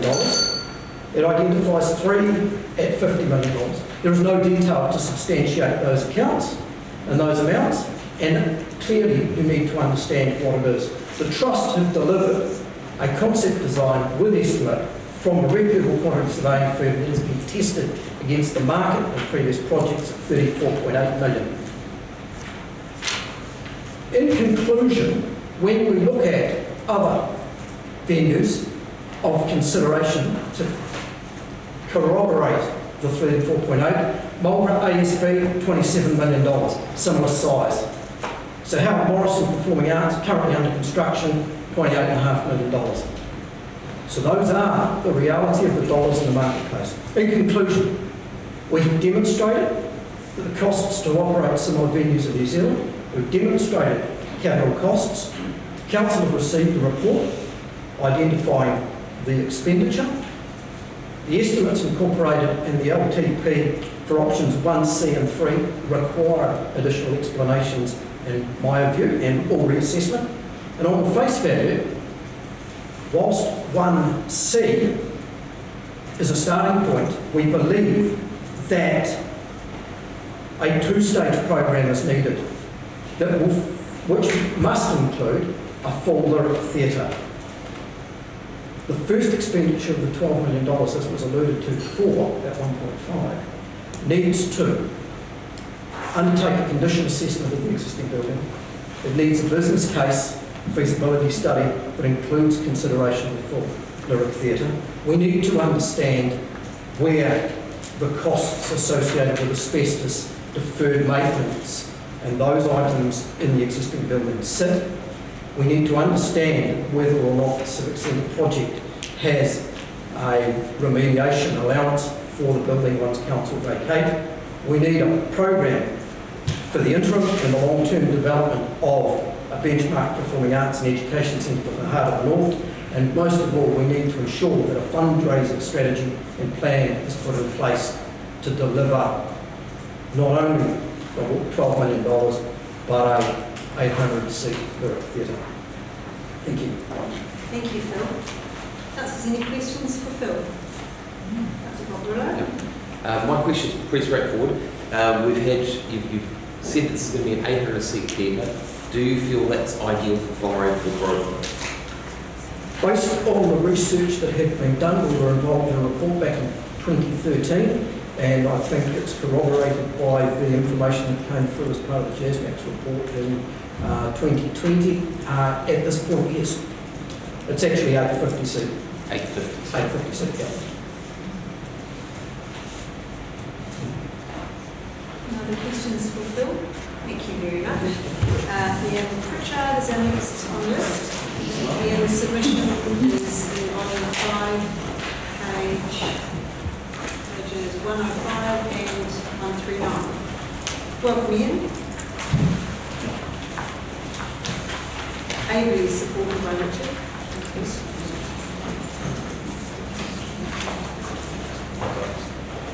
My understanding also is that Ian is presenting on behalf of Opera North, and which is why we're referring to those. So there's also, in volume 3, page 467, welcome. Thank you. And Rishi Iyer, who was an individual submitter, has also allowed us to kindly use his time to present on his behalf too. So, thank you. Thank you. Tihei Māori ora, e nā mana i nā reo i rau rangatira mā tēnā koutou, tēnā koutou katoa. Ko te whara te maunga, ko hate te awa, ko kaione te moana, ko nā toi toku iwi, koe in Pritara Ho, and your worship, councillors, public staff, thank you for this opportunity to present today for Opera North. My name is Ian Pritchard. I'm a founding member of Opera North, celebrating 25 years as an organisation. I've been a head of arts faculty at Northland's largest secondary school. I'm now working at the Ministry of Education as a senior advisor, and some of my roles include managing traumatic incidents in the region and also reviewing preventable deaths for our young people. With me is Richard Kenua QSN, who is a co-founder of Opera North and our co-matua for Opera North and performing arts in the region, and to my Blood Mart, an occupational therapist, business owner and classically trained musician. I'd now like to hand it over to Rick just to say a few words, and then Emma and I will co-present. Yeah. Thank you for that introduction, Ian. Yeah. Joan, my wife, gave heart and soul to Opera North, as with all our good friends who are here today, who aspire to the new theatre complex. Whangarei, given the chance, will produce musical events that will undoubtedly fill an 800 to 850 seat theatre. Providing the theatre complies with all the up-to-date modern technology, including a flying tower, there is every possibility that we would see the strength of both national and international companies vying for the opportunity to perform in Whangarei. Shows exhibiting the best of local talent will be given a much greater chance of performing on fewer occasions to larger audiences, and in doing so, return a greater profit. The Bougainville Theatre would still operate and give provisions for smaller capacity performances and act as a supplement to the major theatre. Whangarei, as a growing identity with a massive potential population, is situated in a prime position outside of Auckland. People, in their resolve to come north, will expect to be treated to the same offering as they can get in Auckland. This is one way we can assure their satisfaction. From small beginnings, Opera North has enjoyed many successes. Our members, audiences, and our reputation has continued to grow, and we now celebrate the quarter of a century this weekend of sharing our love of performing arts. But Whangarei doesn't just have somewhere appropriate to showcase their talent. It's like the rugby equivalent of having the All Blacks playing France at the Carmel Recreation Centre. For 25 years, Opera North has attracted the highest calibre of local singers in North Auckland. Our members also belong to many other local and national groups, bands and theatre companies. Our organisation has recently consulted with our membership and our audience. Collaboration, coordinated programming and education have been identified as being key parts of our future. However, Whangarei does not currently have the venue to facilitate this. All of these vision statements rely on a suitable venue, Opera North supports the proposal of a new large theatre as proposed by option 3 in the WDC LTP draft document. This submission by Opera North seeks the Whangarei District Council's decision to invest in its community by borrowing the necessary funds to build a new large theatre at the Forum North site. Opera North supports the proposal of the Forum North Trust 2013 and urges WDC to proceed with this long overdue community resource. So in the preparation of our submission, we've consulted the following documents: New Zealand Arts Curriculum Feasibility Report from some years ago, your own draft for Arts and Culture, and also referring to the JazzMax report. And I guess I couldn't let this one go by without having a crack at this slide as an educationist. So the New Zealand Arts Curriculum was implemented in 2000, and it recognised that the arts are a valuable and essential lifelong learning for all people. Children learn that art is learning about ourselves and each other by doing things with a range of materials, including their bodies. They learn how to develop ideas, understand meaning, and create context. They learn that investing time, energy, and resources into art creates value. And when this is shared with those around them, it helps create culture. Sharing a culture leads to the formation of beliefs and identity. For many young and not so young people in this community, it could be argued that this lack of connection to an identity underlies many of our district's negative statistics around engagement, educational success, employment, and health and well-being. Investments in parks, libraries, theatres and related programs are not just spending on materials, they're investments in our people and often for generations. Our schools invest in arts education, just as they do in health and PE. But after leaving school, there is a clear imbalance in the provision of funding associated with the provision of access to community arts facilities. Imagine if there was no Kensington Park for our children to experience that rich culture, a love for sports, learning how to win, learning how to lose. Imagine if there was no Seminoff Stadium for our elite sports men and women who gain the recognition that they deserve and to be able to inspire the next generation as well as honour past heroes. Successive reports commissioned by Whangarei City and District Councils have all highlighted the need for a new theatre. The most recent JazzMax report also concluded the same and aligns with the proposal by Forum North Trust 2013. Opera North supports the JazzMax findings and the Forum North Trust recommendations for a large lyric theatre to complement the existing Forum North site. We recognise that there would be no better time than to combine the building of a new large theatre with when WDC leave the Forum North building, so that the proposed maintenance of the Capitaine Bougainville Theatre and associated facilities are in keeping with the overall project.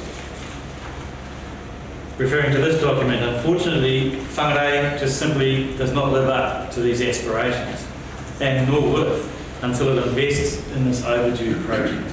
Other regions have, though, and the following slides give an indication of how Whangarei compares with other regional locations with much smaller populations. We've taken only 6 other regional centres. The percentage inside the brackets in the following slides represents the percentage of population as opposed to the number of seats. So in the case of Whanganui, they have 830 seat theatre, that's 2.02% of their population. New Plymouth, 1.3. Napier, 1.5. Taupo, 2.4. Kerikeri, 5.6. And Blenheim, 1.6. All of those theatres have fully functional fly towers and full tech. Here's a summary of those last slides.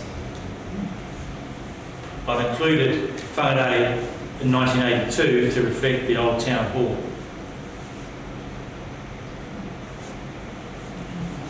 If you average those regional centres, you can see clearly we are woefully behind in our ability to host our audience. Thinking now about the spaces for gathering document.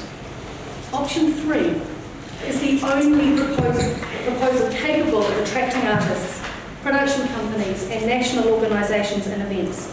All of the other options have limited or inadequate facilities. Option 3 is the only option that includes the technical and safety requirements. Other submitters I know from national organisations, Royal New Zealand Ballet, New Zealand Symphony Orchestra, New Zealand Opera, G&T Productions, would love to be here, but they simply cannot, for safety reasons, for feasibility reasons. Option 3 provides the best rationale for opportunities to revitalise the CBD. There will be lots of people here. So Opera North obviously supports the Forum North Trust 2013 proposal. The footprint provides optimal usage of the current facilities, pedestrian and vehicle traffic, consideration of existing nearby buildings, and also provides a natural place for hospitality and retail outlets for before, during and after performances. Long-term options include multi-storey car parking and direct access for all.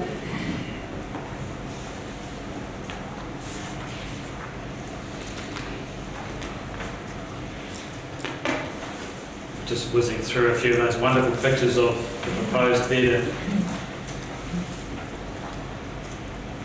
And Roger Shand, architect, has said that this could be a special theatre and precinct, and truly unique in New Zealand, best in New Zealand. We're going to now look at the Blenheim Theatre again in comparison with Whangarei and Bougainville. And we've chosen 2 productions, Phantom of the Opera and Mamma Mia. On the left column there's Blenheim, and I guess the main thing to look at there is the percentage of population attending. 10.7% of Blenheim's population attended. They went to 10 shows. And in the other column, 12 shows, 3.8%. Now, with a larger, better venue, a much higher standard of production could be presented. In short, a growing number of local people don't want to be involved with or attend low-quality productions when they can see them in Auckland. And we have the talent, we have the desire, and we have the backing to stage quality productions here in Whangarei, but we just don't have a venue. Looking at a regional comparison of Mamma Mia, again, if you look at the percentage of the population attending in Blenheim, it was 10.7% over 10 shows. Similarly, at the Capitaine Bougainville, we had 24 shows that was only attended by only 6.5%. Sorry, I put you wrong on the first column. Blenheim was 16 shows at 16.1% of their population.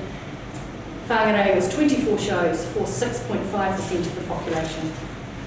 So on ticket sales alone, if we looked at just those 2 shows, if 10.7% of Whangarei's population had gone to Phantom as they did in Blenheim, the difference was 6,200. If 16% of Whangarei's population went to Mamma Mia, the difference would be 8,000. That's a lot of people. That's nearly 15,000 people.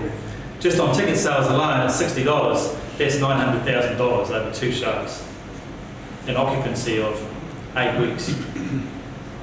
We are not reaching our potential financially.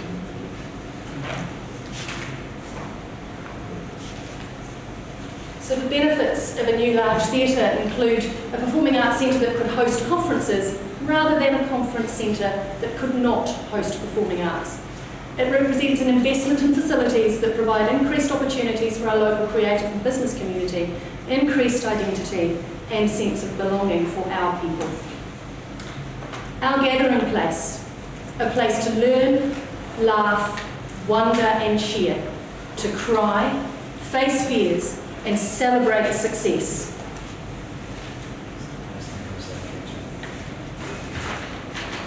A place to glimpse our future. Yeah, my line. I needed a prompt. And a place to honour our past. Thank you. Thank you for your speaking to your submissions. Is there any questions for Ian and Richard? Councillor Innes? Thank you, Worship. Rick, you mentioned about a sharing culture with youth and embracing youth in terms of performing arts. And I wonder, in terms of your vision, it tends to concentrate on the theatre, and I understand that. But is there a wider vision in terms of Forum North that you look at towards performing arts for youth and trying to involve youth in that? You've asked Rick the question, but I'm okay. But I'm happy to answer. Yeah, sorry. Yeah, absolutely. I mean, I don't think a theatre is a standalone thing. I would see massive potential for education and adult education, all levels, from absolute beginner to master classes and professional workshops. Resident artists, programming. Just don't have programming anymore. Yeah, guys, I'm going to ask very similar questions I asked Phil. Is 850 enough for Whangarei, going by the statistics that you've just provided us? I think so. I mean, we've taken advice from experts who are in the field. I believe that 850 is a good number. It allows us to retain intimate theatre in the design as it is suggested by the Forum North Trust, as well as being able to cater for larger productions. And I do think, given the 140,000 projection in 10 years, I do think that's appropriate. Yep. And affordable. Other questions? Councillor Gurley, thanks guys, it was an awesome presentation. With those figures that you said with Greenham, with the Mamma Mia production and Whangarei with the percentage of population, is that due to the fact that we don't have the theatre, or do you think that was due to our... We don't have a community culture of arts. Yeah. And so that's exactly what you get when you don't support an arts community. Was it the same production? Yes, absolutely. That's why to add to that, I know probably not supposed to, but we have 21 performances, and you can't expect amateurs to come out in 21 lines to cater for that. With a bit of theatre, we will get the population. No further questions? Thank you, all three of you, for your presentation to the section. Our next submitter is Ian Reeves. Ian's submission is in item 5, page 240. Welcome, Ian. Thank you. Good afternoon, councillors. What a terrible job you do. Limited money and so many good ideas, and so I don't envy you your job.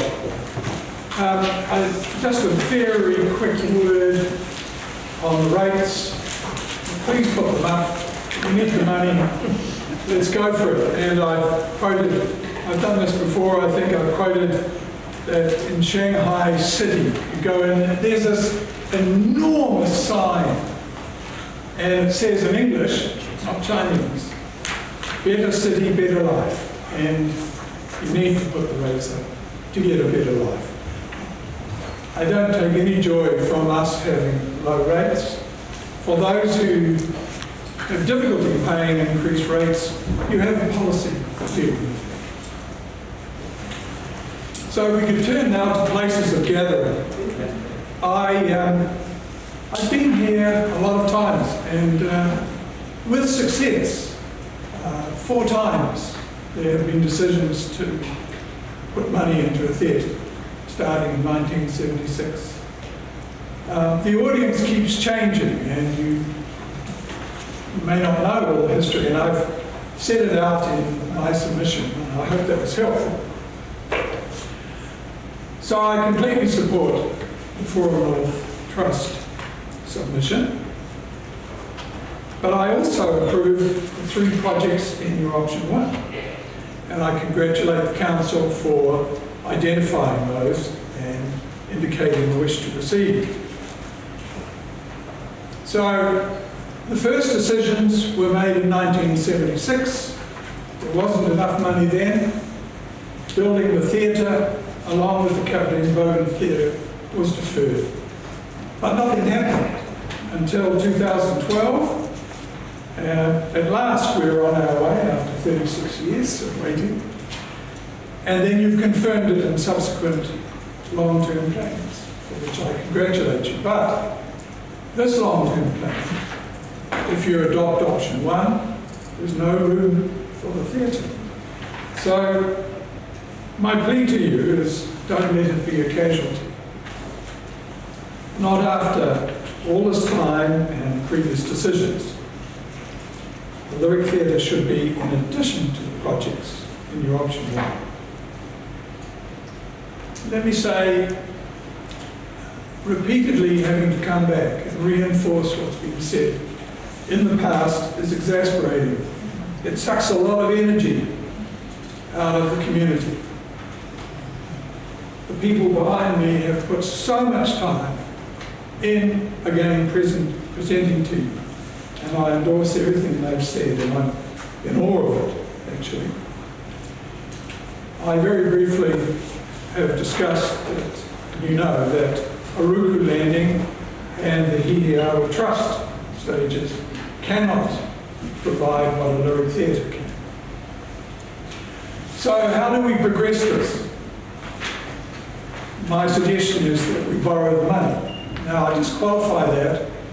Discussions with council staff, the distinction was made between the council owning the development and being able to put the funding into capital works and borrow the money.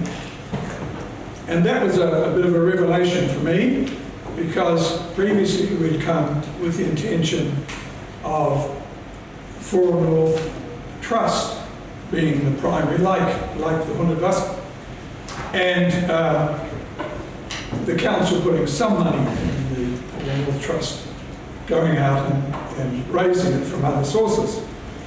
And I just remind you that with Whangarei, only 90% of the actual building has been funded by the WDC.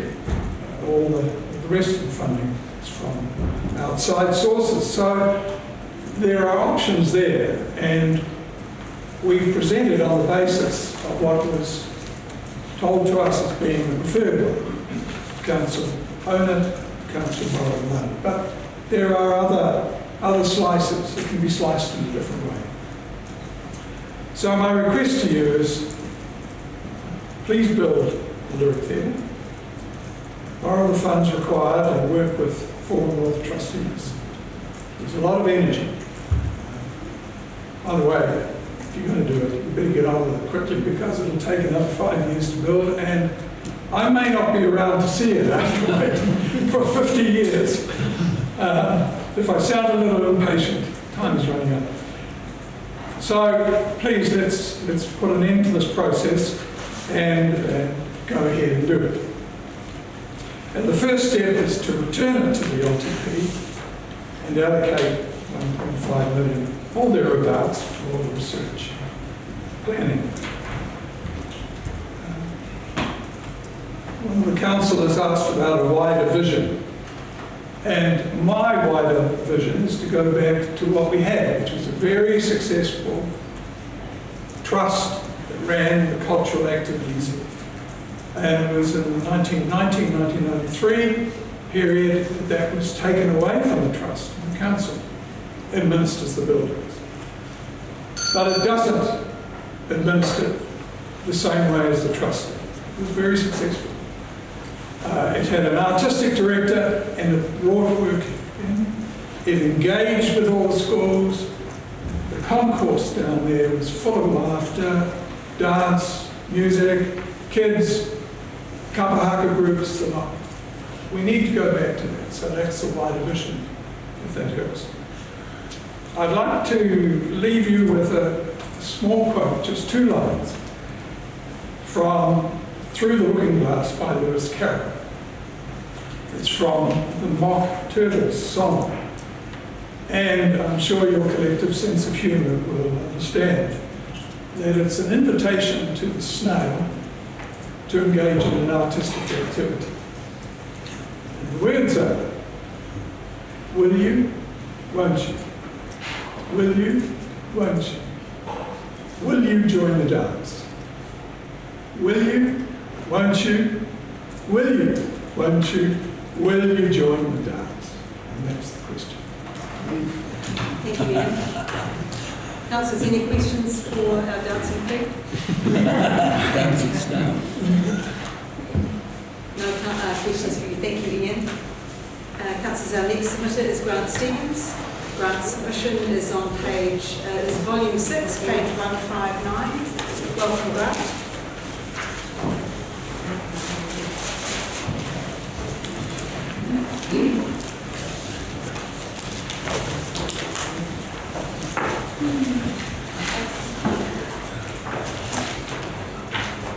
My name is Grant Stevens, and I'm making this submission as an individual, although I must declare my position as a board member of the Flora North Trust. I fully support the submission made by the Trust. And I should probably say that not a good idea to follow in, because he's probably our submissions might be very similar. But that's just the truth, not by any collaboration. Before starting on my submission, I'd like to thank councillors and staff for the considerable time and effort put into producing and consulting on the proposed LTP. I don't envy you the very difficult task of balancing the demands of largely single interest groups with the available funding. One thing is very clear, however: the plan must be flexible. If we are to pull back our planet from the effects of climate change, our society and future councils will face major changes as we transition to a non-growth, zero-carbon economy. My submission to council covered a number of areas, but I'd like to concentrate in this submission only on gathering spaces. When considering the options in the LTP, my preference is strongly for a modification of option 3 for the following reasons. An 800 to 1,000 seat theatre on the Forum North site is a long-standing proposal, well supported by the community and well signalled in successive LTPs going back to 2012.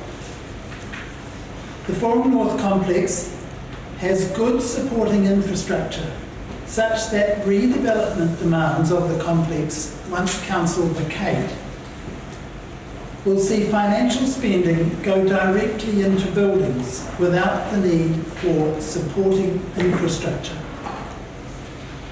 Construction and operation of a new theatre/performing arts complex is well supported by recent and previous council research and specialist consultant advice, and here I would refer to the reports by Shane Shelton and Jasmine.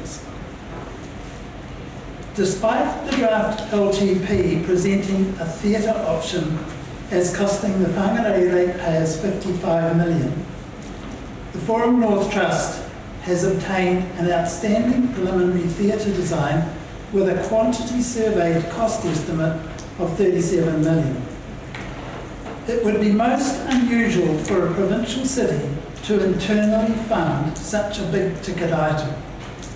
When the theatre is built, the demands on the Whangarei District ratepayers will certainly be way less than the capital cost.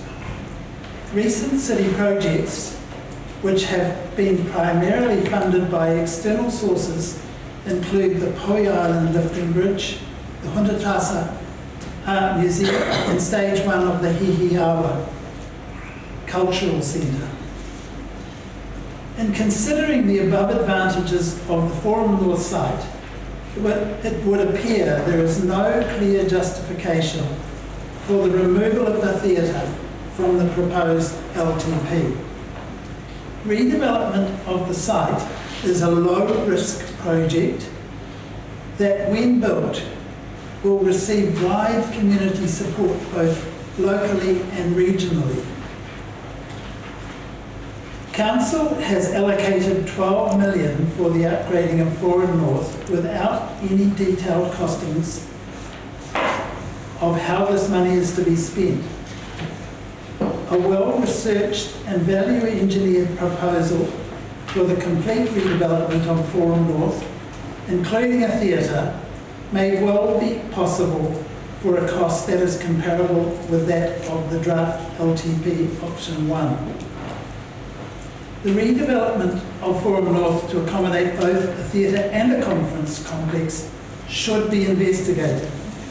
If feasible, it would be a good use of existing resources and make a strong contribution to the revitalisation of the city centre. In consideration of Council's preferred option in the draft LTP, I realise that it is not practical to provide detailed analysis of all proposals in the consultation document. However, the Oruku project appears to be included as an instant response to the promise of external funding, rather than a response to well-researched and supported community demand. In conclusion, I submit that Council should reinstate the 800 plus seat theatre at Forum North into the LTP and immediately commence investigation into the scope and best method of funding the redevelopment of Forum North. And secondly, undertake a comprehensive study to clearly establish what and where is the best option for gathering spaces in Whangarei prior to committing to the planned conference centre. Thank you very much. Grant. Councillors, any questions for Grant? Thank you very much for your submission and coming to speak to it today. Councillors, our next submitter is Terry O'Connor. Terry's submission is in volume 9, page 235. Is Terry here? He was Oh, he's to coming join us in. live. Thank you. Terry's coming in via Teams. No, it's not. Unable to attend. So we have Sophia, not here, John Foreman. Third time up. Welcome, John. John's submission is in volume 2, page 199. Welcome, John. Good afternoon, Mayor, Councillors. I think I must make improve the sounding of this place. Anyway, sounds echo and John said on the floor. I've given these out. And you can have one of those. If they've been delivered, have they? Without this, it can't go any further. We haven't got them yet. They're just waiting. I'll start. Thank you, everybody from... I'll start with that if it comes in at the end of this. This is a very... I'm quickly going to go through this PowerPoint because it was one I've shown one or two councillors here, and one or two people in the offices here, and it seems to stir some interest. I'm basically interested in retail. I'm basically interested in setting like the town centre. It's been my passion. It's been my job for 50 years, and I'll argue with anybody. So that's on that subject. So, what do? We understand retail needs and wants. So there is a difference between a need and a want. A need is pack and slay, and a want is a nice fresh car over here done properly. From concept to trading, we take ownership as a company, and I still perform the same services of the whole process of developing the retail environment. I know that the Mayor has said on her walking around to gather some votes this year, she's not interested in retail. I understand that, but the thing is, we want to provide them with an environment to live in, because they are major ratepayers. In the following slide, we present a fresh perspective on the retail needs for the urban retail design and planning of a city centre commercial investment that has a retail environment to satisfy those needs and wants. If the city is not merged into the fabric that matches the needs and wants of its audience, it will not have life, right? We have a solution. But first, let's take a look at retail. Hello? Can't hear. Just shut the doors. Thanks very much. Okay, so we'll go through. I'll take it down a bit further. I need to spend time on the parts and pieces here. I'll take it down to the brands are not guarantors of the essence of retailing. And shoppers are. We've got to get the shoppers into the centre. The shoppers are going to come from two major sources, local and surges, massive surges from these cruise ships when they do come. We shouldn't just flag it away and say, oh, it's a maybe. They're out there, they will come, and they will deposit thousands of people in 3 or 4 days. We have no capacity for them. So we need to change our format now. Yes? Why? Because we need to, I've got some pictures up here showing 1 or 2 jobs I've done now. Make Australasia, it's gone off again. Australasia and where are they? All right, I'll pick it up. Not me, answer.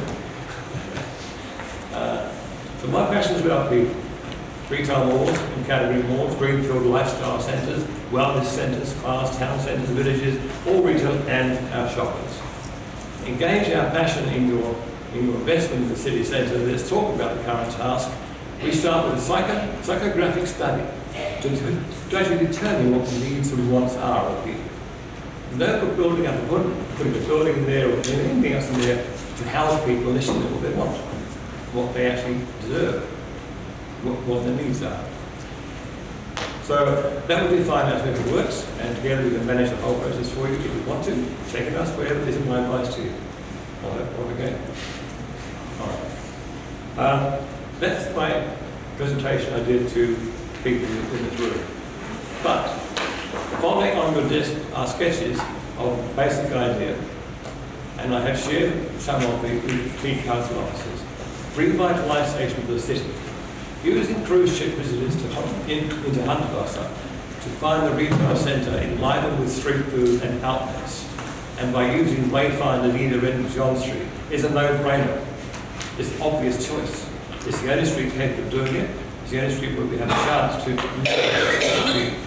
land where we come up with the right packaging and for our city. Importantly, using bilateral language, Maori and English on featured wayfinders, we're going to spread it around the world. We are a different place. And that's a big sum. But wait, there's more. The cost of design and build of 2 wayfinders is only a cost to WDC in the short term, pre-start.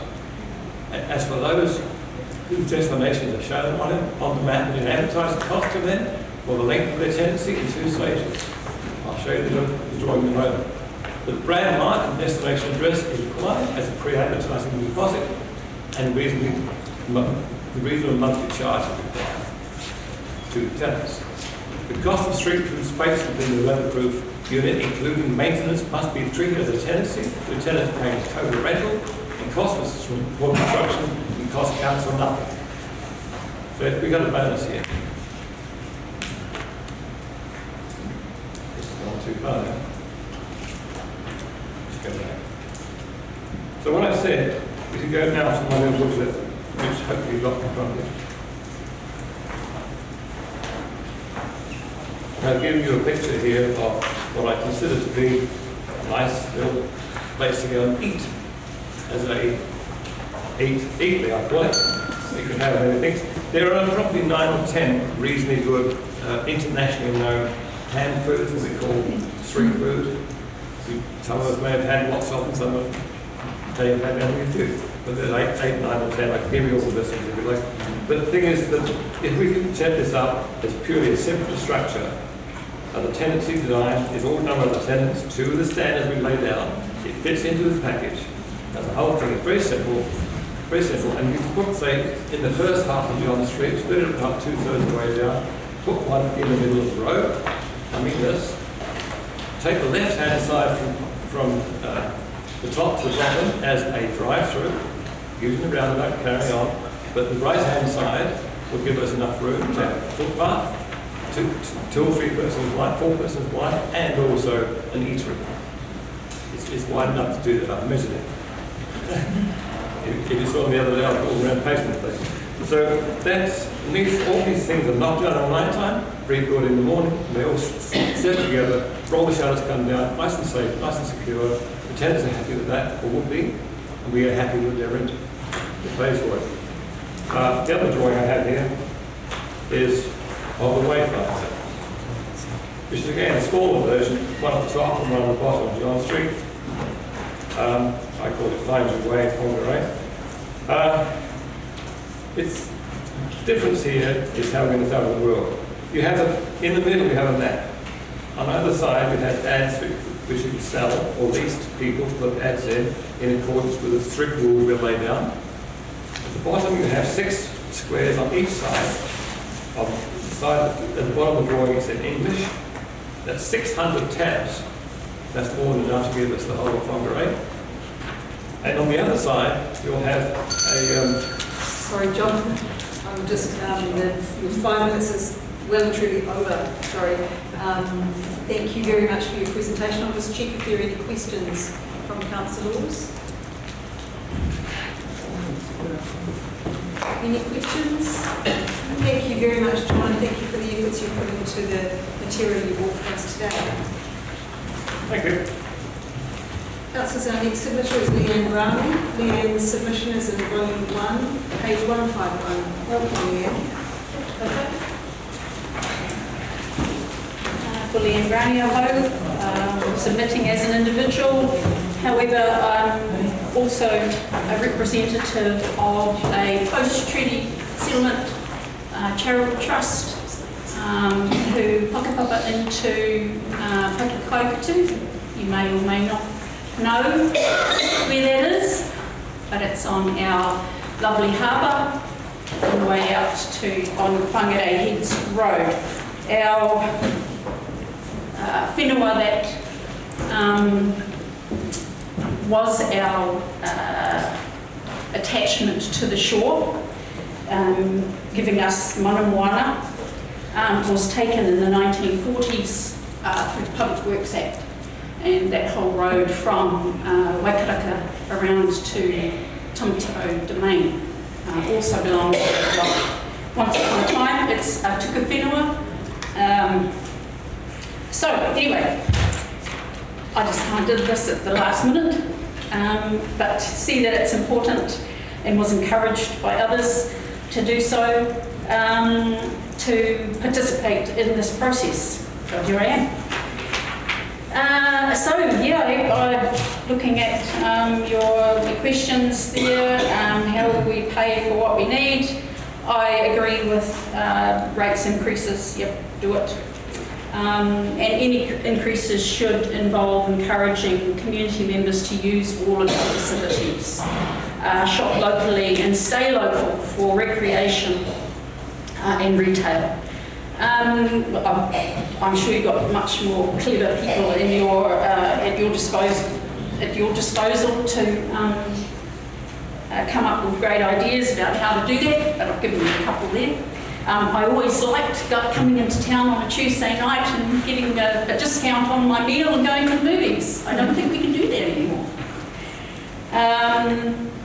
Spaces of gathering, I believe in diversity and encourage and promote that. However, given my heritage, my whakapapa through my mother's side, strongly support the development of Hihiawa Cultural Centre. The climate change stuff, I think that's because it's a global issue, central government should be giving the impetus on that. Revitalising our city centre, make it a big walkway. Get cars out of the centre. I love my little town. I travelled around the country going to little towns with the mahi that I did. Make it walkable all over the place and give some incentive for people to park away and have a walk and get healthy by having a few more steps to get with their destinations. So really my submission is around something additional and other than what's in the long-term plan at the moment. My charitable trust, the charitable trust that I represent or am attached to, have recently submitted a cultural impact assessment on the proposed upgrade of Tamataro Domain. Kia ora, Greg. We've worked with Greg on. And I've got the list of things there. Certainly want to encourage the telling of our story. Don't talk about us without us. We have a story to tell. We don't trust many people with our story because it gets sold or used for someone else's gain. So you will find some reluctance from our people to talk, but do it in the right way and we'll do it, we'll participate. But councils haven't been trustworthy in the past to carry our story. So encourage you to work on that. And finally, just make Māori voice heard, not as advisors, but participants. Keep momentum going to progress hapori Māori and representation of Māori as active and well-resourced Te Tiriti partners. Kia ora koutou katoa. Questions? Yes, questions. No questions. Thank you very much for your submission and for coming to speak to it today. Councillors, our next submitter is Matt King. Matt's submission is in volume 10, page 94. Welcome, Matt. Tēnā koutou katoa, ko Matt King tōku ingoa. I'm here today from 116 Trust. We're not asking for anything. We want to reiterate our support for option 1, which is a bit of everything. And I guess what we really want to try and reinforce today is that we've been involved throughout the consultation with all 3 options for North Trust, Hihio and Aruki Landing. We've had input into all of them, and I guess one of our concerns is that there's a gap between where we are at 116, which is the bottom rung of the ladder in terms of performing arts. We're entry level, we're cheap, we're cheerful, we're low risk, but that next step up, there's a big gap, and there's nothing in the plans that we've seen that will fill that gap. So we are predominantly in the space of delivering contemporary New Zealand theatre, and that's theatre companies like Red Leap, Indian Ink. We can seat 100 people. They sell out every time they come to 116. They'd like to see 200, 250 people. None of these plans provide a black box, highly configurable space for that sort of audience, and that's what those theatre companies are looking for. So we would hope that if any of these plans progress, that they do take into account those requirements. And the other thing that we really want to reinforce is that the buildings are just one part of the puzzle. The other part is the operations, and so curation of programs is essential. We need to make sure that we deliver to what our community needs, and audience development too, so that we truly are making sure that we support our communities. And we hope that whatever the governance structures of all 3 of these, particularly for North and Otaruku Landing, that the governance structures take into account the significant investment of ratepayer funds, and that whether they're CCOs or that they have a genuine way of interfacing with the community, that's critical to their operations. So that's us, very short, very sweet, hopefully sweet. If you've got any questions, very happy to answer if we can. Thank you, Matt. Councillors, any questions? Matt, have you had any, has 116 had any discussions with, say, the Full North Trust about the idea of that interim black box type model? So Laura, who's also on the trust, has spoken with Full North, and we haven't seen any of the final plans yet. I'm not sure if you're able to fill in some of that gap about whether that's part of the in the plans, but our understanding at the moment is not necessarily. So and when I talk about a black box, it literally is. It's a space like this that is blacked out. You can put seats in any configuration in the round, traverse, front on, whatever, and it enables a really, I guess, a kind of a unique and very flexible form of theatre, and a lot more focus on audience interaction rather than everybody sitting in a big great block quite away from the stage. I can add to that if you want. Yeah, do it, please. This is a bit impromptu, but the wider vision, when the council moves out, and if it's put back into control of a trust, then I see that as being a possibility. The key is to bring people in. And there was a time when Northland Youth Theatre resided in this building. But when the council took over, they said, get out. So that's an option in the future. Yeah, and I mean, we've got a very close relationship with NYT, and what we want to make sure as well as touring theatre companies coming in, it's also a pathway for local theatre company development, so that, you know, when you grow up beyond 116, you've got a bigger house to go and play in. Thank you, Matt. No further questions? Thank you. Thank you very much for your submission. Councillors, the submitter is Sophia Shalkole. Welcome, Sophia. Sophia's submission is in volume 8 on page 29. Welcome. Good afternoon, Laura. My submission related to safety and the long-term vision of our city. And I would like to, I know we've been a little bit slow growth compared to our city, and I personal view of human activity on Earth is like cancer cell on human bodies. Okay. So I would like to see our city have more long-term vision of going city more vertically than horizontally. Because I want to have a less impact to our Mother Earth, and I want everybody to be able to live in harmony in the Mother Earth. And the other one is safety. It's not in the permission. It's not in the submission. About the long-term vision, because I live in the Whangarei area, I drive past Whangarei Bay, and I see the difference between reactive approach than proactive approach to put the people in the place. Because Whangarei Bay village recently has been expanded and grow a lot, and then end up now they're talking about they need to widen the Whangarei headslaw, or they need to reduce the speed on the Whangarei headslaw.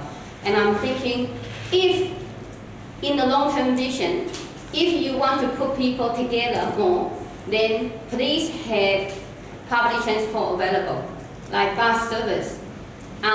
It wasn't, and I was hitchhiking a lot from Whangarei Bay to city a lot. And I did knowing a lot of people driving to city, one person in one car, and they need to find a parking in town for whole day. So it's too late now for Whangarei Bay, maybe not too late, but if in the future, if we want to plan the city have more vertical growth, and vertical growth is actually make public transport much easier to cater for the service. That's one thing. Let me check. Okay, the other thing is, if you put the people there, you want people to be happy to living there. So we need to have a lot of supporting facility available too. Like right now, I know Whangarei Bay is trying to get our sport field, a recreation place better for our young growing community. So yeah, that's another long-term vision. Proactive, vertically, public transport, supporting facilities. Safety, that's just recently bothering me. It's not in the submission, sorry, I added that on today. My bike was stolen, and then I am lucky because we're still in a small city, so I saw the bike once, and I don't have time to talk to them. And I saw the bike second time and talked to the people who use the bike. He's really generous. He went to the police station with me and returned the bike to me. But last weekend, I bring my bike out in the bike rack on my bed on my car. The lock has been damaged 3 times. So, and when I communicate with council about CCTV footage, they say they only release to the police. When I talk to the police, they say I need to make a formal case, like my first time when my bike was lost. So they will not accept my verbal things to inform them how safety and how to prevent things to be happen about my bike. I show I even buy him and show them where the lock has been tried to break, but lucky they don't have right to, if they have right to, my bike will be stolen the second time. Okay, so that's another safety issues I would like to get council be more aware. And I'm knowing those people do that, possibly not the residents here long time, possibly the new arrivals from other cities. I think local people are really kind and nice because I've been living here for 10 years and I feel really supportive. And only reason happens. And I know the government have relocated some beneficiary people to the regions. So I'm not quite sure if those people do that or not. So that's just one of my thinking. Yes. Thank you. More proactive, please. Yeah. Questions, Sophia? Councillor Murphy. Thank you, Sophia. I'm not sure if it's the formatting of the document, but it's not clear to me. You've given some background for each of our consultation questions, but I can't see which options you picked. So maybe, I don't know, to the staff, maybe after you've made your oral submission now. Yeah. I don't know if everyone else is seeing the same thing. Sophia has given some feedback, but she hasn't, I can't see which option is her preferred option.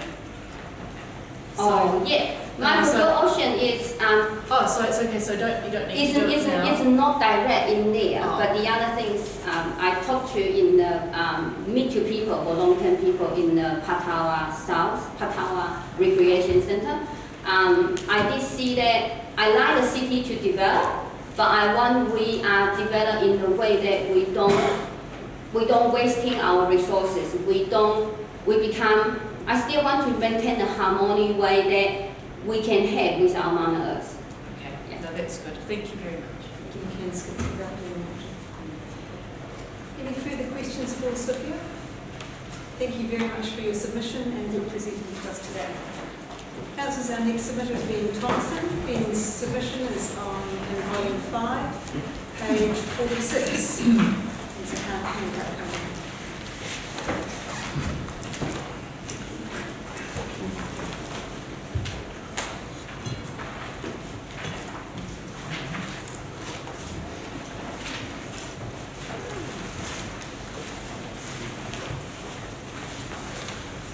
Welcome, Ben. Kia ora everybody, ko Ben Thomason, toko ingoa, ko Northland Development Corporation, toko Aotearoa. NDC chose option 1 for gathering spaces, and this is what I'll speak to today rather than the remainder of the submission we made. I just want to quickly dispel a few myths. There's currently a myth that the hotel is not happening in the core of left. You'll see we have a letter that came in fresh last night. I apologise, it doesn't have a date on it, but I have to send you the email. It's legit, from a core who are 100% still on board. We've also had the myth that we're in a poor location and we have bad geotech and we will flood. You'll see I've attached directly from the professional geotech report we had commissioned from Thompson Taylor. It shows we have founding rock at 20 metres up to surface level. To give you some comparison, your current building that's been built varies between 20 at the shallowest and 40 at the deepest. Hundavasa was 35, all of the bridges are 28 plus, and these are projects that we've all been involved in and delivered. So our geotech is superior. The flooding, in terms of flood, we are less prone to a 100-year flood than most of the CBD, this campus here, right the way through to Terrell Road, Western Hills. So just because we're on the side of the river doesn't mean we're subject to flooding. The other one is car parking. Car parking is quite often one of the things we hear and see. We currently have 190 car parks within a multi-storey car park building. We have a huge amount of drop-off pickup spaces, buses, taxi stands, you name it. We've factored an 8-metre boardwalk so people can get in and out and disperse to 800 car parks in the surrounding 300 metres. In addition to that, our contractor has confirmed that they could double the number of car parks in our building through automated car stacking technology. Again, making the best of prime land rather than having wide dispersed car parks covering our beautiful waterfront. We stacked them all in the building. So I just wanted to touch on those. I mean, comparatively, we have more than Seminoff Stadium. We have more than Forum North. So I really wanted to give some scale around that because it is not the reason for a group not to proceed. Sorry, for a record to proceed. We're only here because WDC asked for the community to come forward with a proposal for a performance and event centre theatre. That was chaired by councillors. Some of those councillors are here today, and NDC stepped forward in that group and actually genuinely pursued something and brought something forward. The rest of the group didn't. For some time, we did, and that's where all of this started. It was a plea from council for people to get on board and engage and try and make something happen in the performing arts space, and that's why we're here. That's why we did it. We're able to couple that with a hotel off the back of Whangarei. Not only that, that group was told that they would need to bring money to the table to couple with council money to realise this. Oruku have brought 64.3 million to the table for consideration by our councils. I don't think there's many people that have walked in here and done that previously. We've lost 3 million of that already because of process and time.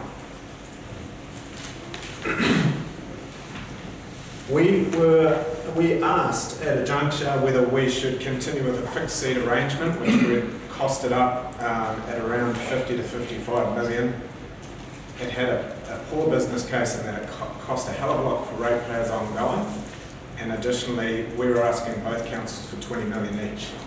We then mooted the idea of multi-purpose, which serves more people, it has a better business case, it costs less ongoing because it yields more, but it had a $20 million premium, which saw us go up to the 70 million we're sitting at now. We were told, well, it was suggested by WDC staff that we continue to pursue the multi-purpose option and move away from the fixed seat option. We did that, came back with 64 million, and we're now asking councils for 17.5 and 14 comparatively. So not only are we getting a bigger building, we're getting it for a much better deal with less ongoing costs than what we'd originally mooted. We have offered to combine and work with other groups such as the Forum North Trust, and you know, we let them into our team open-heartedly, shared our IP and said, join with us, we can do one thing together. They ultimately, after a lot of consideration, chose to go down their track and pursue a more dedicated lyrical theatre, which we've respected. And we've always collaborated and sought to support the other developments rather than compete, and we still do. Again, this is the reason we've chosen option 1. We've also endeavoured to collaborate with HEKR on numerous occasions. They've chosen not to take the offer up. Again, we respect that. The idea of us wanting to collaborate with them was not to stop them doing what they want to do. Again, we support option 1. We're happy for them to build their building. We're really looking forward to it, but rather to talk about how through the connecting bridge, the sharing of infrastructure and different ideas, we can get both of our facilities working for the greater good and try and create a better outcome in totality than the two of them working in silos. Regardless of everything I've just said, and as I've mentioned, you know, NDC understands, particularly as our city grows, that all 3 facilities are required, and Forum North needs to be repurposed. And we understand in particular the specifics of a dedicated theatre, lyrical theatre, and a dedicated mariculture / culture general centre. We can only provide 85 to 90% of what a lyrical theatre needs. It can serve as a theatre in the interim. It's not perfect, but it will work well. Main issues around acoustics, and we have retractable seating. The reason for the retractable seating is you can't have a fixed seat theatre that converts into a conference centre when there's fixed seats. The only way around it can be done is to have retractable seats, and that's the main issue, compromises acoustics. We are not the most expensive option. We've taken a financially efficient and prudent approach by balancing commercial activities with local activities.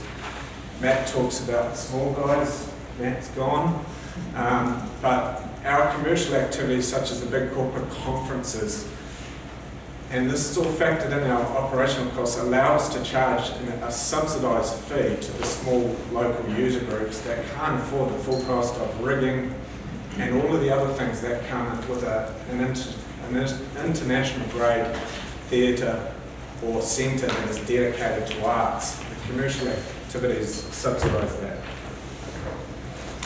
Ben, I'm just conscious of time. Yep. That Bill was the time. Okay, quickly get to it. We've fully declared all of our depreciation and maintenance costs. Other projects haven't. It hasn't been declared in the report commissioned by WDC for the other projects. We've embedded social procurement, which is something that WDC government are always talking about. We're walking the talk. We've got North Secretary here today, the CEO, and we've got the business and tourism lady here, Lisette, and Sam Kelly from construction engineering. We've been, since we started this project, in consultation with these guys about the number of training opportunities and jobs we can create. This is real, you know, we're working on this now. Many parties, since I've returned to Whangarei, WDC, NRC, Northern Chamber, developers have sought to attract hotels, and we've attracted a core and a Novotel product. That is not a small feat. They don't just turn up anywhere.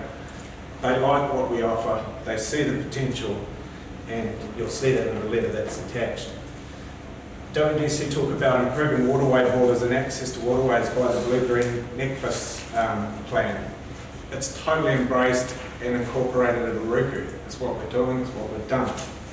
Ben, I will have to stop you there. Sorry, we're running out of time. Thank you. Councillors, any questions for Ben? Councillor Amos? Thank you, Worship.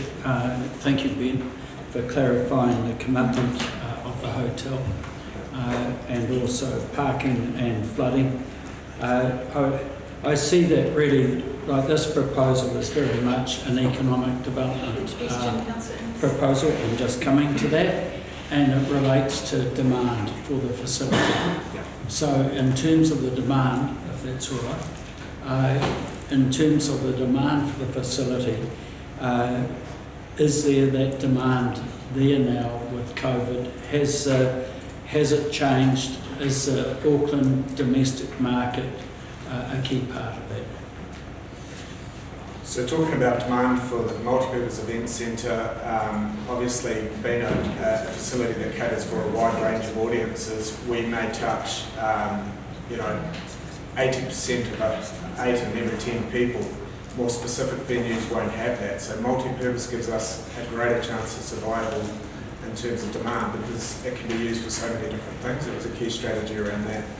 In terms of the hotel, everybody knows how badly we need a 4-star hotel here. We have events, we have a great stadium, we've got Polly Island, we've got a number of things coming on. We've spoken to both Court and Howarth around hotel demand.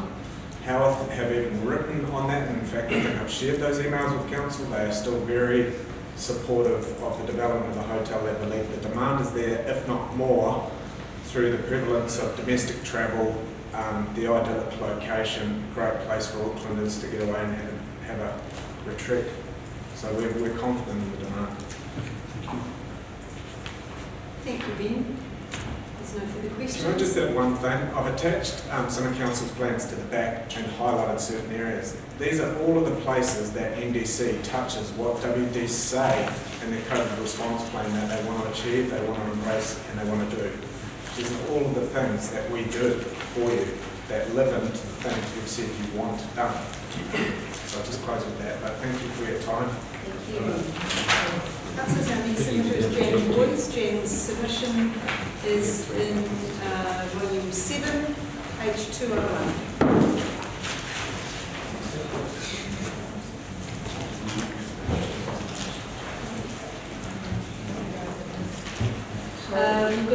Do we have Ron Esfeld waiting?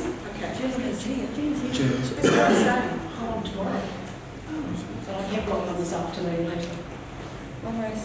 You're on the board, so but if you don't wish to speak now, we'll go to Ron Esfeld, who's waiting in Teams. Hopefully, welcome Ron. Ron's submission is in volume 6. page 101.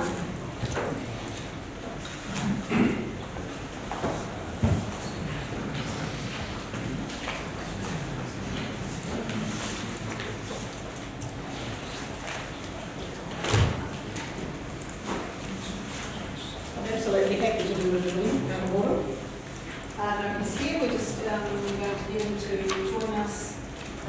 Ron, you may be on mute.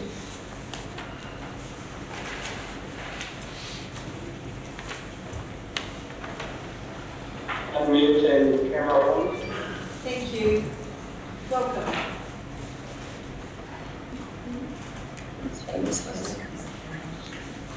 Sorry, it seems to be frozen. We can hear you, Ron. Oh, you can? Okay. All right. Just can't see you. Thank you. Madam Mayor, councillors and staff, thank you for the opportunity to present this submission and to talk to it. I lodged this submission to the long-term community plan on the 26th of March and have been in touch recently with Danielle to sort out this link. Just a brief background.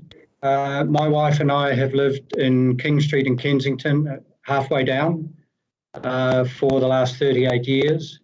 And we've previously been involved in traffic calming action, which eventually led to council installing chicanes in our street after they had previously installed chicanes in Mains Ave and lane restrictors in Kite Street.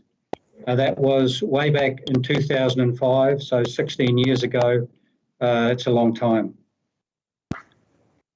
Danielle was going to copy emails, correspondence that I've had with Councillor Connop and his reply, and also the roading manager's reply via Judy Crocombe. Do you have that in front of you? Yes, thank you. Thank you. Hopefully that explains some of the background, and I will summarise some of that and leave you to ponder on what you have in front of you for infill information. The building of speed humps in Kite Street approximately 2.5 years ago has altered the traffic movements in both Kite Street, King Street and Mains Ave, channeling more traffic, proportionally more traffic into King Street, and I'm presuming Mains Ave, which is a similar setup as King Street with chicanes only. That has had unintended consequences and reduced, well, the quality of life, if you like, within Mains Ave and also, within King Street and also Mains Ave. So we have no problem with what the council has completed in Kite Street, and that I think has had a very good effect.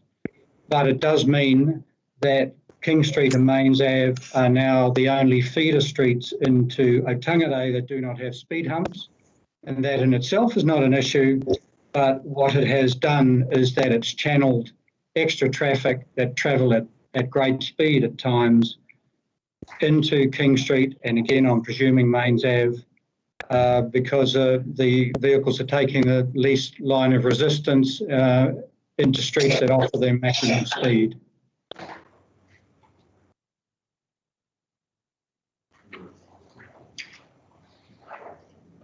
Are you still with us, Ron? Yes. We note that both King Street and Jack Street have both had a second intervention for traffic calming. That is obviously Kite Street, in addition to the lane restrictions, the more recent construction of the speed humps. And in Jack Street, the addition of extra speed humps between the existing ones. So obviously there have been issues related to that, otherwise that work would not have been done. And yet the same consideration is not afforded to King Street and again presumably Mains Ave.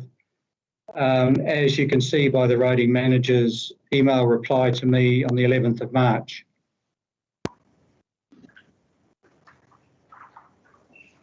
So I guess it's, from our point of view, it's quite simple. First of all, we'd like to be taken seriously. It seems as though, and I actually said this, it seems to be a fob off from roading management to say that there are more important priorities elsewhere in the city, and I'm sure there are, but we have a problem in the street here. And I'm again imagining that the same exists in Mains Ave. So one, to be taken seriously in the first instance. Secondly, that the WDC investigate the issue, starting with the placement of a traffic counter, which wasn't done before the Kite Street works were initiated.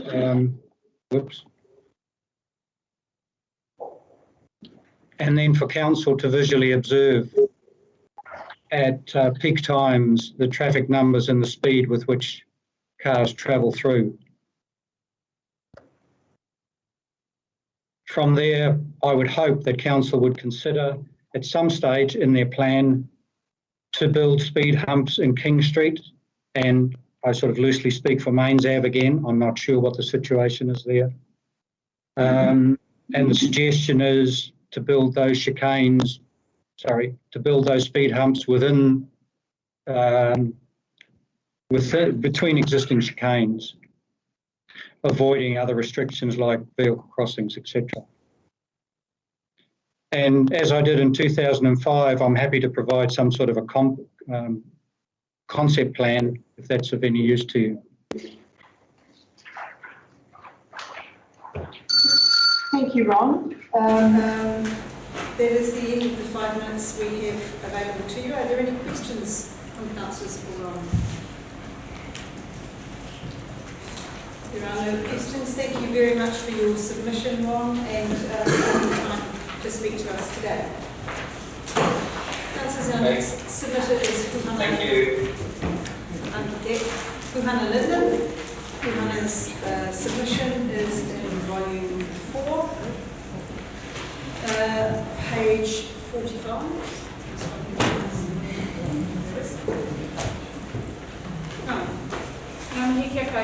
I'm timing myself because I don't want to be here any longer than I have to either. But I'm looking to you as the councillors for enabling our voice to be shared with you today. My submission I want to take as read and support the earlier submission of Deborah Harding on behalf of Te Whainga and support the priority that they put forward to you. I note the Ōrikū landing presentation today, as well as the priority around Hihiaua, and acknowledge that they are important to us. Te Kapo Torongare was involved with Ōrikū landing and the development, and while there's many stakeholders here, our hapu is not. But I support it in principle and acknowledge the work that's been done to date. Similarly with Hihiaua, I'd like to propose that yes, there is support for Hihiaua in seeking funding, but also invite the way with which Hihiaua's board and management can incorporate meaningfully Ngā Hapua Whangarei. So that's that. Climate change and all those great things that we want to fund, support absolutely, but again, Ngā Hapua Whangarei needs to be a part of the design, the priorities, and then the implementation. So as you can see, I'm going to be very hapu focused. There are a few things in terms of my submission that I'd like to propose could be a part of either Te Kārere's work program or council priorities themselves. That includes the Te Tiriti or Waitangi audit, which has been on the table for a long time with WDC, so excited if that could get done sometime soon. And then receive reports back on how successful you are in achieving the goals of Te Tiriti or Waitangi meaningfully for us. In addition to that, I want to raise the capacity issues within the hapu in terms of responding to resource consents and the planning process. So as a previous member of Te Huinga and inputting into Te Kārerea, it's been an ongoing issue. We have plenty of skill, it's just the capacity to respond to the volume and the size of consents and planning issues that come across our table. So I want to endorse the recommendations of the Tāne Whakapiripiri report and invite council to provide resource to coordinate us better. so that you get the response that you need, but that also the skilled technicians within our hapu can come together, can sift through everything, and then work with the local hapu in whatever part of Whangarei to execute, whether it be a CIA or whether cultural monitoring is required, that type of thing. So I'm hoping that council will see that as a priority, and maybe it's through Te Kāriorea that that work can be undertaken. I do worry again, as a previous member of Te Huinga, that hapu-specific pathways into policy and planning was a goal and continues to be a goal in theory, but it's really hard because we are often treated as Joe Public.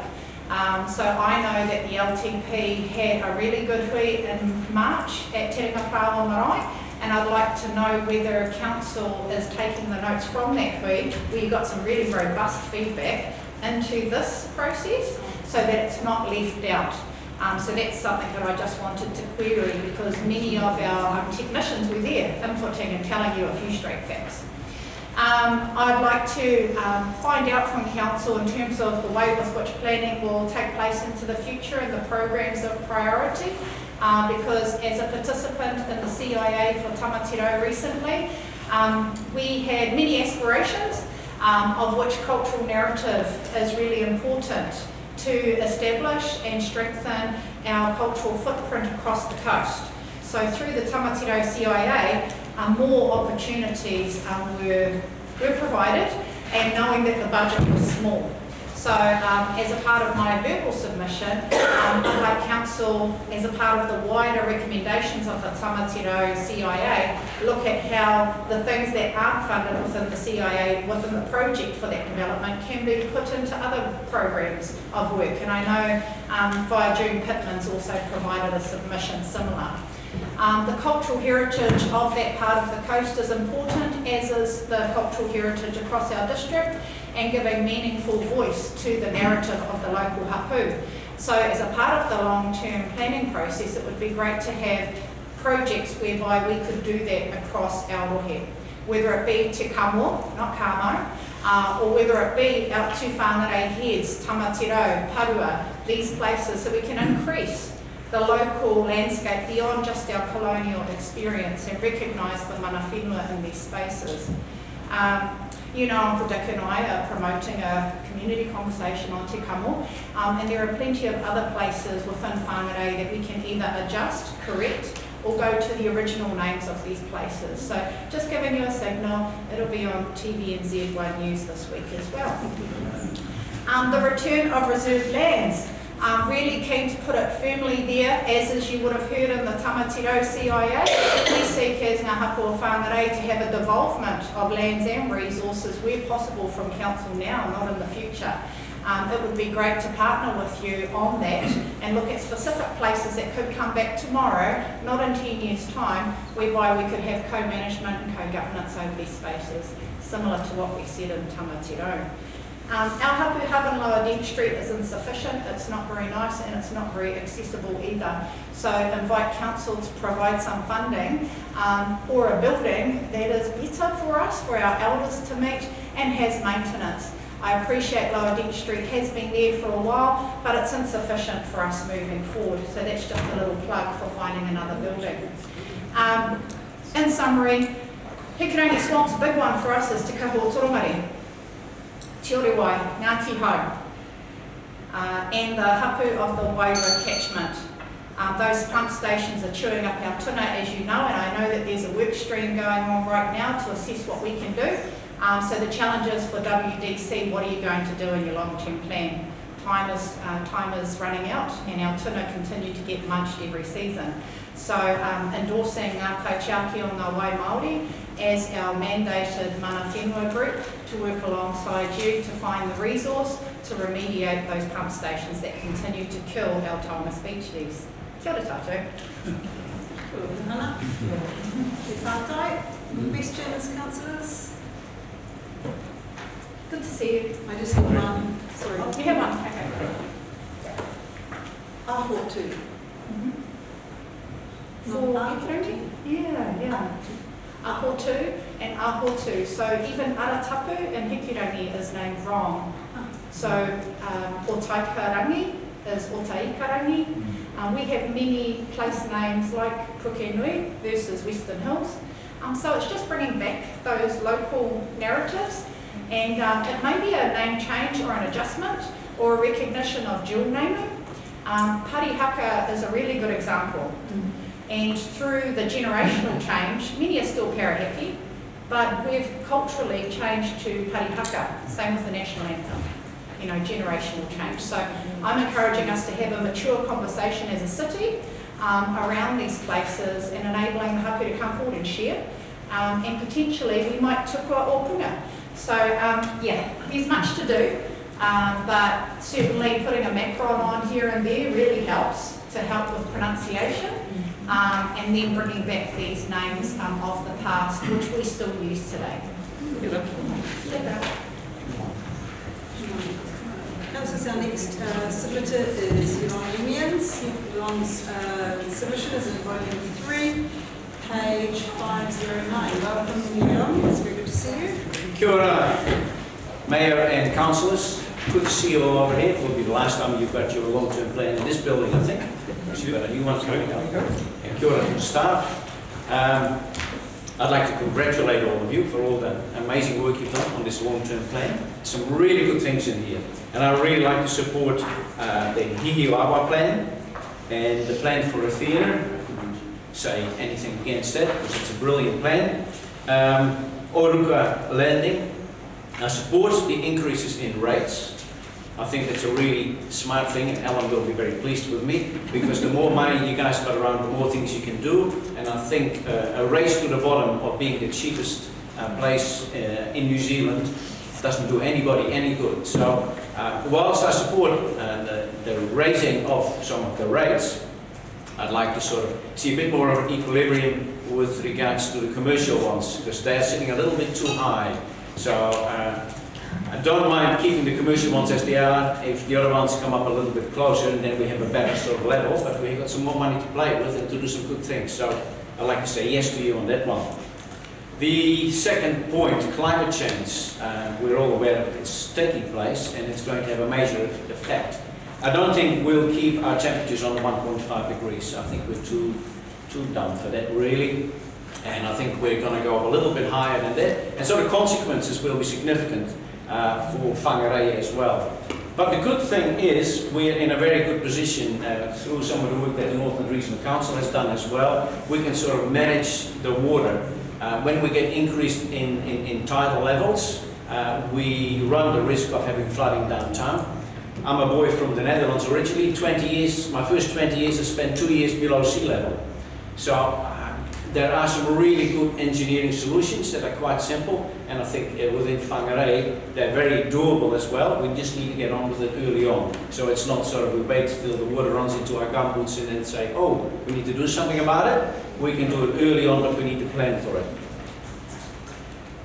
The next thing is Oruka Landing. It's an absolutely fantastic opportunity for our city. It's a catalyst for the visitors industry. It will create events, great job opportunities, conferences, which we currently can't have, and you'll find them everywhere in New Zealand, but not here in Whangarei. It's a facility that's really appropriate for a city that will get more than 100,000 inhabitants. It's about time we get it. It's an outstanding addition to our waterfront facilities. Now just imagine it, we're walking around down there and having a whole bustle of people in conferences, going over to the fantastic Whangarei District Centre, have a cup of coffee, come back, talk about what a fantastic place it is. We love it here, so that will just be excellent. It's linking in all the other waterfront facilities, so it's really positive. With it though, it really requires a hotel development. And a core, like Ben said as well, is a very, very reputable sort of organisation. They are the third largest hotel chain in the world. They're in 110 countries. I talk to them through my tourism connections with them on a regular basis, and indeed they're really supported. But the condition is if they have the event centre over there. So we have this opportunity, $60 million from the PGF, which is just unheard of. Yeah? And it will be a catalyst to have a $230 million investment in Whangarei. Now, this is absolutely great. We can't say no to that, in my opinion, yeah? Because the benefits will be so wide. and we're talking about 10 years, 20 years, 30 years. It's about time we do it. It was a very successful election slogan. It was called "Let's Do It." So I think we can apply that over here as well. Let's be brave, be visionary, and I hope councillors will, with their collective wisdom, support this project and move it forward. And that's all I have to say today. So good luck, well done. If there's any questions? Thank you, Jeroen. Any questions for Jeroen? All right. Thank you very much for the opportunity. Submission of your presentation. Councillors, we now have Councillors Amy McDonald and Jack Craw from the Northern Regional Council. Very warm welcome to you both. Their submission is on Item 5, page 61. Can I call it? Kia ora tātou. Hi, I'm Jack Craw, NRC Councillor for the Whangarei Ward, and with me is Councillor Amy McDonald from the Coastal Central Ward. Now, we are representing on the NRC submission on the LTP. Now, NRC supports the Whangarei District Council long-term plan, virtually in its entirety, and we applaud and congratulate you for the wonderful work you've done on it. But we'd just like to each highlight 3 little key areas, but it won't take more than 5 minutes, and 3 each. The first thing for me is the Whangarei flood management plan and the wider scheme. We support the increased expenditure on the scheme and on the plan, but we also urge Council to take a wider visioning look at the future of the swamp itself. In view of the implications of climate change. Now, peatlands sequester carbon dioxide on a per hectare basis better than forests. We've also got a lot of community, even farmer impetus now for doing something else with parts of the swamp. So I think it's time to start visioning about what we do with the swamp.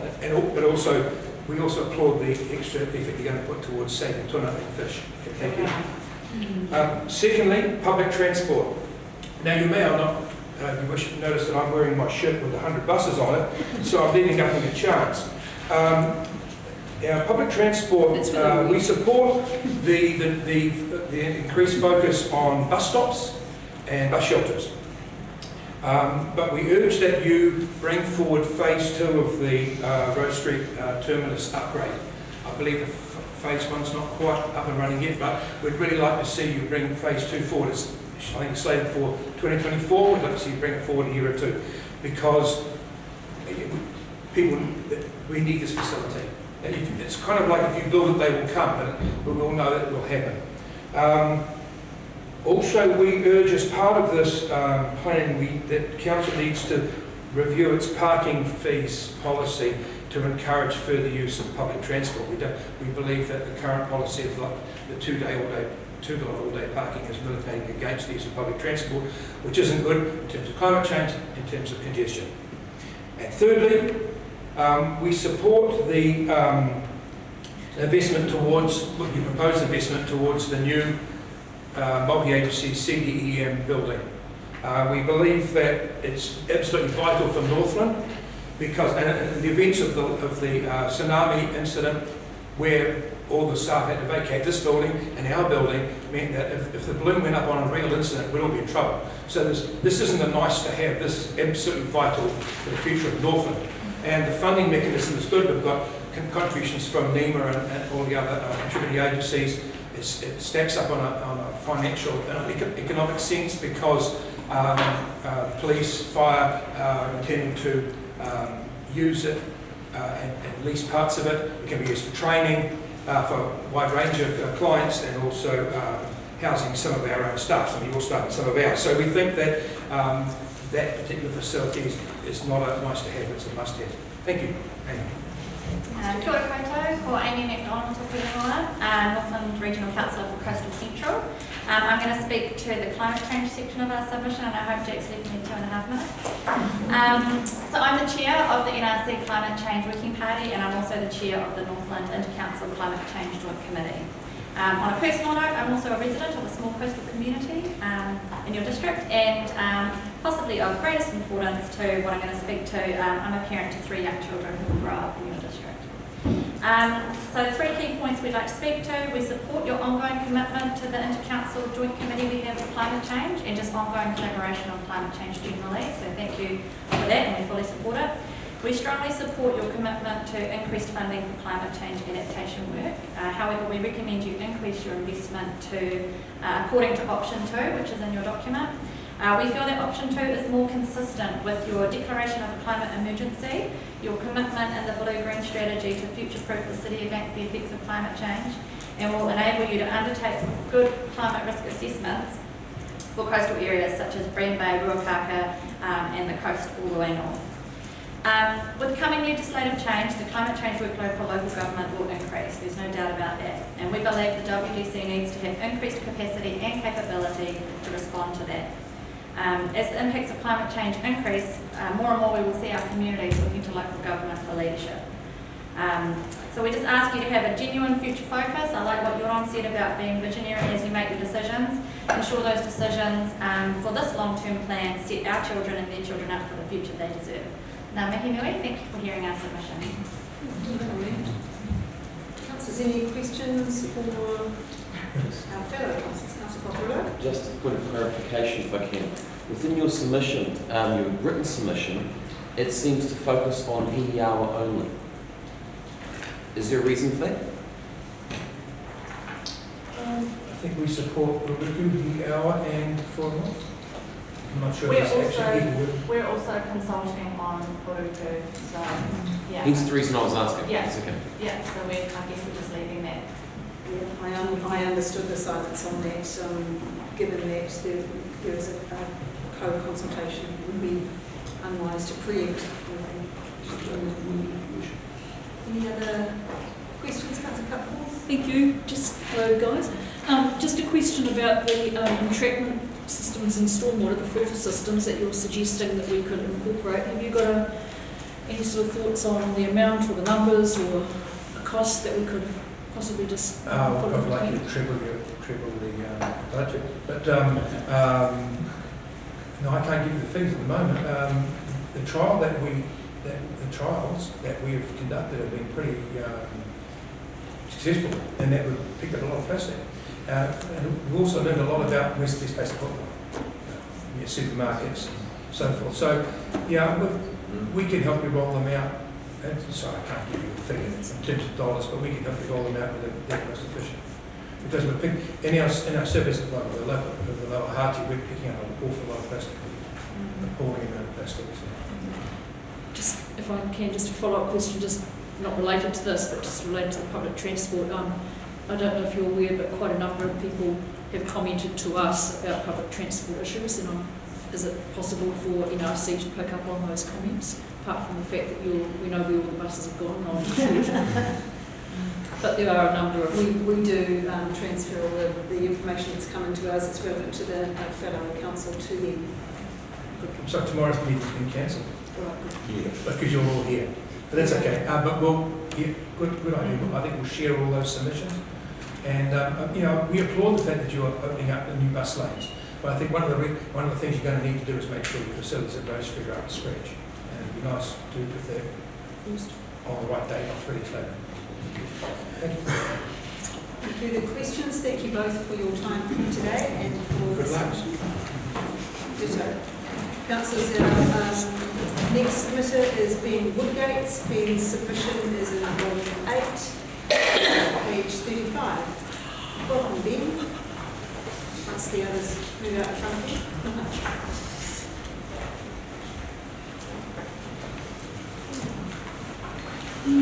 Kia ora. Kia ora, everybody. Ko parahaki te maunga, ko wairara awa, ko Whangarei Boys High, ko kura. Ko Bill Gates to Whangarei. Kia ora, everybody. My name's Ben. I'm a year 13 at Whangarei Boys High School. I'm a member of the Youth Advisory Group, which is one of your 3 advisory groups here at Council. It's my 3rd year on the group, and as co-chair last year, I'm here on behalf of the team to present our long-term submission. So the Youth Advisory Group has identified 3 priorities. Priority 1 being safer public spaces and places at all times. Priority 2, having more to do in town during the day and night. And priority 3, reducing barriers to participation for all youth. And these feed into our opinions on the key issues. So how will we pay for what we need? Youth Advisory Group supports option 1, a rates increase of 6.5%. Believes it's fair as Whangarei District needs a COVID catch-up, but we do recognise that this will be hard for some time. It's ultimately what's best for our district. Spaces for gathering. Chiefly, the Youth Advisory Group supports a hybrid of option 1 and 2. We support the allocation of the budget across all 3 sites, but believe that the Oroku landing should be present as the one that will probably bring the most impact to us. Climate change sustainability, Youth Advisory Group supports option 2, with 7.4 million towards climate change. We think that the 3.7 million is a low budget for our climate change and sustainability issues in Whangarei, that we need to expand that budget. Revitalising our city centre. The Youth Advisory Group supports option 1, spend 13 million to make improvements to James Street and John Street. The main street of the city is, the main destination for the tourists, Kiwis or international. And a welcoming main street is what we're missing in Whangarei. If we use the budget wisely, we can make a change to our city that will be for the best, not only beneficial for visitors, but for us as well.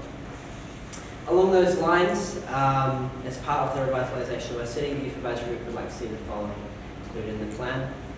Making spaces in the CBD feel safer, friendly, more vibrant, more welcoming, using simple ideas even, just like lining up with LED fairy lights.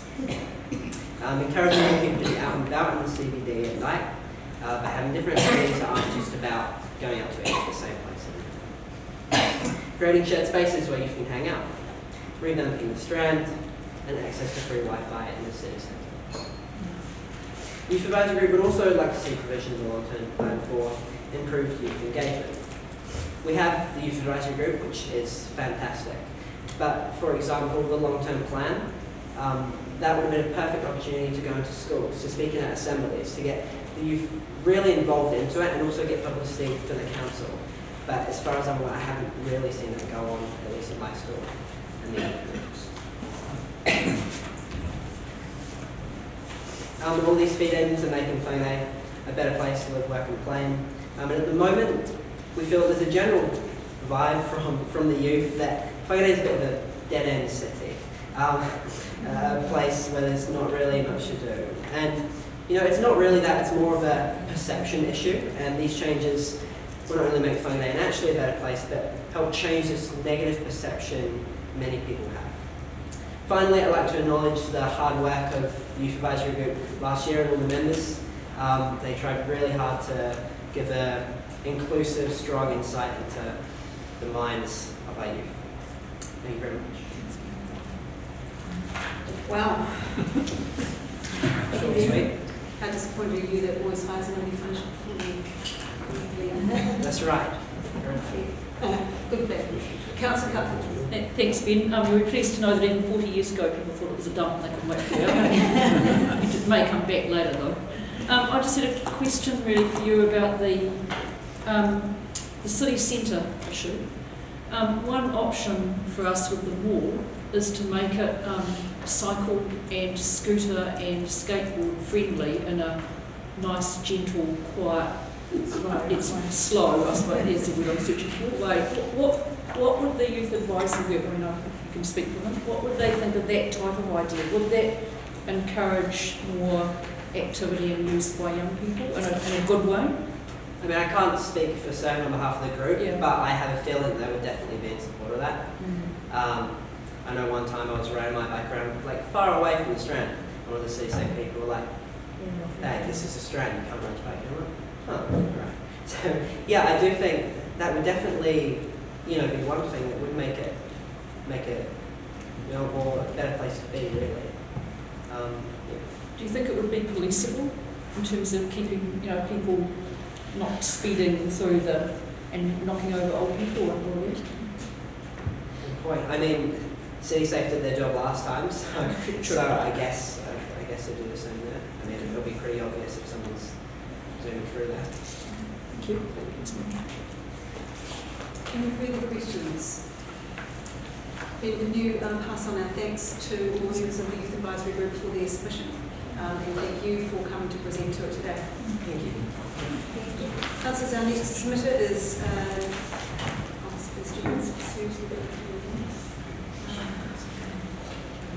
Kelly Maxwell. Kelly, welcome. Kelly's submission is in volume 7. I'm sorry, I've got confused with the board up here. Kelly's submission, volume 7, page 151, is also a PowerPoint. Welcome, Kelly. Thank you. Will I get someone to move through the slides? Thanks, Deb. Thank you. Tēnā koutou katoa. My name is Kelly and I'm the coordinator of Weed Action Native Habitat Restoration Trust. And supporting me here I've got Robin Bigelow, the backbone of Weed Action.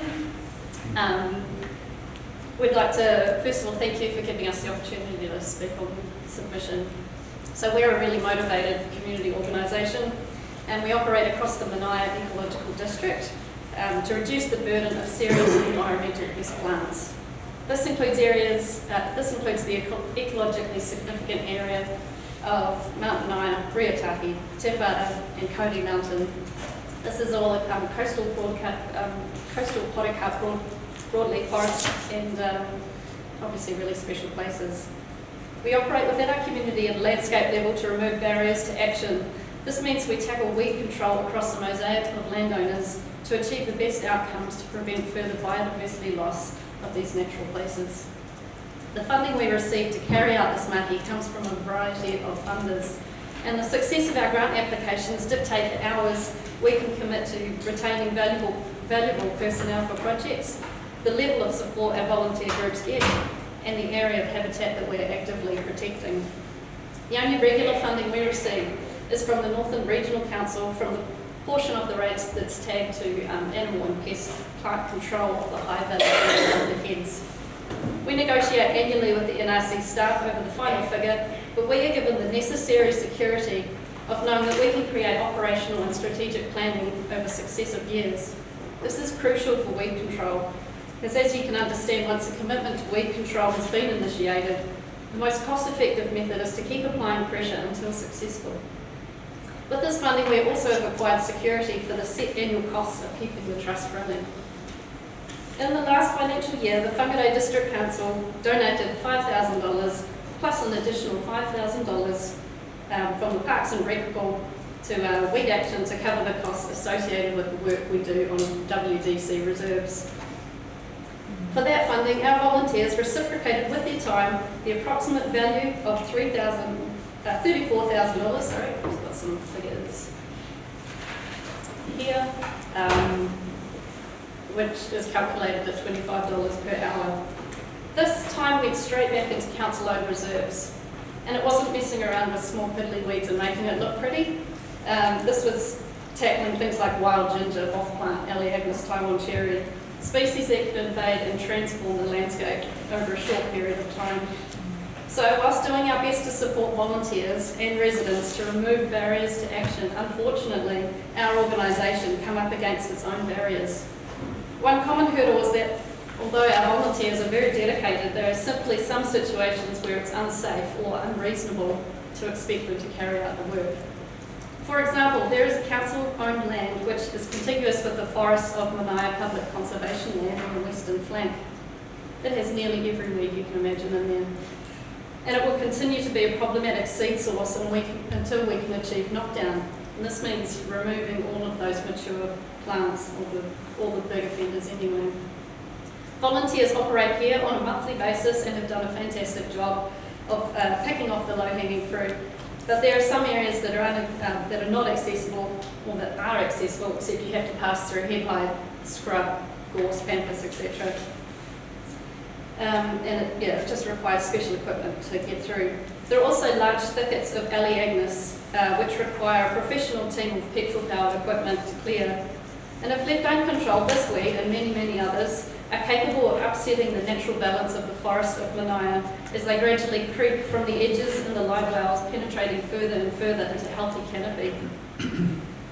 The honest reality is that the untrained eye may not see a forest in trouble until it's at a stage where it's often beyond the funds available and the vision to take action. Having said that, we are Weed Action, And this is us waving a red flag for the forest of Whangarei heads to the people that have the power to make this change. So in our submission, we are in support of option 2 on the climate change and sustainability. And we have made 2 specific points.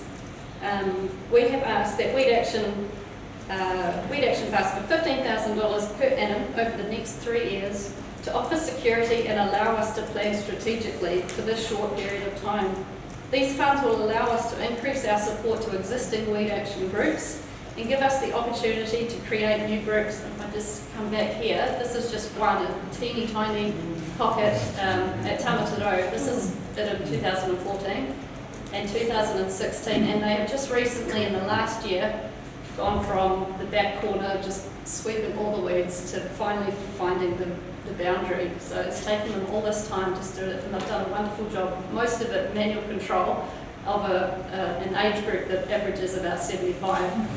Okay. So this is what the money was going to, supporting these people. And they just came to me the other day and they said, what's going to happen when we can't upkeep this? And so we have to put our heads together and think, how are we going to do this? You know, so this is what the money is going towards.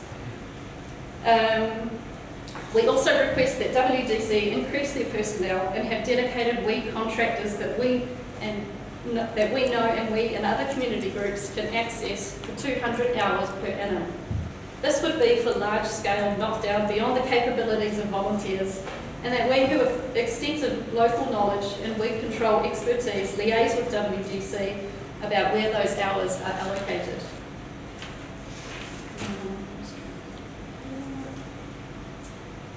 It's kind of unrelated, but from the outside you can see that this is Rētahi, this is council-owned reserve, beautiful place, but it's rotting from the inside, and then you don't know that until you get under there and have a look. It's full of ginger and aleacus, etc. So yeah, take a look. And also Mount Manaia, we also own a large piece of land. So please do everything in your power to support community groups who are taking action against biodiversity loss and human-induced climate change. Thank you. Kelly, thank you. Answers any questions for you? Can I ask you if you're applauding, use the Councillor Innes. Thank you, Your Worship. Kelly, it's probably an obvious question, but the $15,000 a year gets significant leverage from community resource. And that's estimated at, just to recap, so the council puts in $15,000 a year. Yes. And what sort of equivalent would there be in terms of community resource? Yes, so we've said that last year anyway that we contributed 34,000. 34,000. That's calculated at 25 an hour. Yeah. Thank you. Councillor Murphy. Thank you. Thank you, Kelly. And as you know, this is an issue very but you're obviously an expert. Spraying in council roadside reserves, it doesn't work. We spray pampas. I was just wondering, what's your opinion on actually removal versus spraying? Yeah, so we're environmentalists as well, obviously, and I can't stand herbicide personally, but it's it's just something that we have to do. Obviously, if you're not going to use herbicide, then you have to do a lot of manual control, which takes a lot of time, so it costs more in the end. So, you just have to get wise about it. If you've got the budget to spend on manual removal, then sure. But there's a lot of people that get upset about glyphosate. But glyphosate's probably one of the best herbicides you could use, but it's cheap and it's effective. Thank you. Thank you very much, and thank you for the work you've been doing. Thank you. Councillors, our next submitter is Melissa Arsenault, and Melissa's got 2 presentations to speak to. They're in volume 7, pages 204 and 206. Welcome, Melissa. Hi, girls. Kia ora.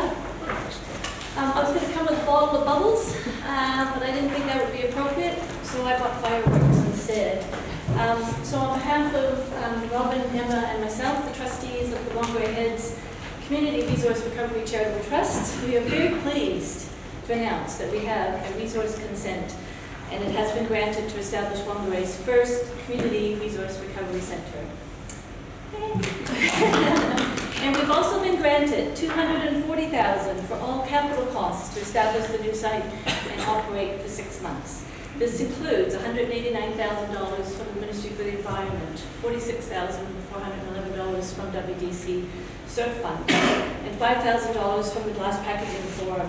This is a significant achievement and would not have been possible as well without the $150,000 plus of community in-kind contributions, support from a wide range of organizations, individuals, including the wonderful services of Colleen Prendergast from Henderson Reeves, funding support from WDC, and also the support you have also given us, which the Trust is very grateful. Thank you. This whole project was initiated in August 2018. The proposal to establish Whangarei's first CRCC was in response to the closure of the Powder Bay transfer station. The main function of the transfer station was the transferring of waste with limited recycling. It operated on a temporary basis for 15 years and closed 2 years ago, as an alternative site was not found and a resource consent was withdrawn. The transfer station employed 1 part-time staff, operated approximately 25 hours a week, and was operating on a budget of about approximately $120,000, funded through the WDC refuse targeted rate. Prior to its closure, there was also an additional allocation of about $200,000 towards expanding the facility by 45 square meters. Our new CRC will be a completely different facility. It will be a community hub, and it will be raising awareness of and providing resource recovery solutions on waste minimization for the Whangarei Heads community, and to provide a base for Weed Action Native Habitat Restoration Trust, of which Robin is a trustee on both organizations. This new facility will engage, inform, educate, enable community to support in the reduction, repurposing, repairing, recycling, upcycling, downcycling, you name it, of a range of materials, including appliances, electronic waste, building materials, to work to find local solutions for composting of green and food waste, and facilitate up to 6 workshops a year. The CRCC will operate 40 hours a week, employ 3 part-time staff, and recruit and train a number of volunteers. To effectively operate the site, deliver all of these benefits, and assist Council to achieve its goals and objectives outlined in the Waste Minimization and Management Plan, we will require an operational budget of $160,000, of which we are seeking WDC support for $135,000 per annum. In regards to long-term budgets, most community resource recovery centers, after operating 3 to 5 years, require less funding than their initial operation, because we're able just to generate extra income, look at social enterprise opportunities. There's a range of things. Community contributions through volunteering of time, providing services, advice, and ongoing support is equally important. The Trust will be transparent in its operations through the publishing of annual reports that will communicate the overall performance, outcomes, including the total amount of resources diverted from landfill, income and expenditure, and community feedback. As you're aware, there's the National Waste Disposal Levy, which government has confirmed and will be increasing. So currently, we've got a $10 per tonne levy on landfill. As of July, that'll increase to $20 a tonne. And July 2024, that'll go up to $60 a tonne. So that's going to significantly increase the amount of funding that WDC is going to receive through that waste levy fund, from $320,000 this previous year, possibly $600,000 in the next financial year, up to $1.8 million in 2024. And that funding is specifically sort of to be focusing on achieving waste minimization objectives as outlined in your plan. To increase the available, and in the WDC's plan, it does state that consideration needs to be given to ensuring funding support for new and expanding activities rather than supporting the status quo. So in terms of the CRCC, we sort of fit very nicely into that whole waste levy fund, because we are a new initiative looking at trying to do things differently. The increase in available, I've already said that, okay.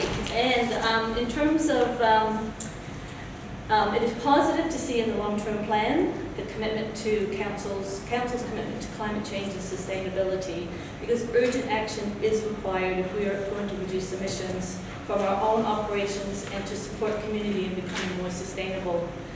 Additional funding of $3.7 million towards climate change and waste minimization is important to achieve any reductions in CO2 emissions. The establishment of a Community Resource Recovery Centre will support council in achieving those objectives and will enable the Whangarei Heads community to reduce CO2 emissions by diverting waste to landfill, improving waste minimization outcomes, and supporting better use of organic material. So many challenges have been overcome to date, and Council's ongoing support to ensure the long-term operation of the CRCC is essential and very much appreciated. Waste is not just a council issue, it's a community issue, and we need to work together to find practical, cost-effective solutions. Thank you. Councillors, any questions for the team? Congratulations on getting your resource consent. Yes, Thank you. And thank you for all of your support, which we very much appreciate it. Thank you, Minister. I don't think I've ever spoken so fast in my life. The final submitted for the day is Jan Boyes. Jan will be speaking to the Whangarei Citizens Association submission, volume 7, pages 201 and 2. Welcome, Jan. Sorry about the confusion before. And contrary to what you might think here, there are some men Whangarei Heads. We were at the meeting the other day too. I want you to confirm that. Timid men. Right, the Whangarei Heads Citizens Association welcomes the opportunity to work with the District Council in building a long-term plan that enables us to create a more inclusive, resilient and sustainable Whangarei. We appreciate the consultation opportunities and do our best to keep our community informed. You're aware there's been sufficient growth in Whangarei Heads in areas such as Para Bay. Council forecasts indicate the sustained growth will continue with a predicted increase of 564 residents and 303 dwellings in the next 10 years. Current growth, including substantial increases in visitors numbers within our district, has resulted in extra pressure being placed on existing services. A number of the local roads are unsealed, unsafe and seriously in need of repair. The majority of the roads are narrow, windy and have no urge to enable safe walking or cycling. There are limited footpaths, of which is concern with a growing number of children, families and visitors. Enabling the safe walking and cycling for children, community and visitors will significant health, environment and economic benefits, and help reduce the growing demands on the existing roads, and also assist Council in meeting their climate change commitments and obligations. An increase in domestic, commercial and visitor traffic, i.e. the Freedom Campers and large camper vans, highlights the urgency for safe designated pullover bays, for which the Association has been lobbying for over 6 years. I'm back here tomorrow, so I might actually talk about that too. We need to ensure that any new development is supported by good public transport networks. Increased development in the Whangarei Heads area that is not connected to an efficient public transport system will add more congestion to our roads, which is not sustainable. Without the successful transition towards other transport options, future issues with road congestion, travel time, safety and loss of productivity will occur. Increased pressure on parking in the reserves, playgrounds and local beaches this summer and Easter weekend, despite borders closed, saw overflowed car parks for key destination areas like Ocean Beach, Smugglers Bay and Mount Manaia. How are we going to manage with the increased growth in the district and when overseas visitors return? We need to ensure we protect our natural environments, our communities and waterways, especially in low-lying coastal areas, and it's important that we have adequate wastewater and stormwater management systems in place to meet existing and future demands. There are a number of local community centres, halls, facilities that require sufficient funding to maintain, upgrade and further develop these facilities to meet the growing needs of the community. It's important to increase community funding to enable and support the work of local number of community-led initiatives and to support new ones. As our population and visitors to the area increases, it is to be expected that our total waste consumption will follow this same trend. This will add further pressure to our waste infrastructure and will require new initiatives to manage our waste consumption in a suitable manner. The establishment of Whangarei's first community resource recovery centre at Para Bay is timely and would provide significant benefits to our local community in reducing waste to landfill. The association conducted a survey of its members and 93% supported this community-led initiative. Climate change and waste minimisation. We supported option 2 to provide funding of $740,000 per annum over the 10 years towards climate change and waste minimisation. As outlined in the long-term plan, sea level rise, drought and flooding are all important issues that could have significant social, economic and environmental impacts on the Whangarei its residents and the community and district. It's important to hear what percentage of the $740,000 funds will be spent on climate change and what percentage on waste minimisation. As we look forward to the next 10 years, it is important that the Whangarei its community are part of the process, kept well informed and involved in decisions to guide sustainable growth to meet current and future needs of the community. We do want to revitalise city centre, but we want to say revitalising our rural and coastal communities are important too. In general, we have voted for the middle option for funding big projects in the city. Thank you, Jan. Have I any questions for Jan?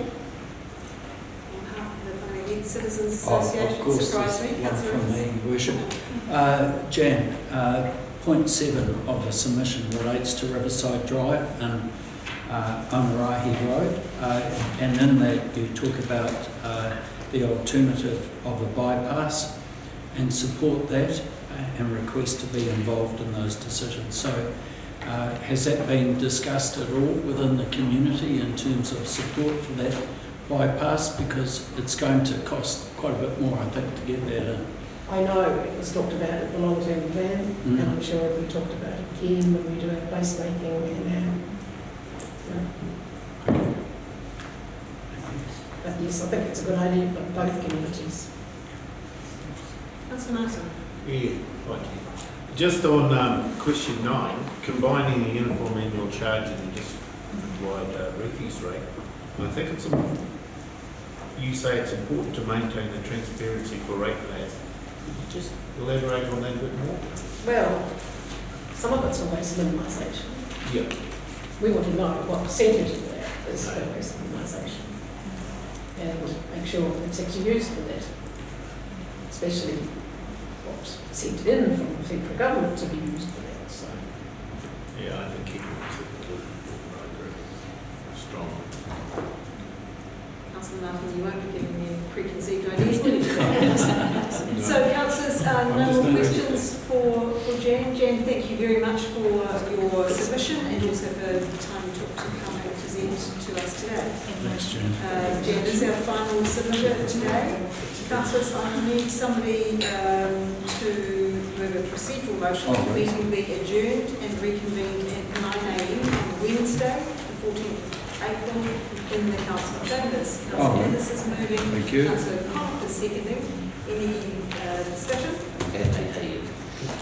No. 9 a.m. 9. You two guys say 9. those in favour, aye. Aye. Against? Aye. Carried. Thank you, Melissa. And we look forward to your survey on the representation of you, all of you. Thank you. Councillors, we'll stop our live streaming now.